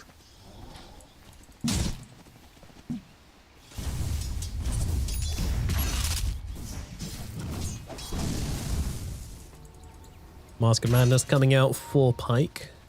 He's going to be grabbing that one and then into the BKB. So presumably that would be the point where he wants to really start getting engaged. Oh, so he did buy out. Okay, because I was waiting. He had 2,000 gold and I thought maybe he'll buy... You were hoping. Yeah, I was hoping for a blink and then you move through the Twin Gate, you go for the top tier 1 tower. I think that could be a very free objective for them because bot lane... They want to fight the bot. Blood Grenade makes it a little awkward, and now jump in with the Arena coming down onto Malik, but the spear's gonna miss. That's gonna make things very awkward indeed. They're still gonna try and go for this one though. Pulverize comes through onto the Bristleback. They will take him down, but the rest of Team Spirit are arriving. A soft initiation here from the Spirit though. They don't really want to commit onto the corpse of their Bristle. Rue is hanging around, just kind of trying to give Lal an option here to jump in, but there is not going to be one, so he'll lose his life, and Lal will likely just move himself away. Hanging around long enough just to see if an option presents itself, but there's really nothing. Yeah, Satanic farming their ancient stack. He's just living life. If Miposhka was there maybe to block it a bit with some Astral Stomps, the fight is a bit different, but 2 for 1. Look, of course it's a W for Waska, but at the same time, not really, you know, because I still feel that this team needs to do more. You have an Aghanims now on Bristol. He didn't have it that last fight. So full axe completed. That's going to change things a lot. It really does change the dynamics of the fight. Like, if you miss that spear and Bristle has the Aghanim Scepter, then you're losing a lot of your health as a response to that. Absolutely. But they realized that was their opportunity to go, and they did do that very correctly, so good job to Waska. 1k, sub 1k ahead, very even game. Yeah, Malik just going to use that Aghanims as well to farm up these big old stacks, because that's what Miposhka was doing. He was late to the fight, realized he was in the triangle at 50 minutes and thought, you know what? Why shouldn't I? Why shouldn't I make some more stacks? The thing is, they're already hitting their critical mass on Dire. So I don't know what you're going to be able to do on Waska right now. Bristol is big, Medusa almost has a butterfly. Meow. Well, just jumping in, kicking some rocks around. Anyone ever told you to kick rocks, Lizard? No one that liked me. No, well, we are going to have a fight breaking out here as they'll jump forward onto the Medusa, and they're just going to throw everything onto Dusa here. Satanic is getting low, running out of mana, completely out of mana now. Kind of needs to back away. Spear connects from Mago to keep him in danger, but there's just no follow-up. Pate can't get into the fight. He's got too much goo upon him. He's all gooed up and can't get in. Look at this dragon. He's so slow. Oh, that's a bail. Oh, very nice indeed. Sacred's going to fall for that one. Malik's still fighting up, but he's got a Bristol back again. Pate needs to be careful, but he does get out of range of those quills and gets him back away, and a huge stomp out from Miposhka is just going to completely defuse this fight. Once again, I think you can call that a win for Waska. It is. It definitely is. Like I said, they're basically what I said is Team Spirit already has their critical mass. They don't. I was hyperbolizing a little bit. The Medusa needs a couple of more items, and she does have the butterfly completed. And also on the Bristleback, you can maybe get that shard, which she does have now, and the Voodoo Mask at least. Medusa had a big fat stack of lotuses, by the way. That's why she survived here. And also, of course, I see. Yeah, of course, some stuns from Miposhka were always nice.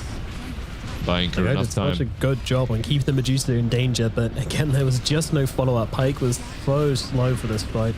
He was having to settle for the lion kill instead in the replay, and yeah, they do lose Sacred, but overall, I mean, it would have been so much worse if Satanic actually went down there. That's a huge Waska win, but yeah, once again, it's just kind of like, okay, well, you know, they do all right. And this was kind of a proof of concept of how much damage this Dragonite in Fire Dragon actually can dish out, so that's also kind of cool. Like, he's going for this BKB, and he'll be a big boy. This Dragonite, by the way, I like the hero as the carry. I like it late game. I feel like there is a lot of potential for him to do a lot, but of course Medusa might be, how to put it, like a more favorable hero of the meta, like the stronger one. Yeah, I mean, that's kind of expected. Dragonite, I remember coming into, I think, all the way back at TI, Dragonite was everybody's kind of standout hero for the start of it, but then kind of fell off a little bit and then just didn't see him at all in future tournaments. Every now and again we see him coming up again, and he's still good. He's still all right. Cool smoke, by the way, because Dragonite is showing bot. Miposhka might be the one that dies. Yeah, he's out of here.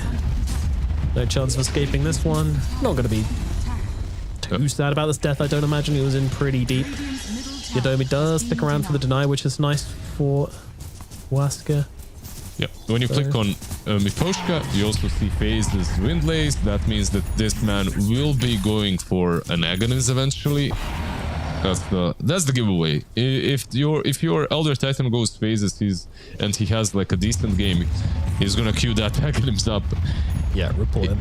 Yeah, if he doesn't have phases, he's probably gonna get like some Tranquil's drums, you know. So he'll be more team oriented.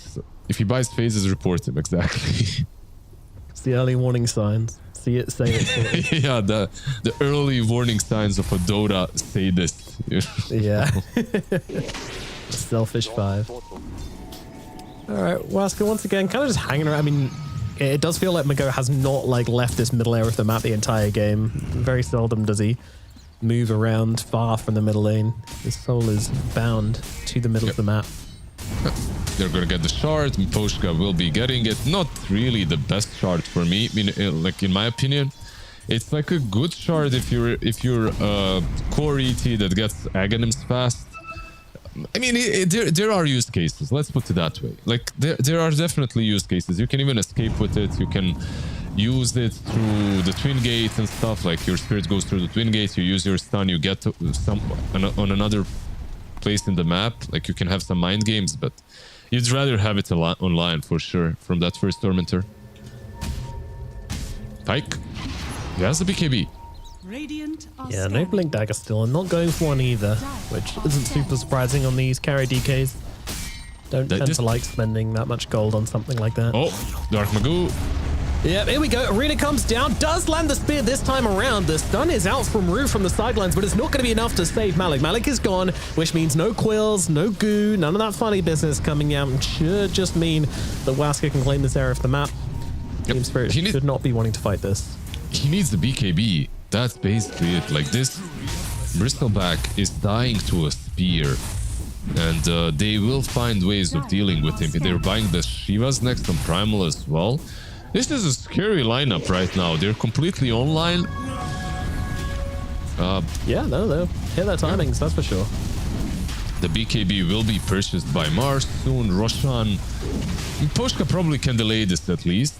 And keep in mind, Medusa kind of hits hard. She's got that butterfly together with an additional ultimate orb. Yep. Yeah, plus an ultimate orb as well in the pocket. That is always scary. So the chances of them being able to... Do you think if they throw everything onto this Medusa, she doesn't get off Stone Gaze? Do you think she dies? Probably. But you can't use everything on her because there's Miposhka. Like, he will be counteracting that. He will at least cancel a couple of spells. And now Team Spirit say, thanks for starting the job for us. Appreciate it. We'll take it from here, lads. Yeah, let's see if they actually fight this, because... He's going to be so quick.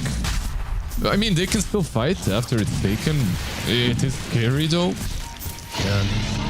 Lal being the Hill Guardian, you don't really want to fight into him. And now he's going to move across to the BKB-less Mars. That's going to be an easy kill for them. Although I say that, Sacred comes flying across, looking to help out. Arena comes down. Rue is dead, and Malik's taking heavy hits from the sidelines as well. Pyke, he's going to pop his own BKB and just start to unleash onto the Bristleback with the Medusa. She's sticking around. She's entering the fight and doing so much damage with the Magnetize and the Medusa. Both are hitting so hard, they're forced to back away on the side of Waska. Sacred trying to leave, but I'm not sure he's got any options here. Silenced up, Magnetized out. Stones are there, but he does dispel it with the uproar. I didn't even know that dispelled that, but there you go. And that might just mean that Sacred survives. Okay. Did he dispel it, or did it just run out? I feel like it might have just ran out or something. Not really sure, but probably dispelled. I think it was, yeah. Which I think it's kind of a joke that you could just dispel. Maybe, but. You can just dispel with the uproar. That kind of makes the matchup a little bit more skewed than I realized. Yep, for sure. But overall, we get the replay. Yeah, the approach that they had to this fight wasn't that terrible. Like, they controlled the Medusa on one side of the fight and they took it somewhere else in the arena. And Pyke dished out some serious damage. The Terrorize was also nice. So overall, like, Waska, even though they played into ages, they courageously took that fight, and it was kind of even in the end, I suppose, with, of course, Spirit having the upper hand by Medusa not dying and finishing off now a full Skadi on top of the butterfly. Woo! Yeah, we have the Medusa in the game. I mean, we've never not had a Medusa in the game. 101, the Dream Medusa scoreline at 24 minutes. Satanic is an absolute monster, and you saw when he entered that fight how much damage he dealt to that Dragon Knight, especially with the Elder Titan being in the mix as well, amplifying up the Medusa. Yeah, Natural Order is really cool, but what's also really cool about this guy is the fact that he can cancel Pugna from distance. It's one of those heroes with really long range disables. Satanic, my friend. Yeah, he's testing the waters a little bit, jumping under tier 2s. He can. I don't think there is I'm not sure if this is the point of the game in which you can just go high ground with Medusa and sit like a tower. They don't necessarily have that network advantage. They might do it. Let's see. I think you should take all the outer towers first, though. That does seem to be the checklist they're abiding by. And Titanic stops for a quick stack in the process. When it comes to some items, like we have a full Shivas completed as well on Sacred. He's very healthy when it comes to net worth. Like he's been having a good game. There's also a full MKB completed on Pyke. And no, that's about it. That really stands out. All these BKBs, we have kind of already talked about them. Yeah, Dinosaur Man getting the sheaves is kind of nice as well on Sacred, the Primal. Yep. Shivas is definitely nice. Always, in every game in this patch. I feel like there is one hero that buys it. Far too much. Yeah.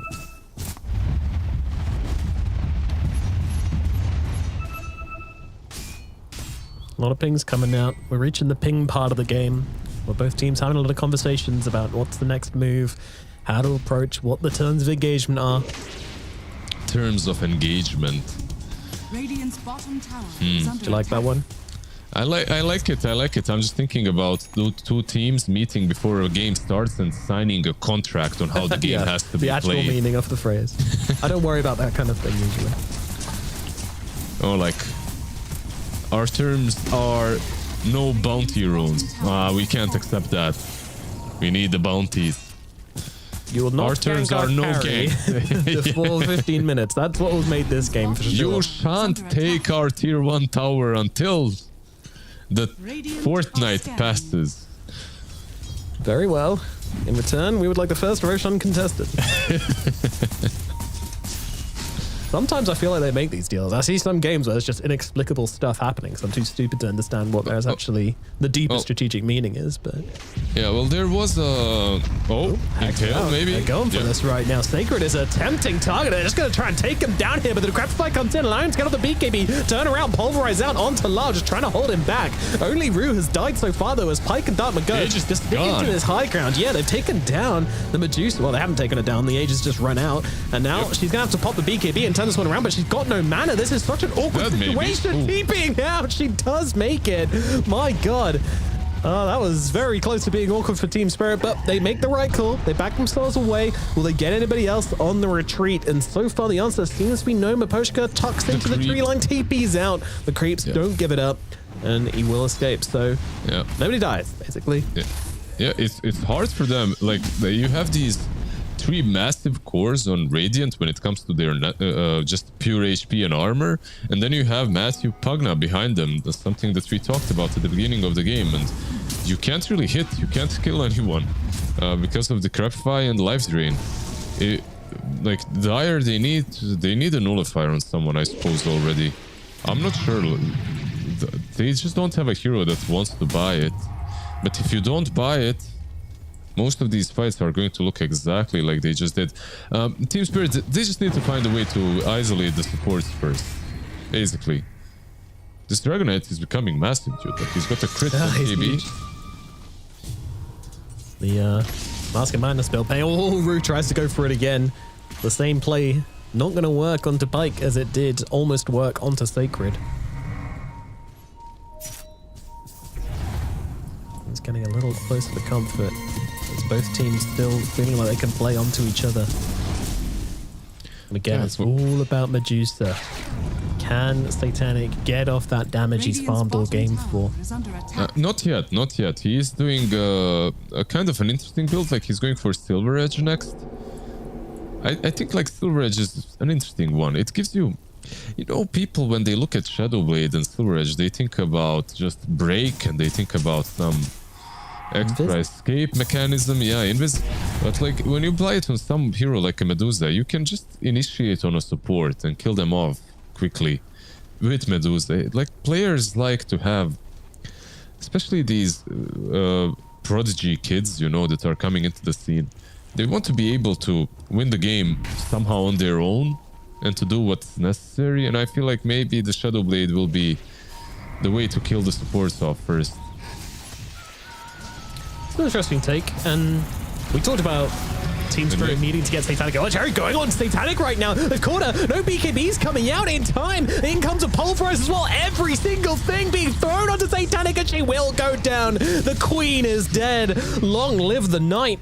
As Dragon King comes forward, Malik TPing out. He's gone. Did you know? I'm so surprised that worked. Yeah, did you notice the secondary kill? Because it was very interesting. It's the shard of Elder Titan, like he echo stomped himself inside of Medusa. So both of them literally died to the cleave. You couldn't there was even a big crit in there as well, which didn't help. Did you even see the Elder Titan? Because I kind of didn't. He just disappeared. So I saw 2 big crit numbers, because that's you know, that's what my brain looks for in fights, is, you know, big shiny red numbers. Then the double crit was like, oh, okay, someone's in that. Dude, SK Dota, like, doing some serious work here versus Spirit. Yeah, I mean, great start, honestly. Looking fantastic. And that was just one of those really high-level engagements where the only way you kill this Medusa is to catch her off guard, or catch the whole of Team Spirit, not just the Medusa off guard. You need to catch the entirety of Team Spirit off guard at the point where they're not going to be able to respond to it quickly enough. You can kill Medusa pre-BKB, and then there's a chance, and they find that chance, they make it work. They get the biggest kill of the game so far, and make a huge statement in this match. Yeah, and these two supports, you know, like, they don't have any saves. Like, no one does. Like, you have absolutely zero. You have zero utility from not only the supports, but every single hero on your side. Your offlane has no auras. Your mid lane has nothing. I mean, when it comes to helping the Medusa out, your supports are absolutely buying the items for themselves, like Poshka going Aghanims, Lion going for Ghost Scepter next. Maybe this E-Blade online might change something, but overall, Medusa is alone. Like, you don't even have a single Force Staff in the game.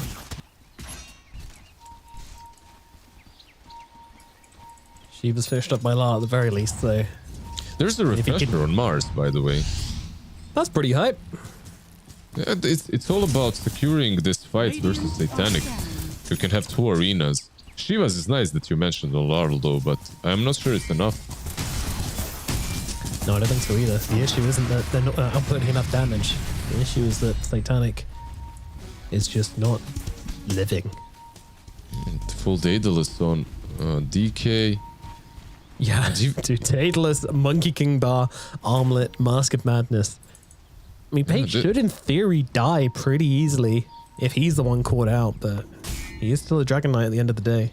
They need to, like, they're hiding here because they know Rosh is up soon. But I really feel what Larl needs to do is to find these supports. Like, if Pagna is living, you're not killing anyone. Astral reveals as this Rosh fight starts to formulate. Larl once again, king of the cliff. He loves this portal area.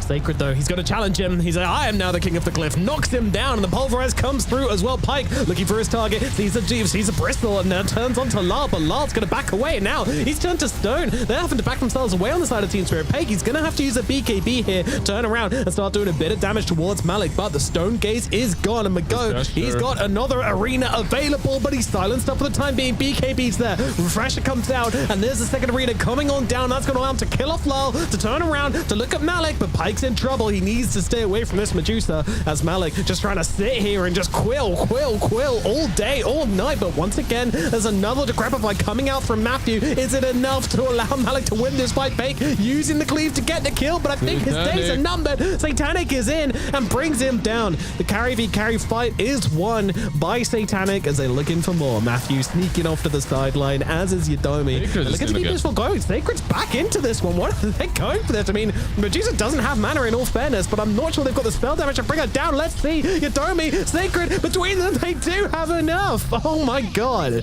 Well, Team Spirit, they do end up losing the fight off the backs of the mad plays coming out from Sacred as Matthew. And for your efforts, you get cliffed, Matthew. That's just rude. Yeah, that's actually just rude. I love it. Hits the gem on the cliff as well. Yeah, like, to recap that fight, I feel like in the end Elder Titan bought back, so that's the worst part. But overall, the initiation from Vaska was pretty bad. Like the way they fought this fight was actually, considering what state of the game they're in. I'm not saying that they're like high on net worth or anything like that. I just feel like their team fights are easier to fight. They initiated with a primal. They caught a BKB Earth Spirit, and they completely isolated the Dragonite from the rest of the team. You know, so like the supports weren't really connecting properly, and that's why it looked so messy. So, and even with this kind of initiation, they won it. So yeah, I just want to see what's gonna happen when they actually have a cleaner team fight. Will Wasker ever allow them to have a clean team fight though? No, I mean, Wasker were the one not connecting. Yeah. Wasker were the ones, like, overall, I really think that the fight could have been cleaner from them. Yeah, no, sorry. It was still good. It was still very good. Well, now into the Roshan pit they shall go, and they'll get themselves an Aegis onto Pike. And this is going to be a very scary high ground indeed. I mean, that said, they do have some nasty potential. Lal with the kickbacks, there's always going to be a risk. There's always the Elder Titan stomps on the backlines as well to stop any help coming in. Yeah, this Elder Titan, by the way, that you mentioned, 3,000 gold now. He is, what, 400 gold away from a full Aghanims? Yeah. We'll see how much he can do. Yeah, I'd like to see him. I'm not even kidding. I'd like to see Poshka just go Nullifier after. I think it's very necessary for them. Why is that? Just for the Decrepify. It's doing too much work. Oh yeah. Of course, they have other things. You have Solar Crest too.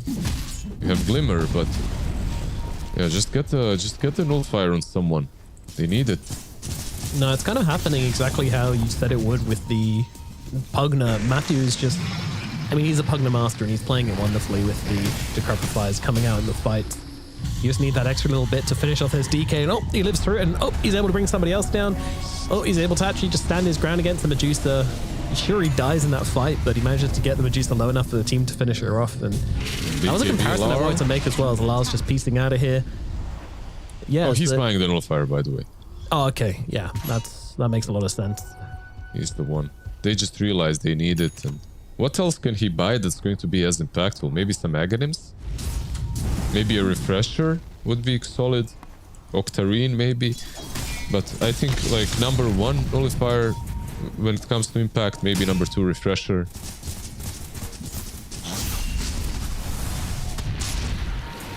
It's just funny when you compare the impact of this form of Hoshka Elder Titan, who's really not been able to get off a whole lot in these fights, compared to Domi, who was able to just body the carry. And yep, Mephoshka once again just going to be brought down. He wants to live so badly. Oh, my Aghanims, it's here! And he dies. It was kind of nice the way he used the spirit to get the magic community, but of course didn't really work. Has to get away in the end. Not against 5 heroes. Magic resistance. I need to be correct, or else.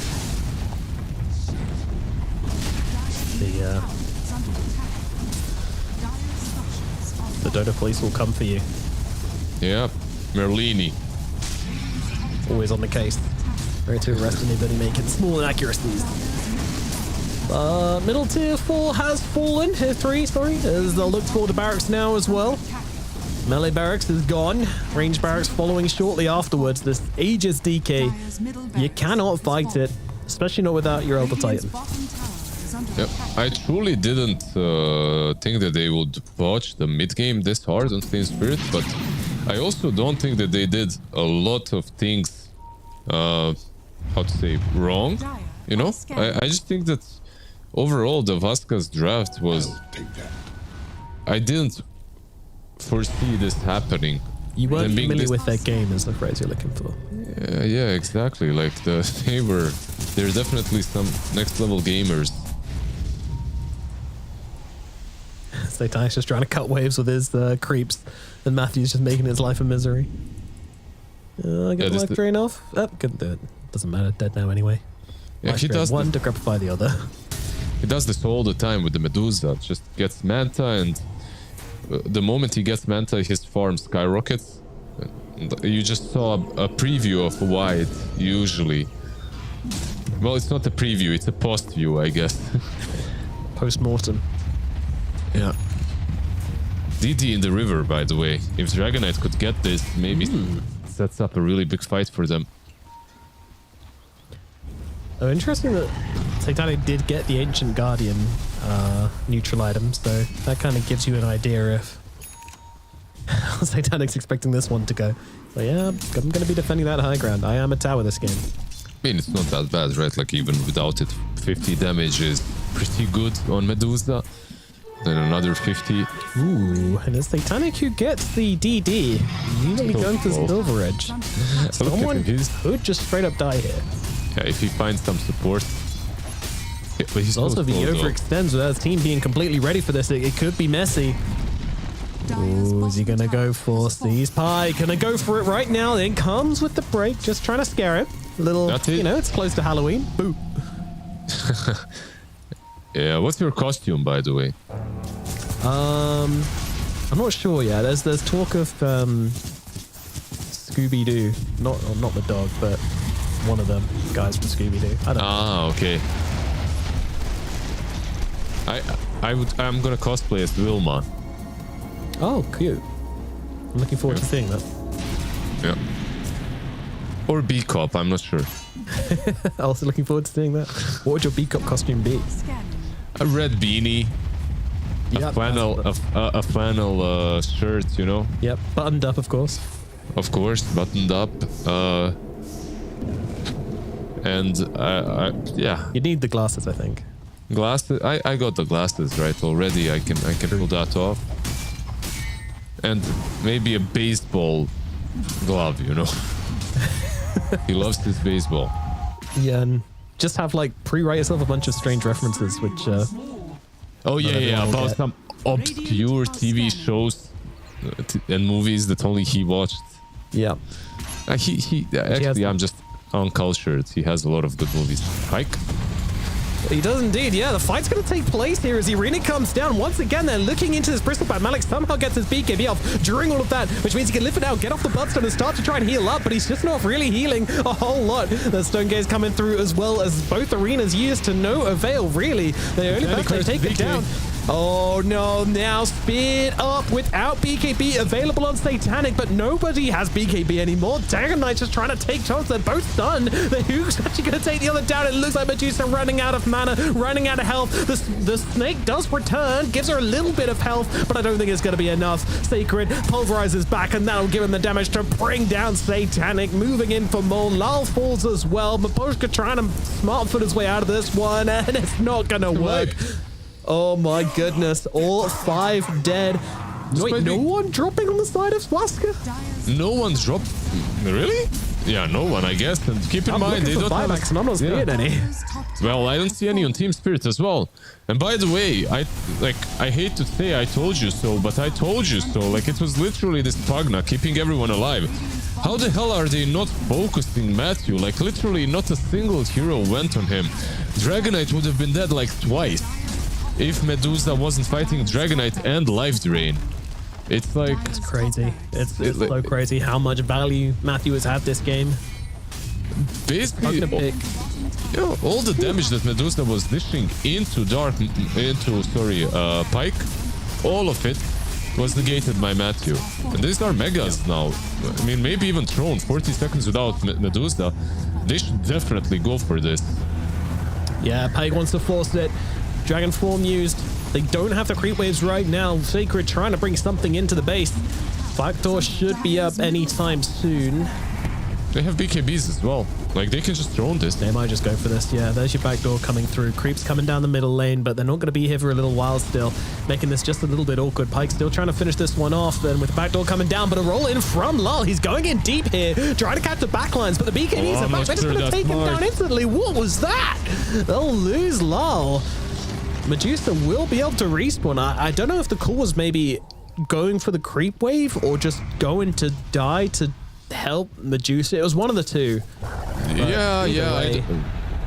Usually my calls are, I'm going to die, boys. I don't know. We're stuck. What do we do? All right, guys. I'm going to run it down. Yeah, 50 seconds without Earth Spirit. But it looks like they won't really go in. They want to perhaps wait out the Aegis or something. Let's see what they're doing. There's also Dragon Form in 30 seconds that they can wait for. I mean, this is kind of a disaster from Team Spirit. They're literally playing the same way everyone was playing in BB Dacha. But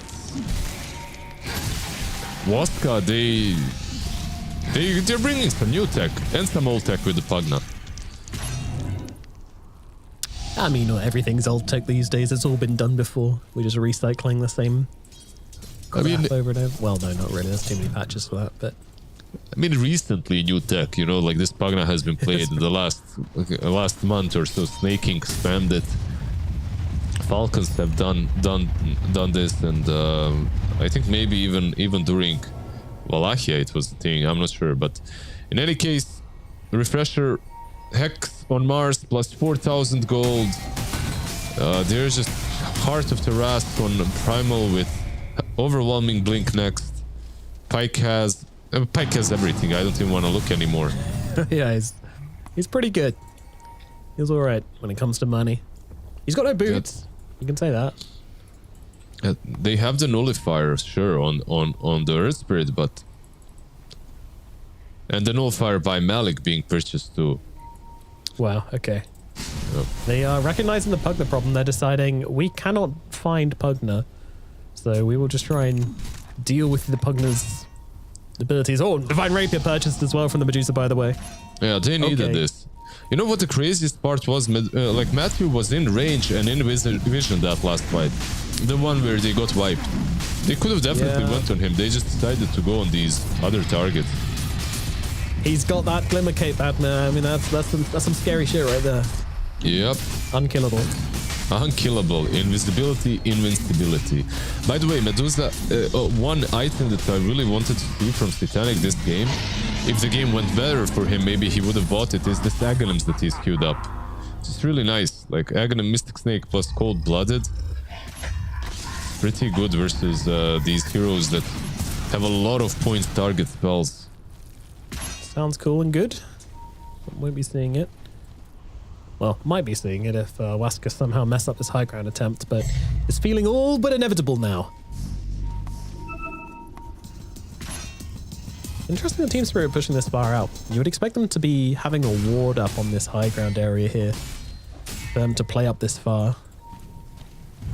But nope. Just trying to maybe catch Waska off guard. Doesn't happen. Back to base. Yeah, it's kind of hard, right? Like versus Megas. They will buy maybe this Moon Shard as well on Pike. If he does, he won't have buyback, but like he has the Aegis, so I feel like maybe it's even... You know, it's like a risk, but... Maybe unnecessary risk, I don't know. I feel like he has enough attack speed anyway.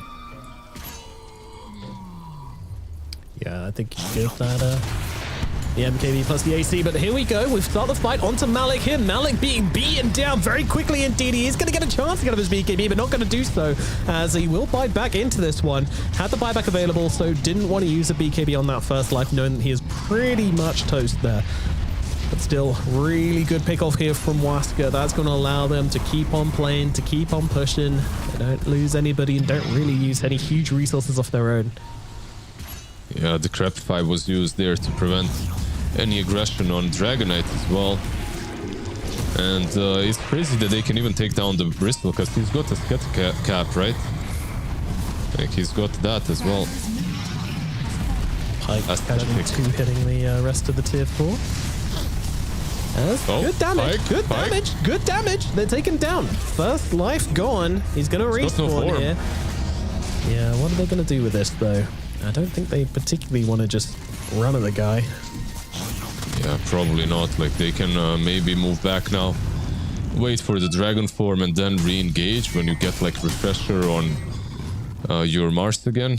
I mean, he's got the refresher. What am I even saying? He never used it. He's got refresher Hex. Like they can go. He's got the arena as well. Level 25. How bad do they want to push this without an Aegis though? Yeah, I mean, I think they can, because Sacred will have BKB in 10 seconds. Maybe that's something that they should wait as well. Yeah. And then go in. Sacred has been so key to this victory as well. Just always on the front line, always getting off these clutch pulverizers. They gave him a lot of farm, and he definitely delivered. Satanic. Yeah. My friend, top lane, Satanic. Whoa, he's a great target to bring down. The Hex is there onto him. Everything being used. The Pulverize is there. And they're just going to try and burst through him. And I think they're going to be successful in doing so. Bye-bye, Medusa. The Queen is gone once again. Buyback, though, out. But the Rapier is in the hands of the DK. And he's just going to tear through a Poshka. But let's see. Satanic stepping on one of the front lines now. BKB and the showcase coming out from him as he tries to blast through Pike. Pike, though, turns around with the Rapier. Kills off Malik anyway. The stun is there, but Satanic, he's just dead again, out of mana, out of health, out of life. Sacred takes him down, and GG is called. Game number 1. It's gonna go to Waska. Yeah, very nicely done. Very nicely done. Maybe getting punished a little bit on the side of Secret Spirit. Sorry, a little bit. There's the energy we wanted to see. Everybody else. Let's go. Woo! There we get a bit of hype coming. Hug him. There we go. You'd love that. Look at them. They're so cute. I love it. Feeling it, absolutely. As they should. I mean, they take down Team Spirit. No matter, what form Team Spirit are in, what the player, it's still a legendary organization. Yeah. And Waska are not, to be put simple. Waska is not this huge kind of Team Spirit level org, but they've just taken them down. So absolutely celebrate those wins. 32-8 as well. It was a great win from them. Yeah, and you have on one side this one social butterfly, and everyone else is kind of just chilling, sitting. Just a game, bro. Leave me alone. And the dude is like, "Come here, come here. I want to hug you." It's That's my favorite. Every team has one. It was a cool game. I enjoyed it overall. My predictions on Medusa completely takeover were absolutely wrong. How do I justify myself? I don't know what I'm talking about. Maybe is one of those things, but cool. the other one could be like the Lion and ET. They went full on everything for themselves, and every single hero on their side, they had zero utility. So if Medusa gets gone on, they don't have a Lotus, they don't have a Glimmer. Later on, they did purchase some on Lion, but it was too late. No Force Staffs, no Glimmer Capes, no Lotuses. So the moment Sacred runs in with BKB Primal, the only counterplay was Medusa using her ulti. But like, someone needs to get there. Someone needs to actually break those combos to make her able to use the ulti, and that wasn't happening. Yeah, no, it wasn't. I mean, meanwhile, the combos from Waska were just absolutely as you said, like unbroken, beautiful, precise, catching Team Spirit off guard sometimes, and sometimes like just not having an answer to deal with it. I think Team Spirit were too slow to adapt to the flow of this game. I think they had a very fixed idea on how this was going to go. And when it didn't go that way, they kind of started panicking a bit. And then, the nullifiers come out too little, too late. And in the end, Waska just take this one. And just something interesting to point out at the end there, exact same GPM on both Pike and on Satanic, both hitting 805 GPM between the Medusa and the Dragon Knight. So that's a fun fact. Yeah, but one was winning, right? The other one was losing. So there's a bit of a difference. Like, Dragon Knight is getting all the kills, Medusa is trying to get some kills. Overall, a very cool game. Very enjoyable to watch and see how Medusa can be broken down, dissected. The nullifiers that I called for, by the way, they weren't truly the reason why people were unkillable. It wasn't the nullifiers. Like, it's not like the Crepify every now and then would save someone, but it was mostly the life drain, because no one was killing the supports. Like, something that I'm seeing from Team Spirit, like, they still have the ideas, but every now and then the mechanical aspect of the game isn't as precise as it used to be. And of course. Hopefully that will come with time under Mafoshka's leadership, and the rest of the team also helping out as well. It's a big organization, and I'm sure we'll see Team Spirit start to improve, but will they improve in time for game number 2? That's what we're going to find out after one short break.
NHL Super Drop.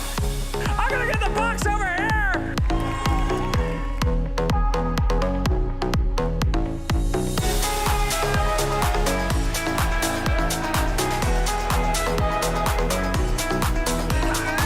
Two-drone Adventure Man.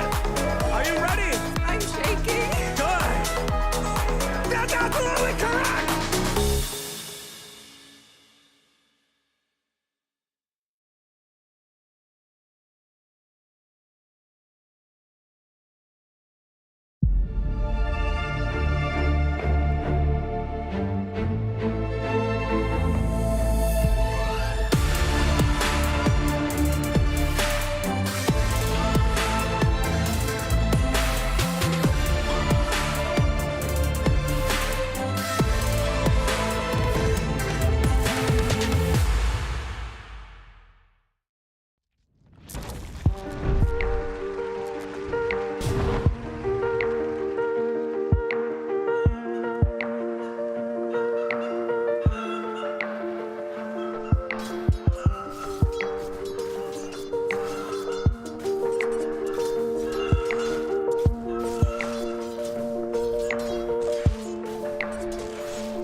Waska taking game number 1 over Team Spirit here at DreamLeague. We are in the group stages. My name is Nomad. I'm joined by Lizard. We get excited for game number 2. Two very young and kind of fresh talent coming up against each other, and both teams delivering. Pretty cool.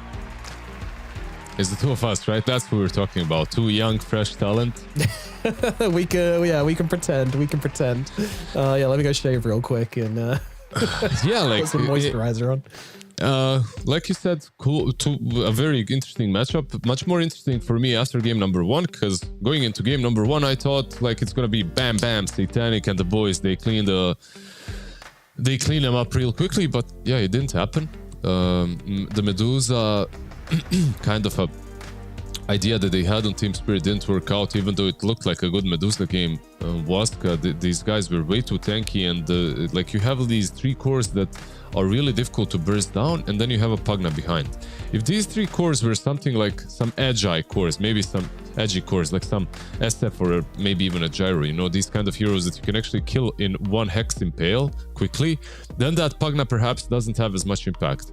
But it's like a Dragonite, and you go in, you try to kill him, it's like toop, like you're hitting him with your arrows for like 50 seconds, and just when you get him on 30%, Pugna is like, okay, never mind.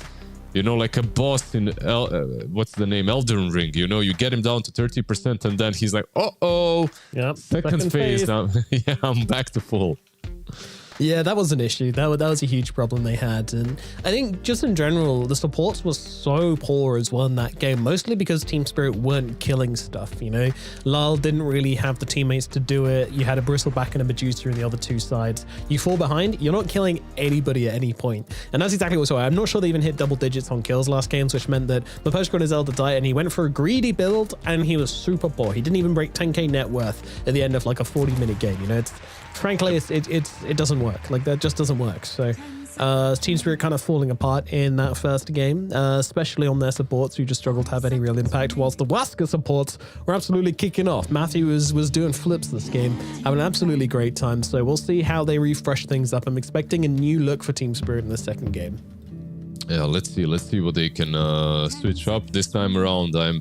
We can be maybe a bit more focused on the draft, because we fluffed it during the draft number 1 as much as we could have. So, yeah, you know, we kind of rushed into the draft through the pre-game, and I know you really enjoy, you know, a nice 50-minute pre-game, pre-show to... Yeah. I love that. I love it. I love the pre-game, the draft, the game, you know, and the post-game. I love when I'm doing it all, you know. I love a good post-game, absolutely. Exactly. I just love doing it all, man. But yeah, let's see. Waska so far, they ban out. This is kind of interesting. It all comes down to the teams that are facing one another. But when it comes to Naga and Shadow Demon, even maybe like all 4 heroes that Waska banned are top tier meta picks. And when it comes to Team Spirit, this is basically targeting Waska. They banned out Tiny, they banned out Mars, they banned out Dark Willow, and that's literally banning out Waska's comfort zone. So one team is going for meta, the other team is going for comfort zone, and that, honestly, that makes me think that Waska has maybe even more confidence than Team Spirit going into game number 2. Yeah.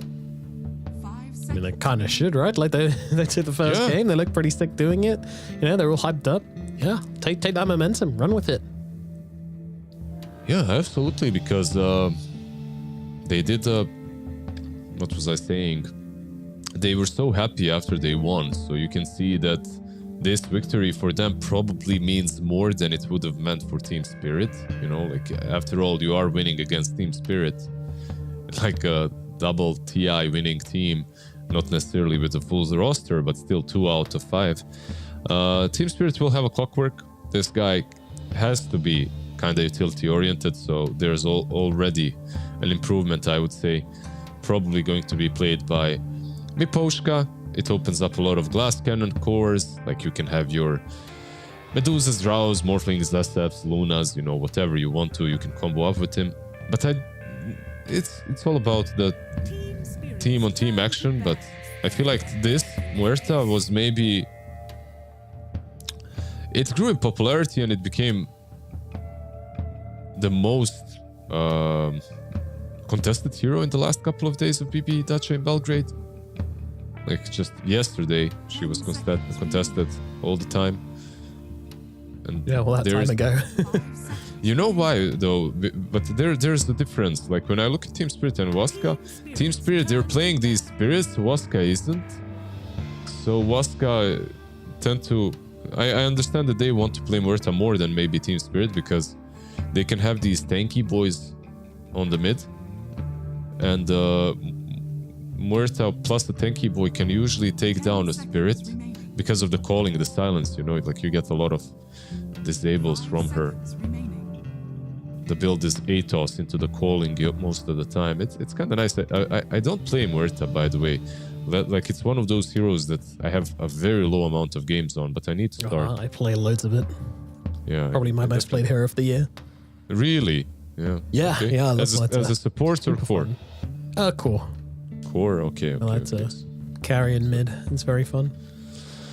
I see. So you're going for some Pike Maelstrom kind of a thing, I guess, something like that. Maybe some crits later on. Yeah, sometimes. I mean, I used to enjoy the Shiro build of old. He used to play the hell out of this hero when it was first released, and he used to go for Maelstrom Moonshard almost every game. It was quite something. You die to a gust of breeze, but also if you press your ulti, everything just dies as well. So it's a fun way to play the game. High risk, high reward. You were always didn't enjoy it so much, but you know. You were always high risk, high reward. True. That's how we go. I remember you on the mountains of Bosnia. Sending it. Elder Titan picked up. So this should be our snatch from Team Spirit. But at the same time, I don't think Team Spirit would have played this.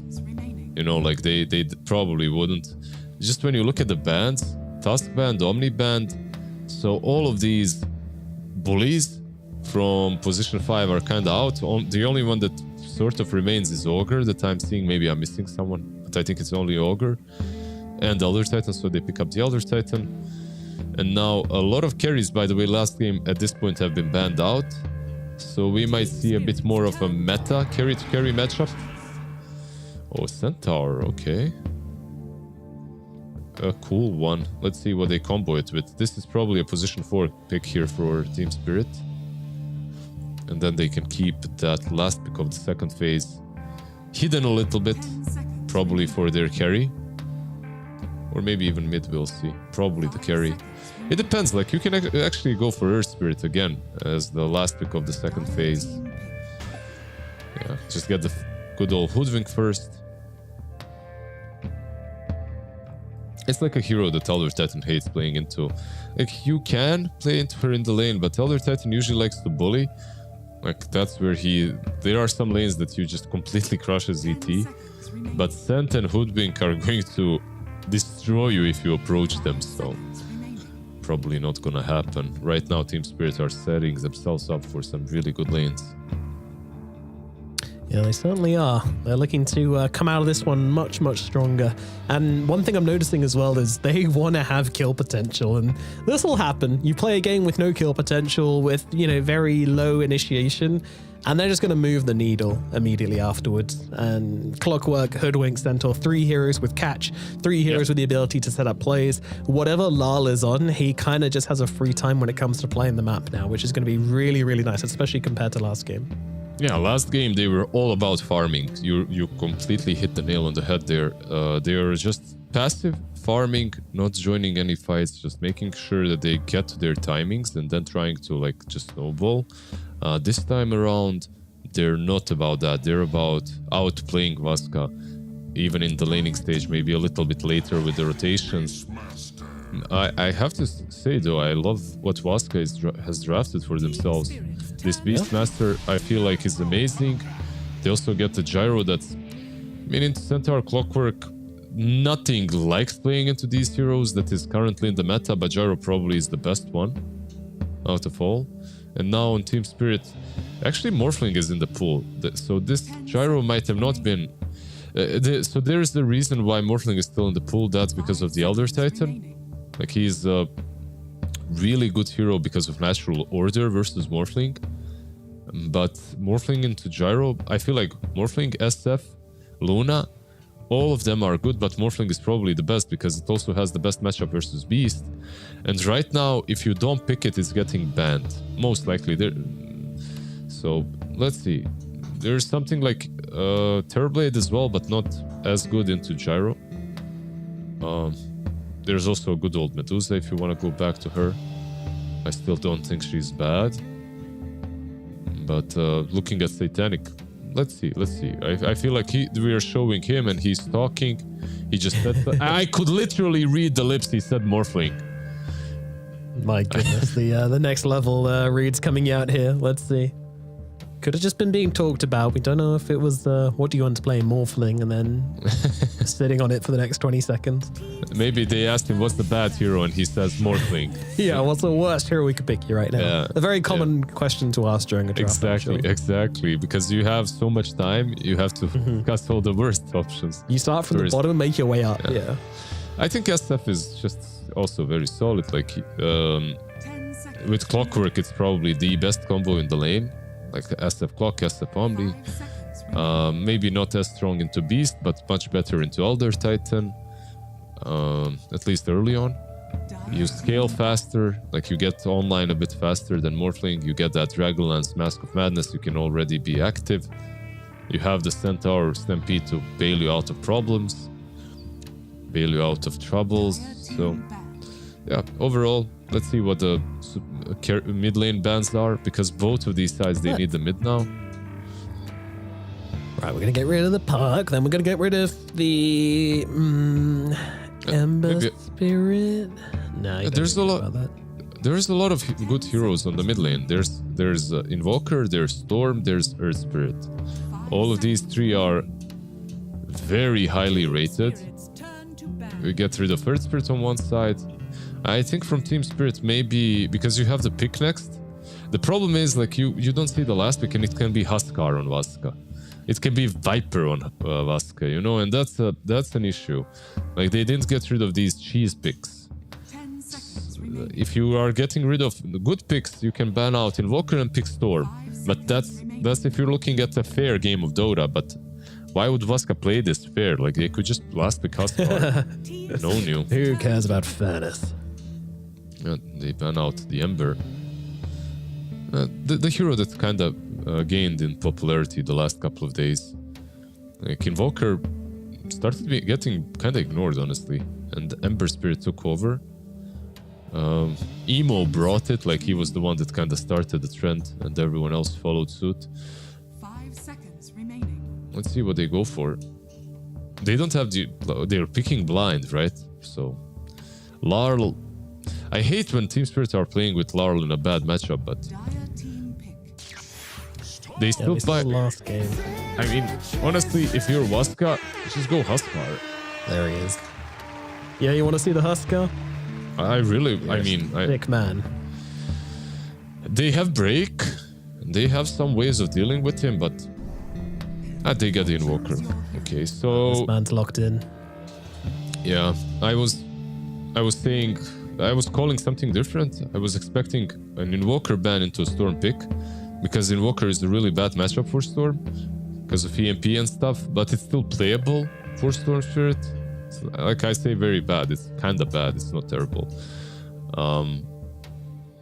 So I like the Invoker because you get the electricity on Gyro as well, and you can just pew pew. All those flak cannons can tara tara tara tara tara, you know, like they go out immediately. Yeah, that's great. That sounds super strong. Also gives you damage, right? Yeah. I love that. Oh, I love it. Beastmaster as well, like a lot of auras.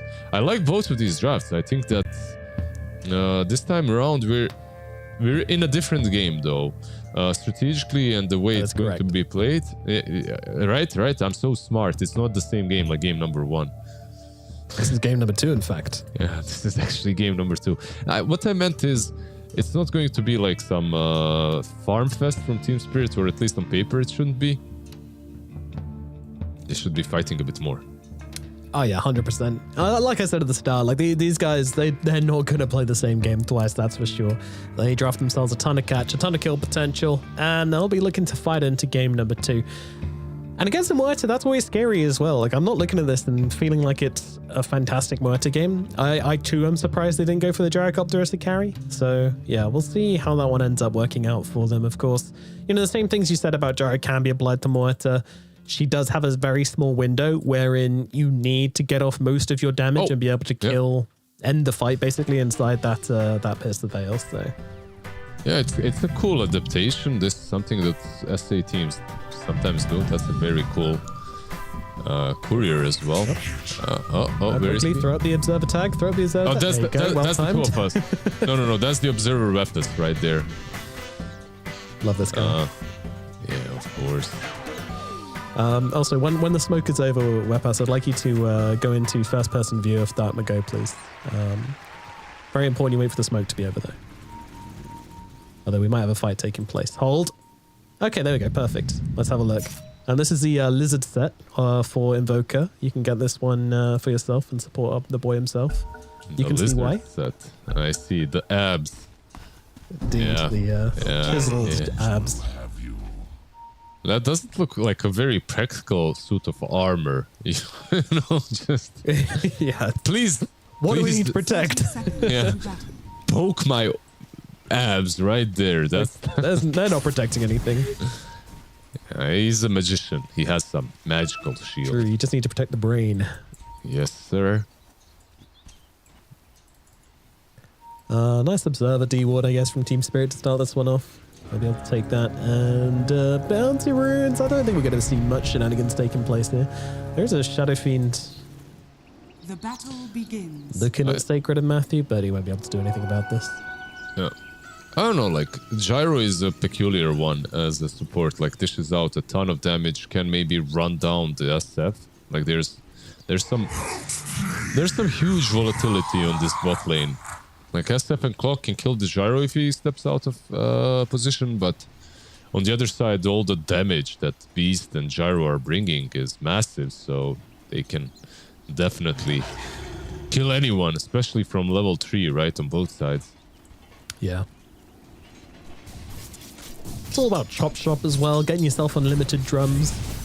We love that. Yeah, it's an interesting one, right? Like it's a very nice innate. One of those wins which I think people kind of assumed there'll be more you can do with it has kind of turned a little lame when it's literally just, oh, nice denying the ball. It's a little lame that it's literally just drums, and I think that's the only thing we see it with, really. No, it can be used. It can be used for some like other stuff later on in the game. I feel like I can't think of it top of my brain, but yeah, top of my head. But there are some. I don't know if there is, man. Like every time I see a Gyro player like going through this, like getting out the chalkboard and being like, if I buy this at this time and I can make that into this, and then they end up with like some scuffed build, which doesn't make any sense. They're just desperately trying to make Chop Shop work. Yeah, that's what I mean. I don't think it. I don't think about it that way. Like it's not like you have to think of it. It's just like as a carry. If you're playing carry, Gyro sometimes can be useful to switch up a build. Sure. We'll see if it makes use of it this game, but of course as a sport you don't really have the net worth to invest in items to dismantle in the first place. Meanwhile, in the middle lane it is Invoker versus Storm Spirit. Yeah, even so far. Yeah, I mean, I feel like normally I'd expect the Invoker to kind of start off ahead and the Storm having to play catch up a little bit, but maybe not. Static Slide is a good ability. Yeah. I think it's actually the other way around. As levels go, Invoker gets a bit stronger. Like early on, he loses and then it becomes a tiny bit stronger. And then, of course, when level 6 hits, Storm has some kill potential. But Invoker is a dumb one at the moment. Like this hero just the spell lifesteal that you get from Blast and your spells is pretty silly. And the universalness of the hero bringing him all the damage, it's kind of silly. The fact that you can buy a lot of these universal items, raid bands, power threads. Voshka able to take the Lotus here using the battery assault. I was waiting for that. It's always pretty cool. Matthew is kind of stacking up the damage out onto him, though, so eventually going to have to cogs to get himself away. Meanwhile, Satanic is just being bombarded by birds and boars and flax and all sorts of nonsense. Matthew is being very annoying. Like, very, very annoying, but that's how you should play as Gyro, right? Just dish out all the damage. When you get more movement speed, it becomes even better. So you can lock on target, but right now he's only level 2. Level 3 is big though, for Miposhka and for them on the other side. Yeah, we'll see if anybody makes a move. I mean, a little lacking in the mana department due to these cogs just constantly flying at him, so turning that into a play is sort of difficult. Yeah, those cogs got wrecked. He isn't really able to utilize them that well when it comes to getting mana on top lane. What's happening on top lane, Nomad? We have to give everyone, you know, a little bit of love. Share the spotlight. Well, it's just so boring, listen. I guess Pig's doing some cool stuff. He's throwing some dead shots around, but yeah, for the most part, Pig is farming. Yodobi is being annoying, and it's down to the bottom side. We dared to look away, and we shall pay the price. It's Matthew that goes in far too deep, trying to get those rocket barrages out onto Miposhka. Ends up paying the price, Satanic. He's getting a little cheeky here onto Sacred. Not going to be able to get that kill, especially with no mana really to work with here, so still though, they'll be happy. Yeah, it's the level 3 really on Clockwork makes this possible. Level 2 Battery Assault is a really damn big, over 100% increase in damage, so gotta be careful as Gyro. Sometimes even a carry Gyro dies to a level 3 clock in the lane, so especially a support one. You gotta watch out. Lol, meanwhile, he's made himself some stacks, pushed out the lane, gonna continue, just stack up, get some money. Taking this one very early. That's because he doesn't really want to face up into Dartmago right now. Dartmago at the level advantage, very scary. Yeah, it's one of those situations, the Storm Spirit, where you expect a gank as well. So, better safe than sorry. You know, you just make sure that you get your level 6. Usually, it's around that minute 6 rune that you get ganked anyway. And Miposhka knows exactly where the ward is, because they had the knobs before it got warded, so that will be warded in the Radiant jungle. Lal's loving this. Comes back to lane. Immediate Tornado EMP combo onto him, losing half his mana pool. Lovely stuff. And not even thinking about trying to fight for Power Rune here. Yep. Very annoying to fight into the EMP. Very annoying to go for the runes as well. But he immediately TPing down to the bottom side. They might want to try and connect here onto Satanic and Miposhka, but they're just getting so far back instantly. Trying to pull the wave, trying to get to safety. Tornado comes ripping through, missing everybody. Matthew doesn't really have to follow up here either, and we're just going to take a few creeps and out of mana here completely. He's in vision. Yeah, he's under a sentry ward.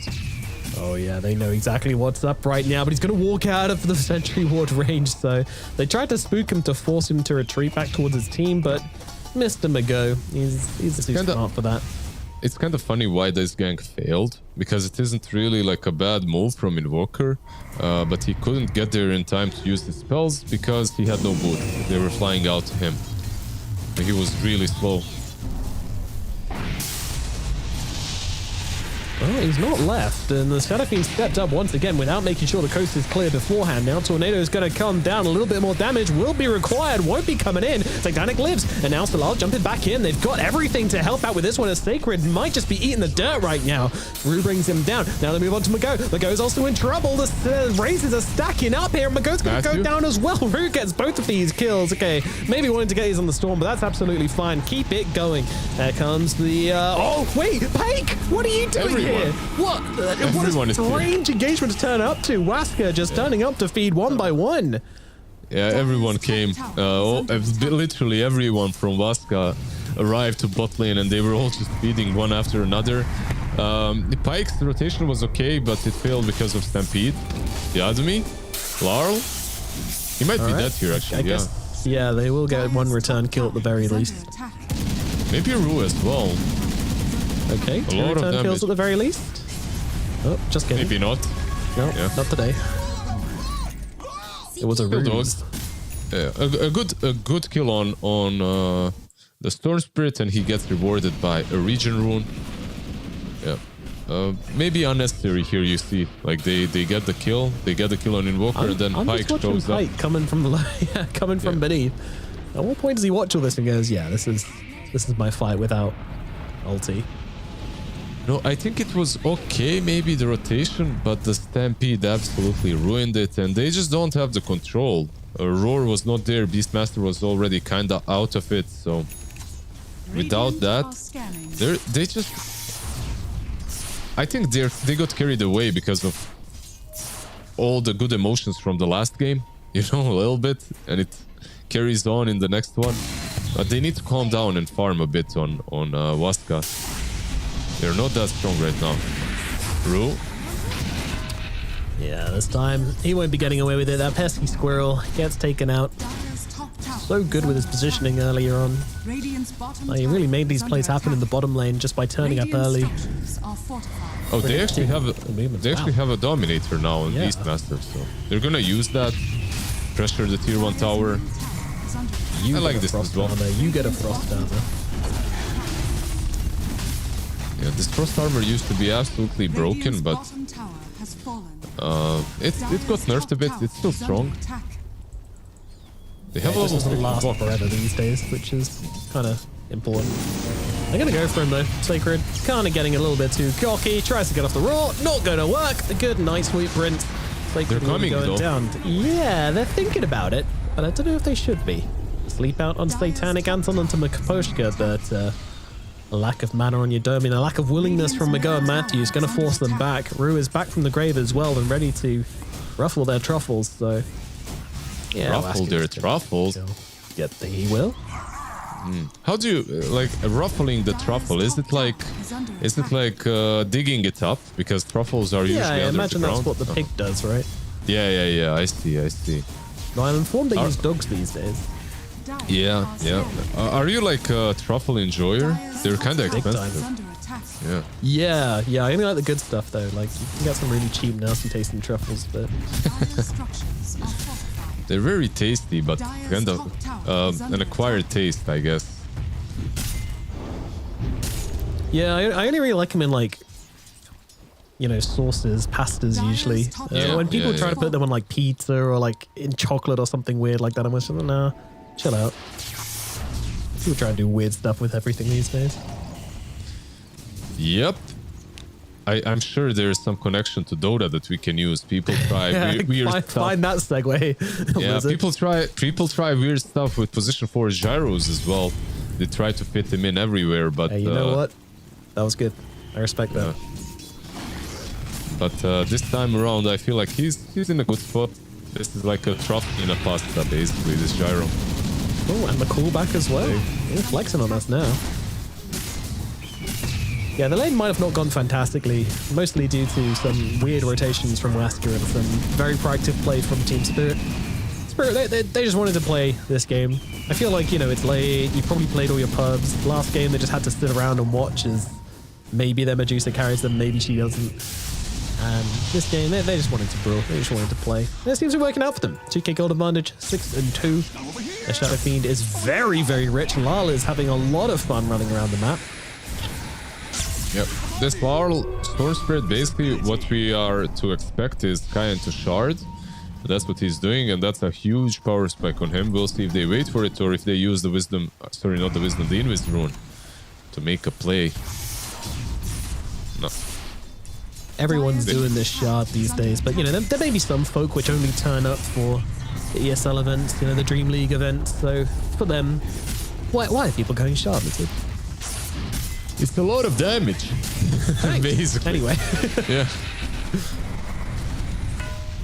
Basically, you hit hard. That's it. Cool. Oh, it really is that simple. Okay, well, we're going to have a roar coming out onto Mai, trying to bring it down as quickly as possible. There's a nice hook shot of the sidelines from Maposhka as they'll return kill onto Matthew, but it's Maposhka to fall as Pike brings him down using that Pierce the Veil. As Lal jumping in, looking over towards Mago. Mago's got to be careful. He's not careful at all. He gets gunned down as well. Really, really relying on that invisibility there. Like, yeah, that was... Wow. All right. 3 down on Waska. It really looks like Team Spirit is shifting it up a gear, fighting under the tier 1 tower. That's one of those really scary fights where you see the game just slipping out of control for Waska. Absolutely, and that's something that we expected from Spirits, right? Like to play this kind of a game much differently to game number 1. They're just very active, and I like it. Like they don't have some Medusa farming the triangle. They have an SF, and basically, like we called Mask of Madness, Dragonlance, and he's just joining these fights. And instantly, like it's a non-stop machine. They're going for more. Dire's bottom tower is under attack. Another hook shot. Yeah, they're going pretty deep for this one, eh? And Matthew is gonna die, but Maposhka getting very low in the process as well. Tornado gonna come through, not gonna connect onto either. Tries to go for both, lands onto none, and now, well, nobody wants to be caught in that EMP. They'll back themselves away.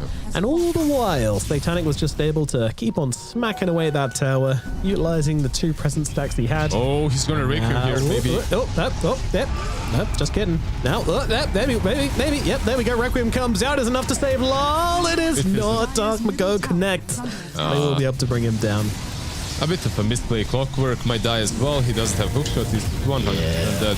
It's like I saw the idea because Satanic, he had 2 heroes to play off of. He had Rue on the left and he had Storm Spirit in the middle. All they needed was to bait or catch anything, right? Like either with the Vortex or with Rue's Bushwhack. But they just didn't do one or the other, and then he's like, okay, this play felt way too forced. Storm Spirit, he didn't have the time to fly out, unfortunately. Couldn't zip away from his problems. That's the thing. Sometimes you need to turn and face your problems. You can't always just electric ball lightning away from them.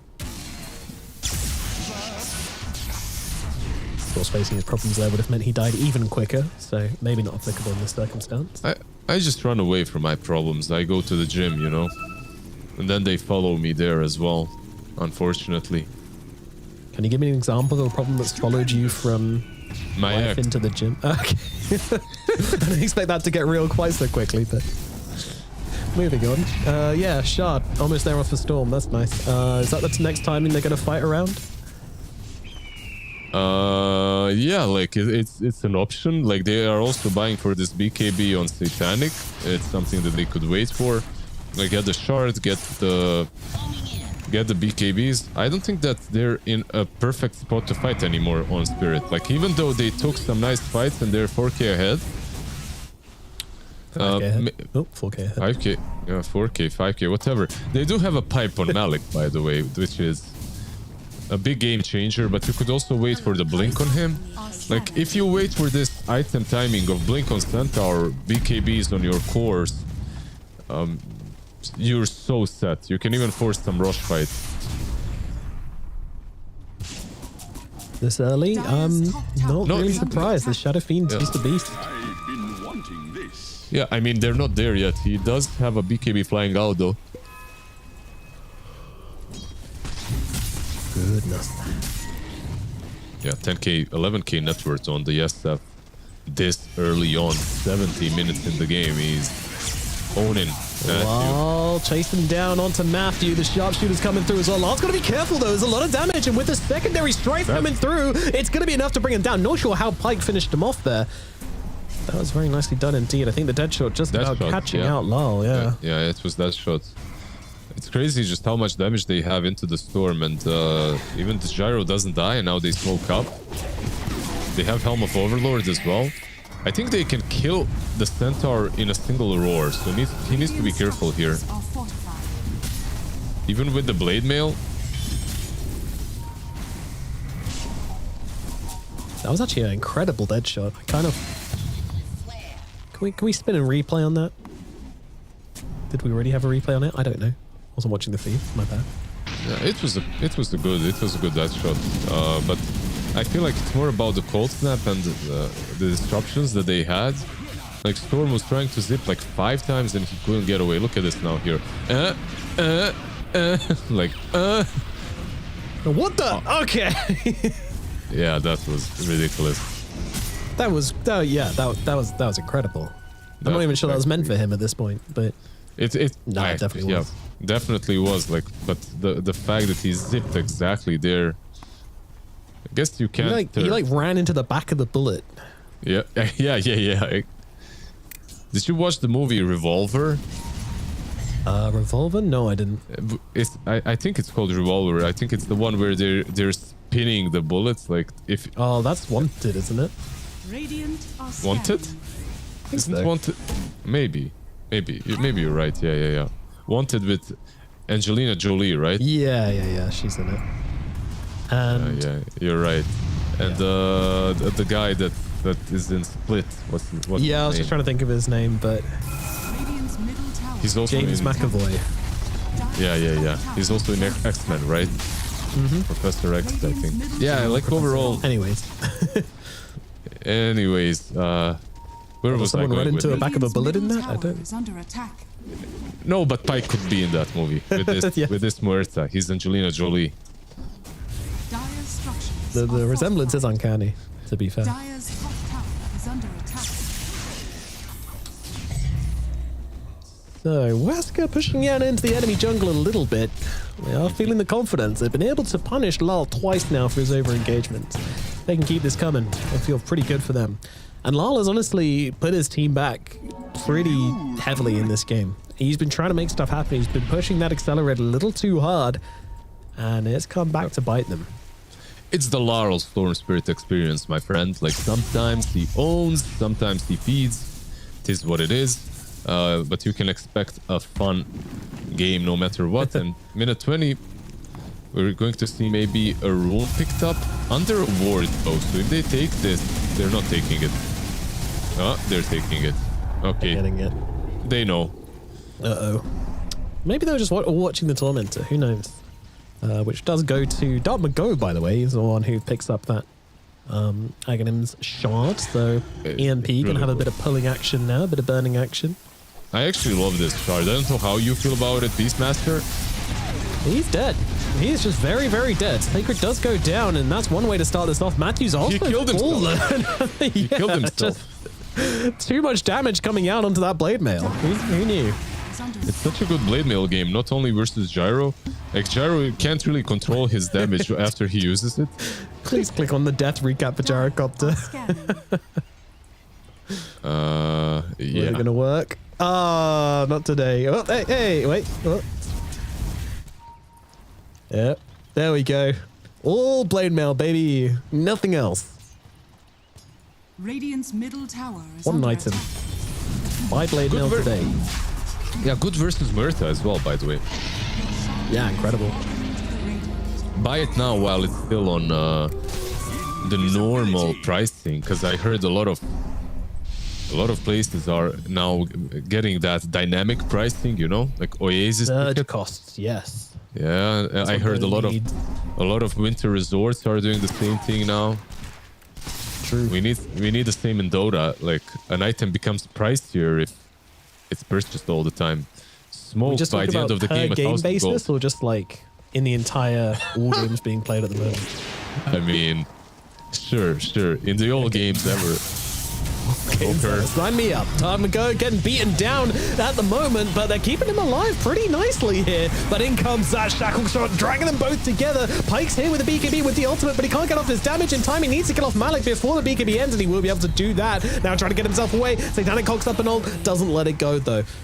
Will allow the Murta to escape. She had the BKB going, so may have just been fine anyway. Looked like she was, but it's a trade. An off laner for a mid laner, but Team Spirit, they get the positioning advantage here, and they can look to threaten onto this tier 2 tower. But the difference was huge in that fight because one team was playing with their carry and the other without. Satanic just wasn't in that fight. He came way too late. He came basically by the end of it and forced the BKB TP out by Muerta, and that's it. Does have a full Daedalus now completed on the Shadow Fiend. And this man hurts. He hurts. Dire's middle tower has fallen. Yep. So much damage just naturally on Shadow Fiend. Throw in a Daedalus onto that as well, and he's just going to be destroying everybody as Matthew's going to get brought down now as well. Starting to get some galvanized stacks for Lal. A full BKB as well on him. Should fly out. And Walker went for a bit of a... I mean, this isn't the craziest build. It's the normal. But a bit less damage at the moment. From him and from everyone he hits, of course. Dire's bottom Yeah. tower is under attack. Satanic. He's just doing so much building damage this game. He's clicking towers. Yep. The classic shift experience right now. There's no buildings left for him to click. At least not on the low ground. Yeah, which means that Storm, Clockwork, they're gonna have a blast catching these targets. And when it comes to catching targets, one thing that Waska is lacking is the Blink Dagger on Beast. Like, he went for the Overlord into Crimson Guard, and when you go for this build, like, the only way you make plays is with a smoke. And they are smoking, so fair enough. Alright. Let's see it then. I'd also like to request that he moves his Helm of the Overlord to be on top of the Crimson Guard, so it looks like, you know, the head is on the shoulders of the, you know, you've got the whole head and body thing. And the boots need to go in the backpack then. Yeah, realistically they should. Let's be real. Do we have any pants item in Dota, by the way? We don't, right? I believe. I mean, I guess Greaves. I mean, Greaves are not really. We don't have any pants item. What the hell is this? So basically, Ice Frog wants us to play without pants. That's what he's telling us. That's the only way to read that. You're right. I'm actually looking through the shop and trying to see if there's any. We don't have pants. We have no trousers, nothing. Nothing. They should add neutral item.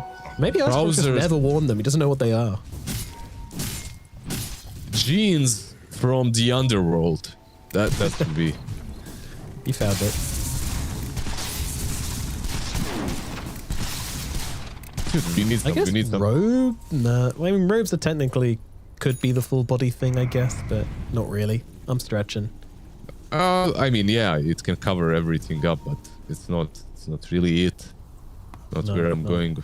Yeah, we don't have. And I'd imagine one tends to wear trousers with robes. Maybe I'm wrong. Oh, it depends where you're going. Like, you can have like a bathrobe and go to the swimming pool. Oh, true. Then you're not. But I mean, if you're a magician, then I'd imagine, you know, if you cast a particularly strong spell, you don't want to. What kind of a magician, though? Maybe you don't want anything under that. Like a performing magician, probably. Definitely does. I see. It all depends where he's performing. Anyways, Titanic hitting the high ground. Yeah, this Shadow Fiend is clicking. Let's go. Oh, send him up into the air, trying to buy themselves some time. I mean, only 6 seconds left on this Aegis, so there's a potential to catch him off guard. He doesn't have the most health, doesn't have the most mana, but they won't chase him out of the base. Yeah, fighting outside of the base is definitely much easier for Team Spirit, but going uphill when Pyke can be wherever he wants to, and Walker is hitting you with his spells. Elder Titan as well, one of the best high ground defenders. Kind of scary to just go in like that. They're just gonna chill around the base, ward it up maybe a little bit, and try to catch someone. They have a very deep ward up north, and Pyke might run into it.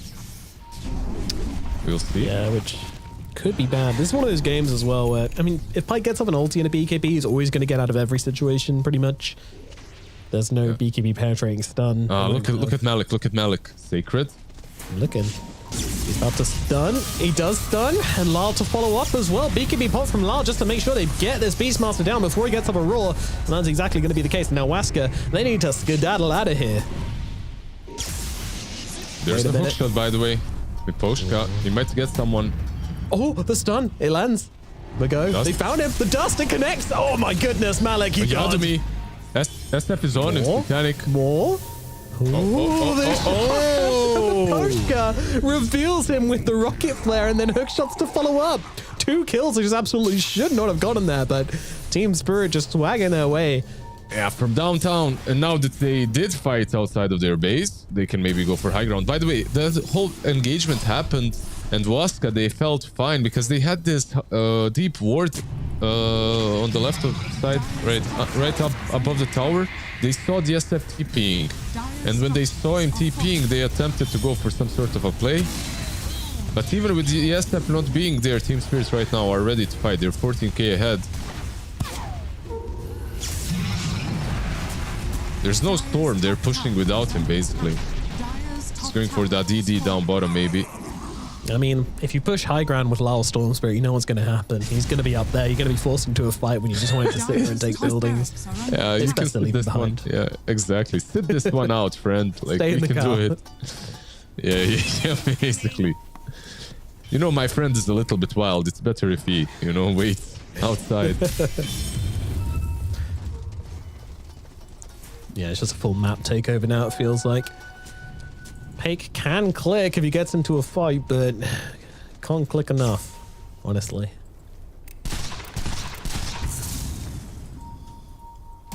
And once again, jumping from Malik, finding their target. On point with his binds. Hook shot into the creep camp from Vushka, setting them up Got for the that ancient.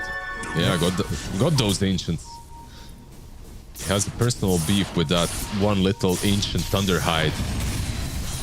He hates them. He hates lizards. Watch out. Yeah. He's a nice guy. I don't have to watch out. I think. I hope. Matthew, he's gonna be fine. Yeah, that was such a safe TP, but because of like the last 2 safe TPs we've watched have still been found and killed, I was still nervous. Yeah, you still, maybe there's some rocket flying over, checking Rosh and finding him. Yeah. I could imagine. Invoker gonna be scouted by this. This is a very nice ward. Miposhka planted this ward up top, and it's giving a lot of info. I love it. And it's also a ward that won't be dewarded by the Cliff Sentry. So very nicely done. But if you're Spirits right now, you took the advantage and you're in a good spot. I think what you're doing is you're waiting for Rosh, which has respawn. Am I correct? I am correct. Am I correct? Always. There it is. He's chill on the bottom side, hanging out. Took a little bit of time, but... Straight into the pit. Waska, they're moving down here very quickly. Yeah, But they know. Over. I think they know about the smoke because they used the rocket on outpost. Of course, no one was in vision. Dire are scanning.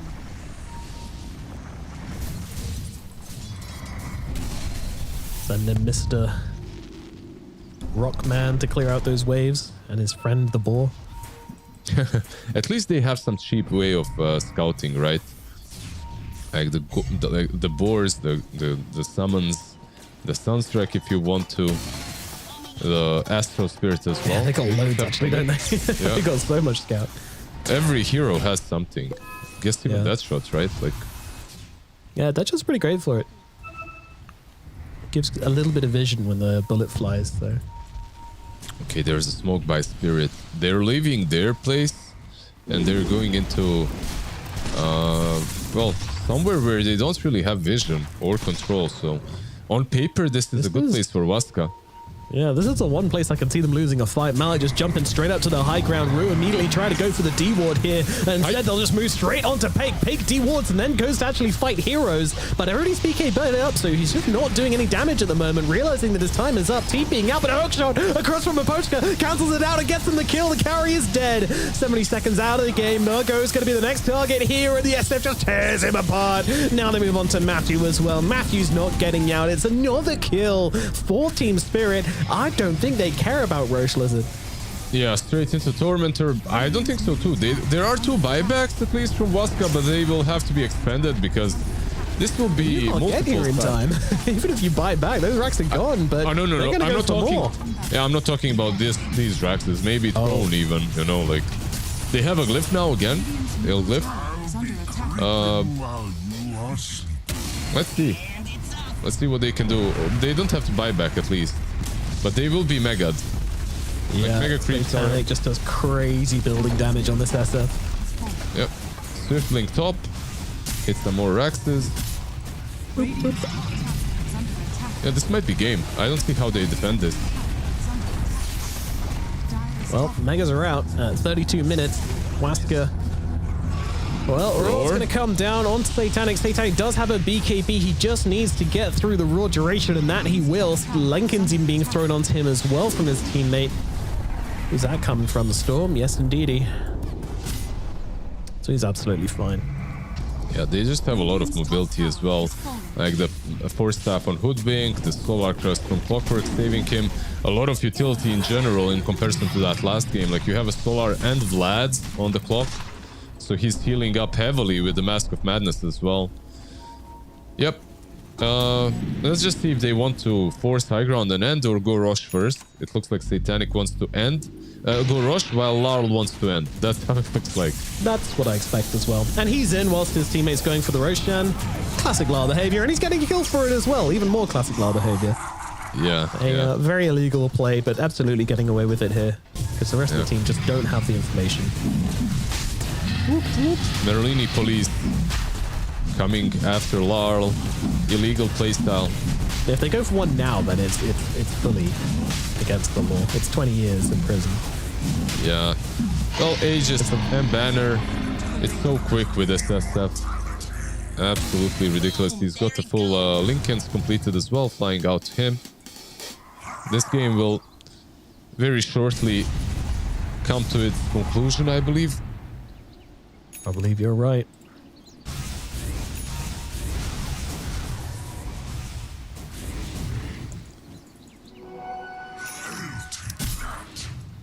Rue going for the Aghanim Scepter as well. Wants to fire out some double sharpshooters into the mix as well. Because why not? You're Megas now. You can kind of just have fun with your builds. Build what you want to get. I love when that happens, by the way. I build something because, yeah, I can do this, and then I lose the game. Even though the game looks like I'm 100k ahead. It happens especially when I'm playing Hoodwink, because sometimes I just want to go full damage. Yep. It always goes down that way. The moment you try to have fun in this game. It's not allowed. It's basically just not allowed to have fun in Dota. And they smoke up. Yep. They know the spirit hit, so they know about the smoke. Can they do anything about it? Because these two don't really care. The smoke was really cosmetic. They just wanted to look cool coming up the high ground.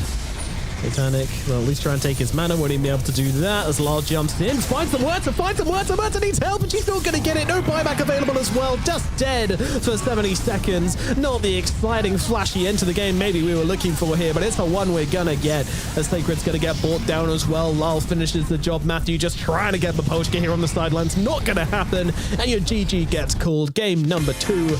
It will be even out as Spirit will take it. Yep.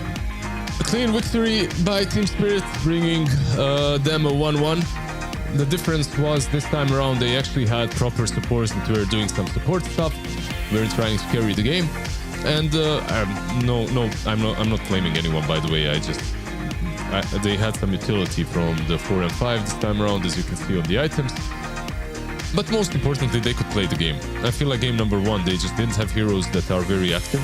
They just had heroes that wanted to farm and eventually come online and sweep the floor, but they couldn't because Waska found basically the best possible answer to that kind of a playstyle.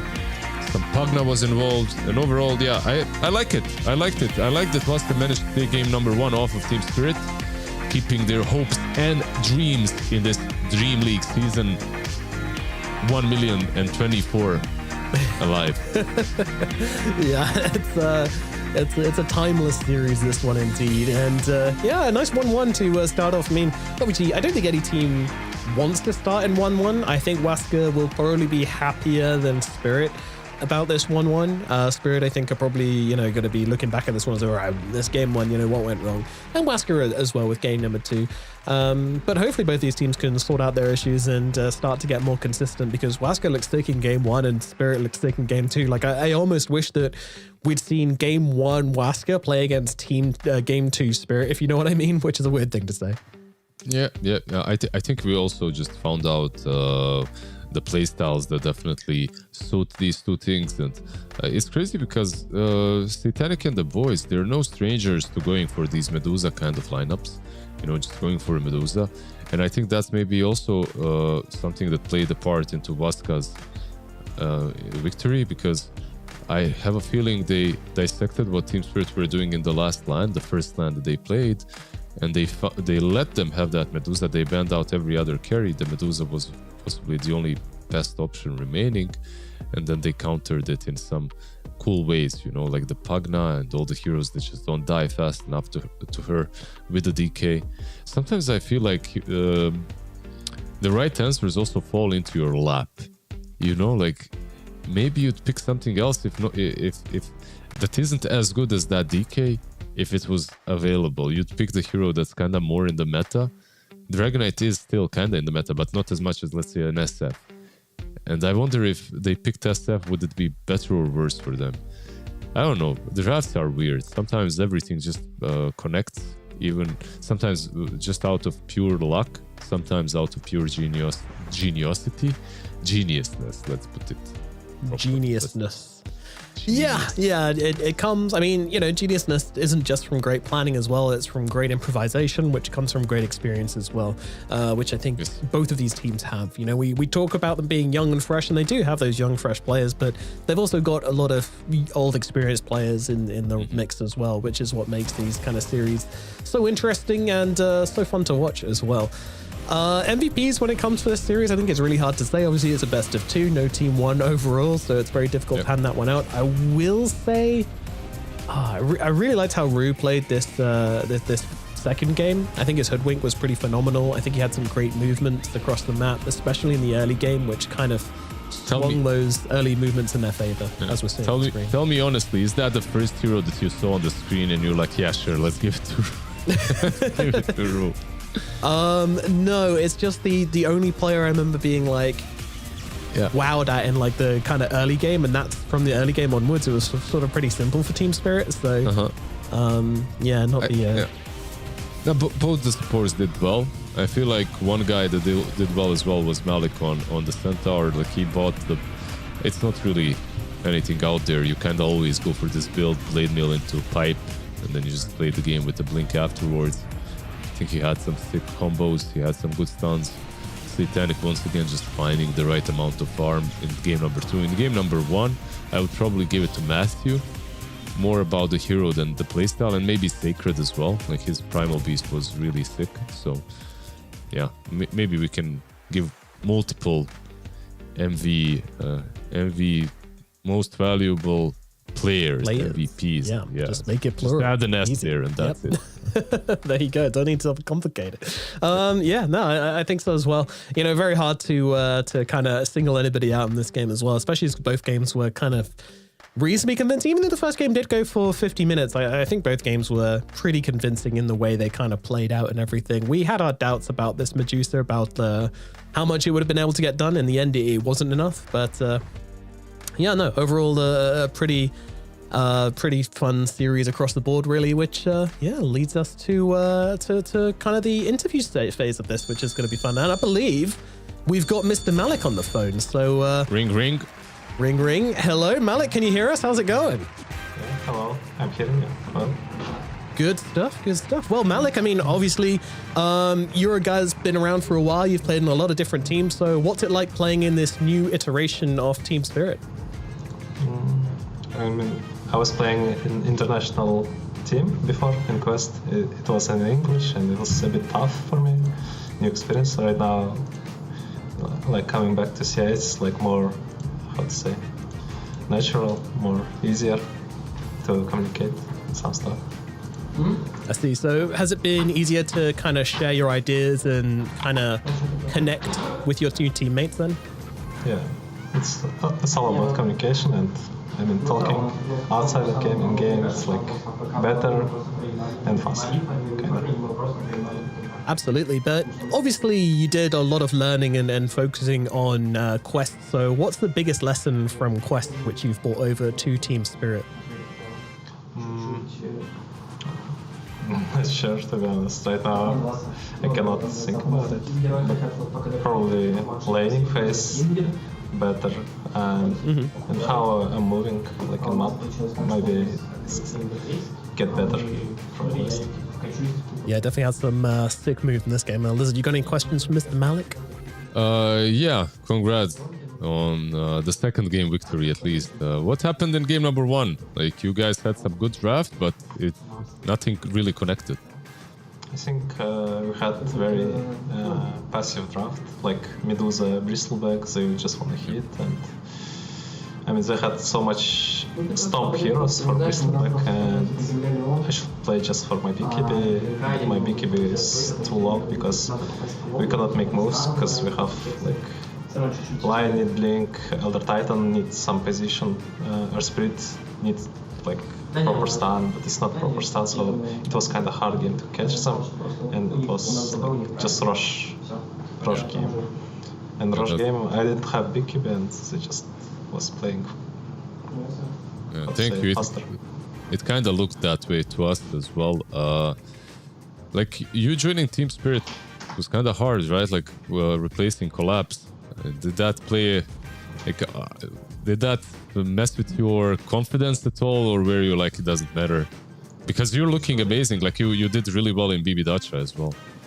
Not really. Like, it's not pressuring me. I'm just playing my best, and it's even like I wanna show what can I do and something like that. More like motivate. Yeah, that's good. That's good to motivate you. One more question for me. Like, Team Spirit again, like a big organization. I know Mr. Marple, they like to make a lot of content. Do they take a lot of your time? Like, because you're now in a big org, you have to do like some, I don't know, a lot of interviews, maybe some videos and stuff.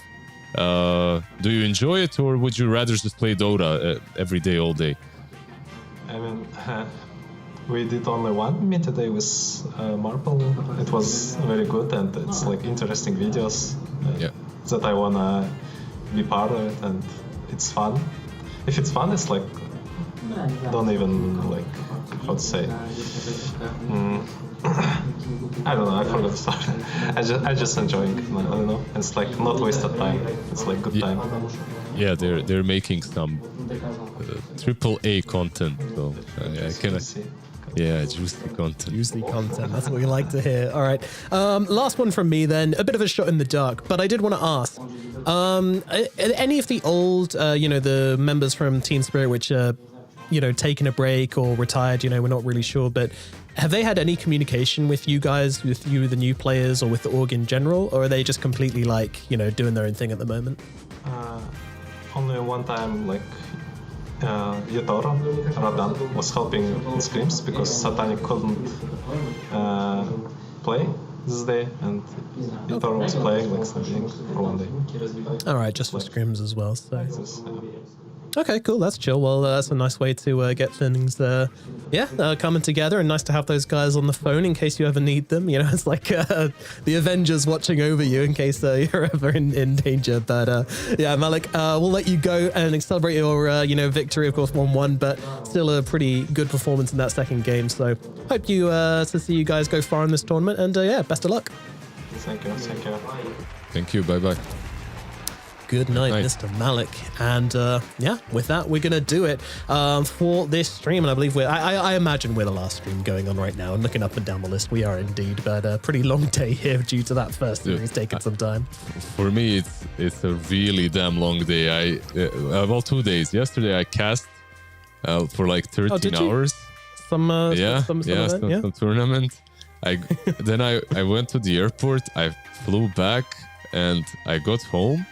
8, and now I'm casting with you. It's like, I can't wait to get some rest. All right. It's been a fun series, though. Yes, it was a fun one. Cool to see some new ideas as well, shaking things up a little bit. And this is what we're looking at right now on the scoreboard, and this is what tomorrow's schedule is going to look like. We've got Extreme versus BetBoom to kick things off on this stream. Then we'll move over to Talon Esports versus Azure Ray. For the third game, where we'll come in, is going to be Gaming Gladiators versus Paravision. And then finally, we're going to have Talon Esports versus Tundra Esports as the final match of the day. Very quickly, Lizard, which one of those are you most excited for? Well, Talon didn't really do that well recently, so I feel like the last one is going to be a quick 2-0 by Tundra, probably. But the third one that we're doing and the first one of the day, like if I'm looking at the ones we're doing, like the third series looks really nice, Gaiman versus Pari. But the first one is probably the juiciest when it comes to just like the team names and team players. Yeah. And everything. That's the juicy content, I think, as Malik so well put it. I think I'm going to be using that one quite a lot. That was a banger. And yeah, as I mentioned, we're all done. That's all that's left on this stream. But don't forget to tune in tomorrow. If you like the look of any of those games, then we'll be on this channel again. If you're looking for any other games, and of course, you want to look up and down all the different ESL channels, you'll find it eventually. But we're all done for now. Join us tomorrow for more Dream League action. Goodbye and good night.